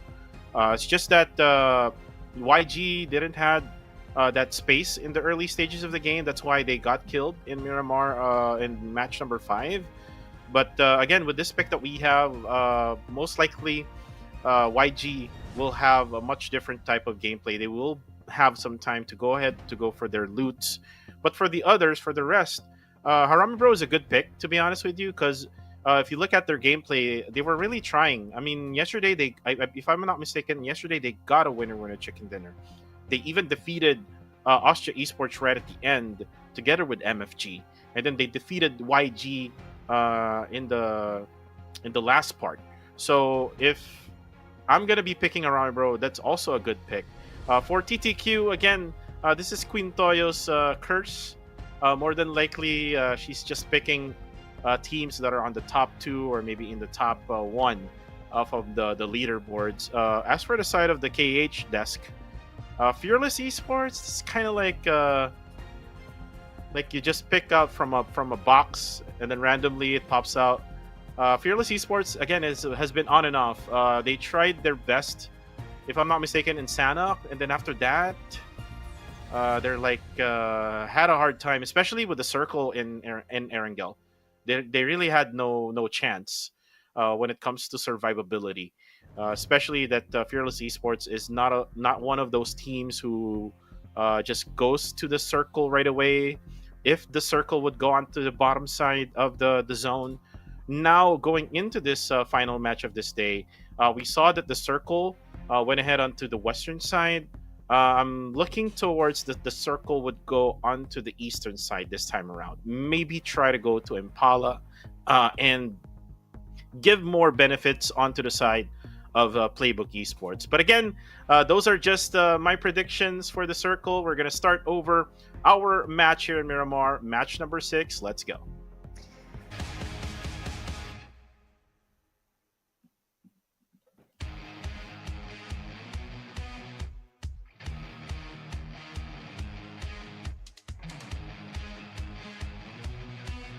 Here we go. Northern side of La Corberia all the way till Minas del Sur. This is where did you say you wanted the circle to go again? I want to go to the Impala area. Impala area. Yeah, I want to go there. I don't think we've seen an Impala. Yeah, we haven't had one there. No, right? no, not Impala. We've seen one somewhere that side on a different map. So yeah, that'll be kind of fun. My question is, I've been asking all the casters this, right? In my short career of shoutcasting, have we ever seen a circle in those tiny islands? And everyone told me it happened once, but I feel like it's a myth. I don't know really? where. I mean, it probably happened, but I don't know where. Not the tiny in, islands? I don't know in which region it happened. For but, real? I mean, it did happen in one of my ranked games. Ranked is different. Well, I mean, yeah, it went there onto the northern island on the eastern side. Yeah. So we were killed eventually. Ouch. Because we were like one of the late comers over to the island. Right. Oh, this circle again. Nothing different. Please don't give us the Los Leones circle. We've had it 3 times. Yeah, this might be the 4th time if that's the You're case. gonna jinx it. Well, I mean, I don't want it to happen. So that's why I'm saying it. Oh, Because everything that I said so far for today right. hasn't happened. So Right. I'm probably the jinx. You know, there's a Malay saying it's called mulut masin, or a salty mouth, which means that don't say something or your mouth will get salty. So that means that if something happens, that's what happens. Your mouth gets salty. I don't really understand the saying, but that is how we say it here in Malaysia. We call it in PH differently. Like, What did you guys call it? We have this term maalat. Ma'alat. Yep. Did I say it right? Is that the right pronunciation? Yep. Oh, Yep. nice. So what does that mean? Maalat means salty. Salty. Yep. Is that salty in the term that you're mad at video games, or? No, you're when you say you're maalat, Yeah? you're playing bad. something Playing like that. bad. Okay, that's two different So things say then. say you're like playing in game, and then you just drop, and then eventually you got killed early, something like that, Yeah. or maybe you got like a good view of the enemy, and Yeah. then you potatoed the whole thing. Potatoed. Yeah. Interesting. Oh, I know what you're saying now. Okay, it's two different meanings for us. Like for me, I mean for mulut masin, it means salty mouth, which literally means like if something you say comes through, or something like I will never, I will never in my life like dogs, maybe, and then suddenly you end up falling in love with a dog, calls mulut masin, or something you say Oh, do, came do true. you Something you do say you came don't true. love dogs in real life? I do love dogs. I love all Oh, okay. animals equally. They're so cute. You have to meet my dogs. That'd be kind of It's nice. Lulu and Lala. Lulu and Lala. Oh, what a name. Cute. Coming back to this one, I wonder, sometimes I do wonder, looking at some boot camp videos where you have Oh, what like happened to a... Mix? He drowned. He drowned. But And this is why? what The this is circle is probably so the centralized, though. right. And this is probably because of the thing we talked about when we were on break. Mm-hmm. Philippines right now is having some power interruptions Oh, recently. right. So he probably wasn't able to get off the plane, most likely. Yep. Yeah. Yeah, and in one of the matches, Dale just landed in farm, which is very unusual because we normally see them drop at Novo, especially when GE is not here, together with Probably Milta with Power. Amura Chile as well, no? I think we saw him all the way north just now on this map, and he was all alone there, unmoving. Oh, is he? Well, I think I was casting that time, and I said, "Hey, what is Amura Chile doing, going all alone, northern side? And no one is there. His teammates are all on the other side. What is going on? He just dies to the blue zone." And I was like, "What is happening?" Yeah, these factors would come in, especially on league stages, because I mean things may happen within the day, like Right. internet can be a factor. I think that's the power problem with not interruptions. having lands, right? And you Oh, can't yeah. expect, the tournament organizer to restart every single match. And I think it's that's why orgs kind of like spend lots of money on boot camps to move players to a place that has better ping. I think we talked about a bit how APG, during their former Cambodian roster, they had a problem with getting good ping, for PMPL. And they were the wild card, and they had to play on 160 ping. It was so hard for them to be able to play, and it was something that they had to That's so deal bad. with. 160 Yeah, ping. yeah. It was just My something that they goodness. couldn't do anything more, right? Because the org just didn't have didn't have the resources to move them to play in a different region or different area. And there was also that part about not about places not having stable electricity or stable internet. And I've seen some facilities that are just so well prepared for these situations that they even come with a backup generator in case electricity dies, so they can play Wow. uninterrupted. So but again, remembering that in this economic situation, it's harder for a lot of teams to really invest in these things. So very few orgs are able to do that. Hopefully, I can be one of these orgs that Right? you mentioned. Kind of cool. Backup generator. That's just so wow, right? It is insane. Like I don't that's really the level have of to like dedication. go out and then find a place where there would be internet and electricity. Like what I did earlier. Yeah. Well, good thing I was back. Like Yeah. I only missed maybe like 10 minutes of the first game. Yeah, good thing I'm back. Thank God. Yeah. That'll be Well, anyways, going back to the game now. This is what I'm talking about with Fearless Esports. Look right. at Baby Harry right now. I'm not sure what he's doing. I think he's probably just waiting for his teammates to come to him. I think he already knows that there's like a squad right in front of him. This is TTQ, Mm-hmm. is what he's going to be fighting against with. And for a fact that TTQ is good here in Miramar. There's always this saying that if you're bad at the Erangel, you're most likely going to be good in Miramar, all because of the terrain. It's much more brighter here in this map. This is my favorite more than Erangel, to be honest with you. Mm-hmm. And then the next one after Miramar would probably be Sanhok, because I can just make on the track. Yeah. The prone game. Oh my gosh, the prone game endings are something that I think I casted a lot back then as well. The wide open areas, the 1 to 2 players left. So I'm kind of glad that the tempo has definitely changed in terms of point system so that people are a little bit more aggressive. So you're not doing the waiting game any longer. No waiting here for God of Death 7 as well. Long range, and this is the kind of long range fights that I really wanted to see more of on this map.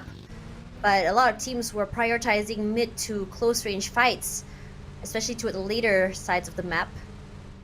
And I mean, if you look back to the previous meta when teams are playing a lot slower, those long range fights were something that they were kind of going for. It's all about like holding the high ground of the terrain, those scopes, those pickoffs as everyone's just rotating in.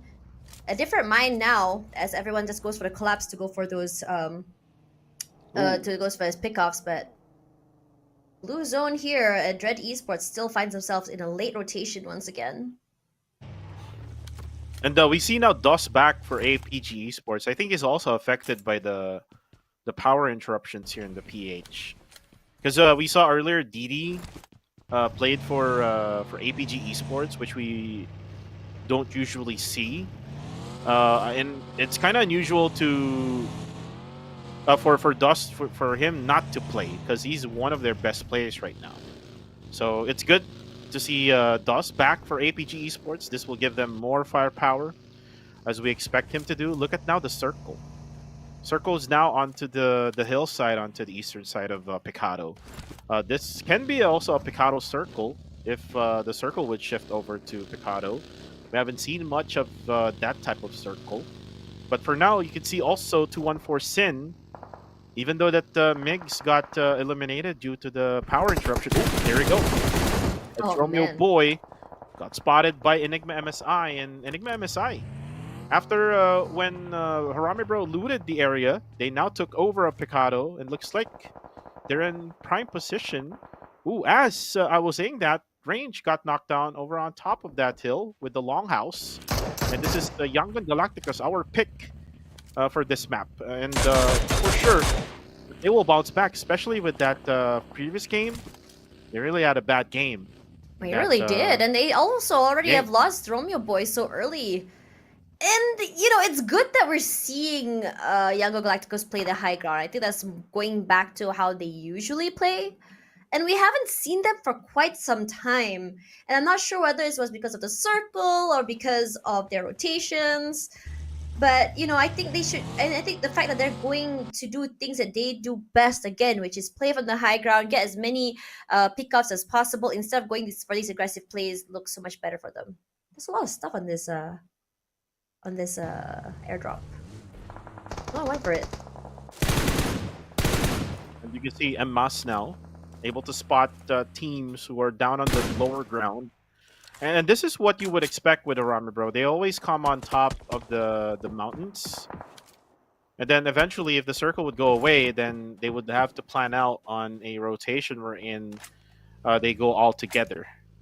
Then again, Federalis, if you give this guy a high ground, this is just gonna be really good for Federalis. But unfortunately, Mas goes down, and this is all because of MFG, who has a lot more of a higher ground compared to Arama, bro. Apparently, bro. Also, I've lost Amas so early. And Amas has been such a insane firepower for the team. I'm just really concerned that the team will not be as aggressive and as oppressive without him, but I don't think it changes anything. When they have the right mindset, if they have the right idea on how they exactly want to approach this map, that's exactly what they will be doing. But the amount of teams rotating from the eastern side is almost scary to watch if you think about it.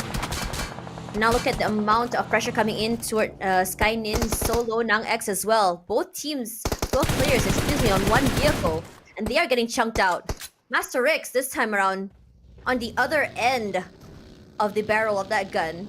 He has a pick off. That's good for him. He goes for the collapse. He as well still providing a lot of cover fire as well as support here. Master Rix choosing to go straight to the middle side of the area, going straight into the circle. MM as well.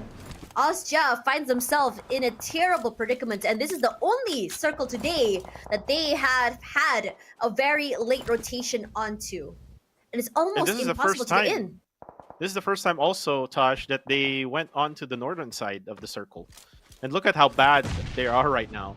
And it's all because the other teams are also focusing onto the northern side. And this is because ASTE is not playing. Usually it's ASTE always who goes onto the northern side. Bunny goes down as well. Now, this is the time for Flash Vision Esports to rotate away now, as they were able to successfully pressure Austria Esports with their rotation. Now with Austria Esports, they're now down to 2. Highly unlikely that we will see them at the end of the game. Yeah, and RSG is also in trouble with Dale. Here, huge. He wasn't able to play properly earlier. I'm glad he's back. And he's trying to make up for lost time. But Fearless also putting in an insane fight. Ranzer once again does what he does best. Going aggressive, becoming the first point of contact. But this time around, it doesn't seem like teams actually want to collapse onto him. Smoke setup. Gonna go for a refresh. As on the other side of the map, you can see Myth get him pick up his own. Blanks, quick on that, finds Zen. A member that has brought significant success to Flash Vision Esports. It's gonna be hard to go for that pickoff as well. He's so low. Austria eliminated his first team? Oh, Young God, Galacticos, TTQ, Harame Bro, and RSG. They want to rest. They're gonna be very happy with this outcome. Yeah, Austria Esports just want to rest already. Like, they know that they will be number 1, even right after when they rest tomorrow. Because their scores is just way too far compared to even TTQ, the second placer team. But right now, you can see Exquisite Esports getting into the circle now, but needs to fight against Flash Vision Esports. Ooh, the nade actually comes right straight at MM. Half HP is on him. Good thing he was on a buggy so that he can survive that. And now Fit throws in his own nade. Now the nade will explode behind Super Pickles. Nades coming from both sides. Fit now throws in another one. Super Pickles and Koopa will throw in one more time. Cowboy is actually down to 1 HP left. 39 seconds left to go, by the way, before they move into the next circle. As you can see, actually, look! Super Pickles goes down, and it's all because of the utility usage of Fit. Nice throw of that Molly, and they can now push them out. What is going on with Flash Vision Esports? This is so oppressive coming for them, and I'd love to see it. The pickup's going to be happening. The other members of APG putting the pressure. Koopa gets taken out. DOS! He's here, and he's ready for it. Fired up. Gets tagged for the members of Yangon Galacticos. They are so oppressive when they're able to play the high ground properly. For APG, still holding on line, and sandwiched between them and Flash Vision also is becoming such a problem for them. Like it or not, they need to take this fight against Flash Vision Esports as 2-1-4 Sin. They find pickups of their own. Exquisite, just so unlucky that they find themselves here. As the other members rush through to the circle, APG tried to become the gatekeepers. Exquisite is not having it. They run away, they get chucked down, you know as well. Unfortunately, his hand has been forced, has been shown. Yango Galacticos on this high ground. They are here just picking off players one by one, just running into the circle. And they love the situation where they're able to have full control of the area. On top of that, shots as well. Cowboy inside of the compound already. Shares one with MM. MM already knocked down. No. He's going to pick up a Cowboy. Will be taken down as well by WTZ. WTZ today. A different outcome, a different push. DOS, he tried to hold on here, and Fit just finishes him off. And he's okay with that. Gets an upgrade for his vehicle as well. Can go for the heals. As Master X gets knocked down from another different area. So many skirmishes and fights from so many parts of the circle. And everyone's so aggressive. Trying their best to not only stop players and teams from being able to collect as many points as they can before they end the day. But also to make sure that they're able to continue this momentum coming to tomorrow. Super Pickles unfortunately knocked out already. So Exquisite will only end the game tonight with only 1 point. Macbeth is here. They know there's a nade there. A Molly as well. They get one more of their own Enigma. 1 more point in the bag. As Gerald spots out Holy Lanju. Marks him. Unmoving. Raimon moving to the other end. And just so many skirmishes and fights all around. It's hard to tell who's who. It's really hard to tell. A lot of skirmish. It's just chaos right now in the final game of the night. PBE down on the lower ground though. Dale just right on top. Needs to heal up.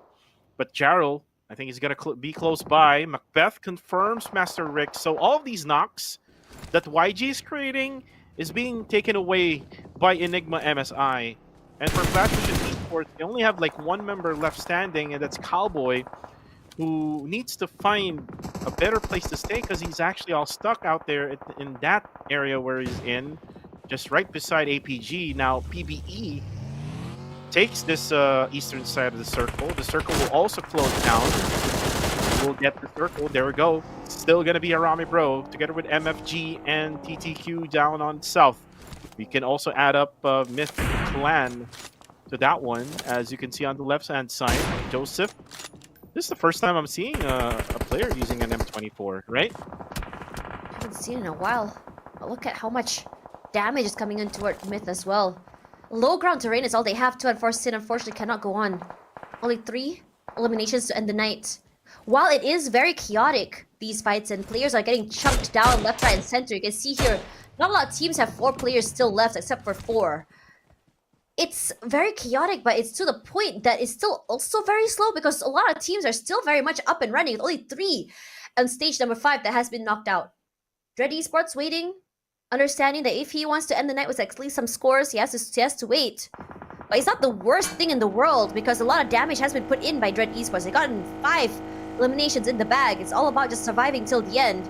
And Flash Vision Esports, despite their stellar performance just now with the aggression, with the fights, they won't be able to survive as a 4 anytime soon any longer, as Fit choosing to go all the way to the top side.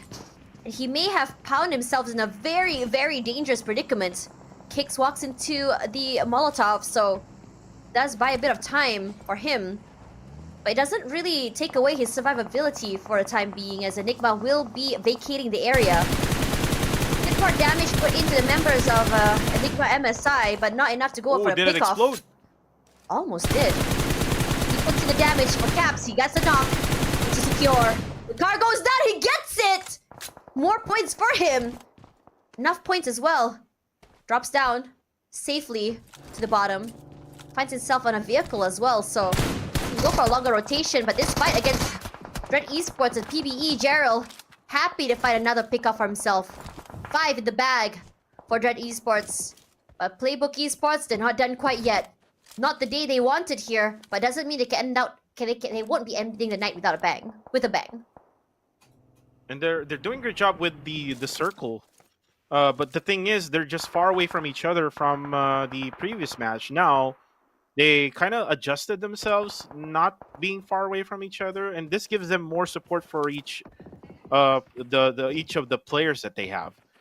Compared to earlier, they really didn't have any type of support. Ooh, Raymond spots RSG. That's Naughty Boy, who will be going down. No eliminations for them in this game, though. For PBE, they really start slow in each game. Eventually, by mid-game until the end, that's the time that they add up elimination points. They now have total control of the eastern side of the circle. It's just a matter of where will the circle go now after 20 seconds. Now, Range goes inside now, together with his teammate. For how long have they been like staying in this compound? I think this is where they rotated after the Picado drop that they did. MFG, they have this nice little terrain to work with, and it's still gonna give a lot of value to them. The position has been great, and without Austria going aggressive and taking all of these fights as well as long-range fights, this works out so well in their favor. And need to come through. Oh, beautifully done by Chile, straight on top of one member. And now for the final guy. He's so low right now. He can't do any more than that. Has to go for a reset. Bieber does get the reset here. Kicks burned to a crisp. Just so desperate in this situation. Holding down the line. Does still have one more health pack. So he can play a little bit more close to the terrain. Can go for a pickup to his teammates' items. Namura Chile, he's playing very well to be able to spot any pixel that is out of place and just completely spray him down. Meanwhile, for Harami Bro, they have just the right amount of circle to stop Yango Galacticos from pushing through. WGZ gets picked off here, and Spiderales has an answer. They answer back. Say Cloud is so low right now. They can go pick up their teammates. Say Cloud will go for the heals instead. But there's a lot of risk to go for the pickup. Barely survives that. Healed right in the nick of time. Range is close by. Oh, no. Wants to answer. Sick Cloud eats up 2 nades. Gets damaged, just chunked down. Knocked already. Time not on their side. Cute Loki playing a very close angle here. Jappy is there at least. And Young Good Galacticos can do more than that. The late rotations not giving them any value. But we spoke about that also. Enigma manages to survive a little bit longer than them. So they take up another moment. Back to the lobby, end for the night. As the other members here from Myth, they survive a lot longer. But Joseph eats up a lot of damage, is immediately lobbied here. PBE putting in a lot of pressure, a lot of damage. They find Myth, they find them and kick them out. 7th place for them, and so is CTQ. All these teams not able to fight at all just because they're a little bit too slow into the zone, into the area. And now for Exit and MFG, they've played this to perfection. They have 4 eliminations already, and they're just playing slowly around this terrain. They know that PBE is close, but unfortunately they weren't able to hold on to the high ground. PBE, they're very territorial. They don't want to give up this spot. They don't have circle advantage, but height advantage in their hands. They can make something out of it. It's just a question of how. Well, PBE, next challenge is MFG. If they can handle MFG, then more than likely they will take this map. It's just a matter of how they will take it, as Jarrell is just waiting for that MFG player to come in right straight at him. Looks like he's going to throw in some nades. He needs to be patient, though. If you're going to be impatient with this one, then you might go to the the opposite side, which is you being back in the lobby. On the side of Harami Bro, though, on the northern side, player's range is currently knocked down. Jappy will most likely revive him. Now the circle will have to shift. And there you go. It went to MFG. Half of the players of MFG on a split here. Now they know now where to go, and their next challenge is for the side of PBE. If they can go ahead and take down PBE, then they will have all full advantage now, because they have the higher ground here. It's all about the weight in PBE. They're okay with that. Circle not in their favor yet. Again, but can get some extra pickoffs. In this situation, I think Jarrell has marked pretty much all teams. They know that God of Death 7 is on one end, Harami Bro as well as APG. And in this situation, the only 2 teams that do have advantage for the circle is PBE as well as MFG. MFG, one of the more aggressive teams we've seen today. Insane firepower. Jarrell showing us that they can play too. Finds Jaffy, tags him, secures the pickoff. Range was not able to do more than that. He was prepping the smoke, but it's a bit too late. Timing not on his side. Exit. Oh, he's playing a dangerous game on this lower side of the terrain. But all he needs is to have a member to just pop his head out, and that will be Amura Chili that does it first. Exit. Huge disadvantage and is punished. Amura Chili, we've seen him do insane damage before. It looks like God of Death 7 might just be putting a stop to MFG's hopes and dreams for tonight. But they still got one. That's not quite yet. Amura Chili, close, dangerous, finds one for himself. One more. MFG, he puts in the damage, he puts in the pressure. But yeah, Hiko is close. Also, Amura Chili survives a little while longer, at least, for Amura Chili. He's so low. No secure quite yet. KS will play the strafe game. A little bit more time needed to get him in the end. KS is here! The Yakuiko pick-off secured. Amura Chili just pushing up. Michi as well, attracted the sound of chaos. Amura Chili will go down to MFG. Eliminated at 4th place with 5 eliminations. Down to the final 3 as PBE, God of Death 7 still hold on alongside APG. APG, while they haven't had much success in the beginning of the day, they're fighting it toward the end. And Nade finds and lands perfectly on top of Amura Chili. Another and one. PBE completely stops them, chunks them out. Kias is so low. Didi as well gets knocked. PBE, they play this to perfection. A good compound, a good terrain hole, excuse me, is what they have right now. And they're not stopping. They have the DPS, they have the value. God of Death 7, KS finds one for himself. And he's not done yet. While he is the final man left standing, he wants to bring as many points as he can forward. And they look good, KS. One final half pack left. Needs some space to work with. Amura Chili providing the much needed distraction for himself. Jarrell, all eyes on him. chucks a nade. He takes it. His life is so low right now. He has nothing else to work with. One boy and the other members of PBE playing this very safely. Discipline is what's on their mind right now. Not overextending, not overheating. Only taking fights when they need it. And they know circle advantage is on them. They also have the airdrop advantage. Items as well to go for that replenish, the refresh, excuse me. And Dunos pushes forward, they spray and they get it! Secures the pick onto Gerald, no he doesn't. Gerald's still very much alive, and at the end of the day, Raimon for the top side comes in online! And PBE acquired their day, but a bang to end the night! PBE gets the winner chicken dinner for match number 6. They're kind of like what MFG Esports did yesterday. They were very quiet at the very start until like match 5, and then all of a sudden match 6, they win that chicken dinner. PBE started really slow. To be honest with you, they were at the eastern side of the circle.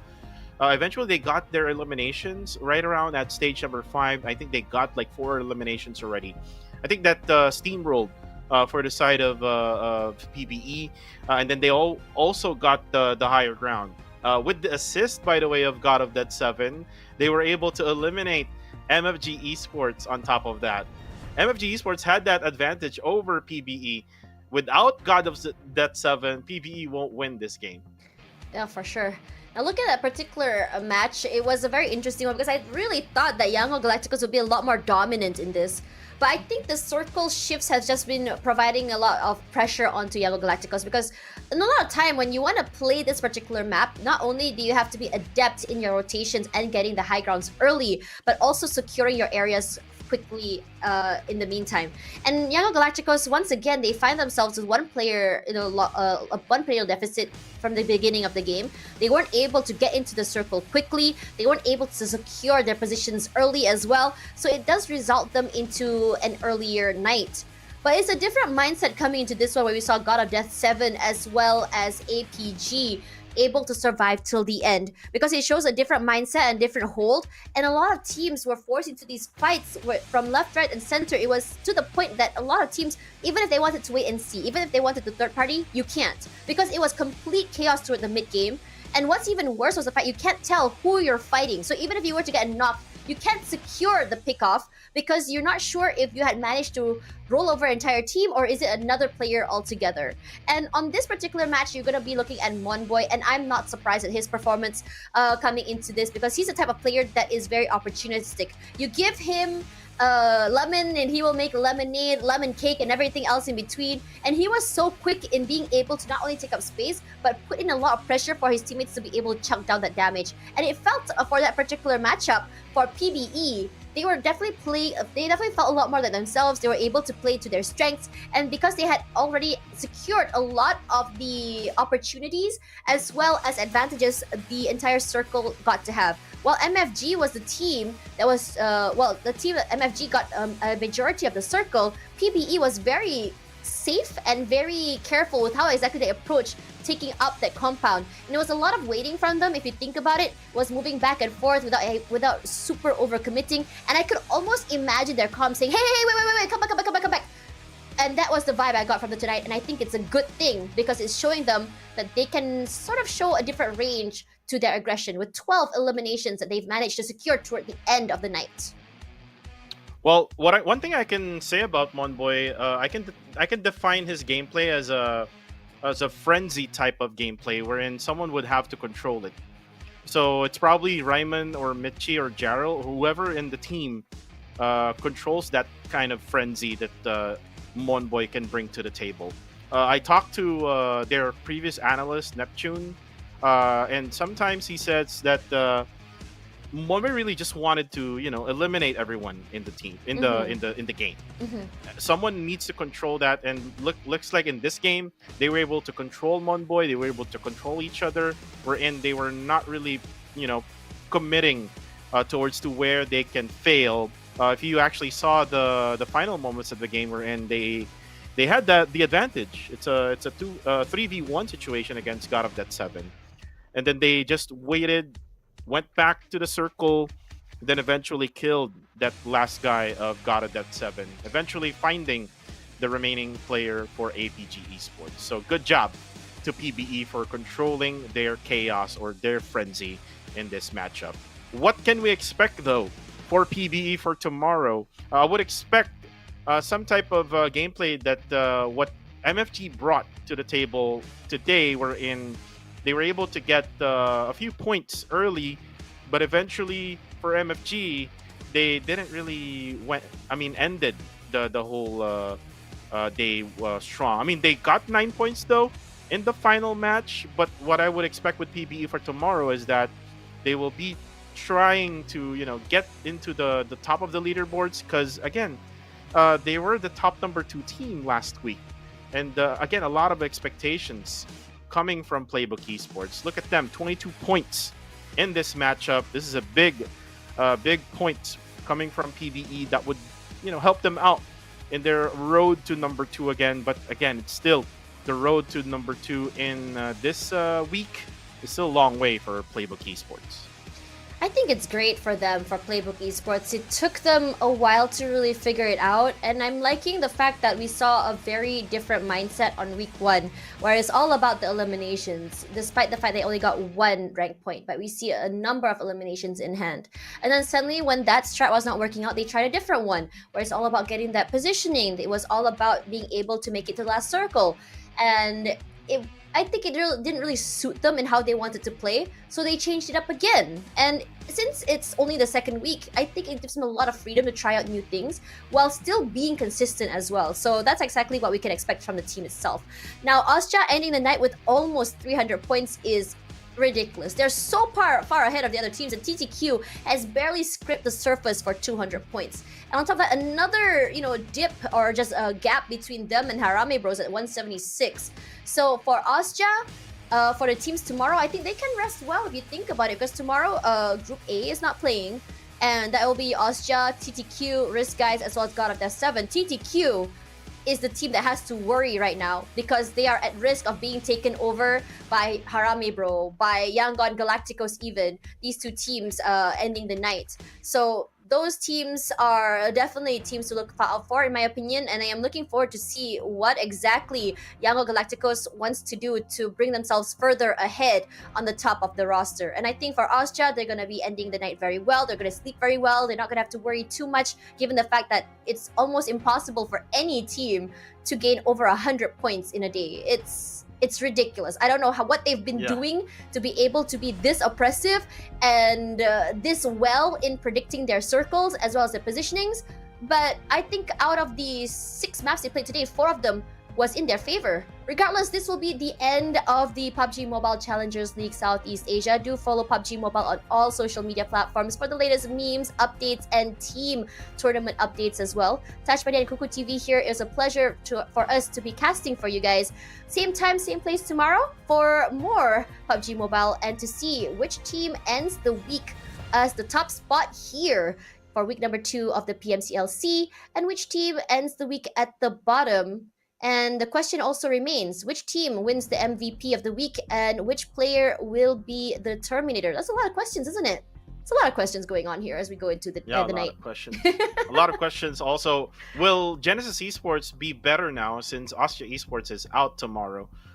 But anyways, again, to answer all of those questions, you have to watch day number 5 tomorrow. This is Kuku TV together with Tash Bunny, PMCL SEA Summer. We'll be back.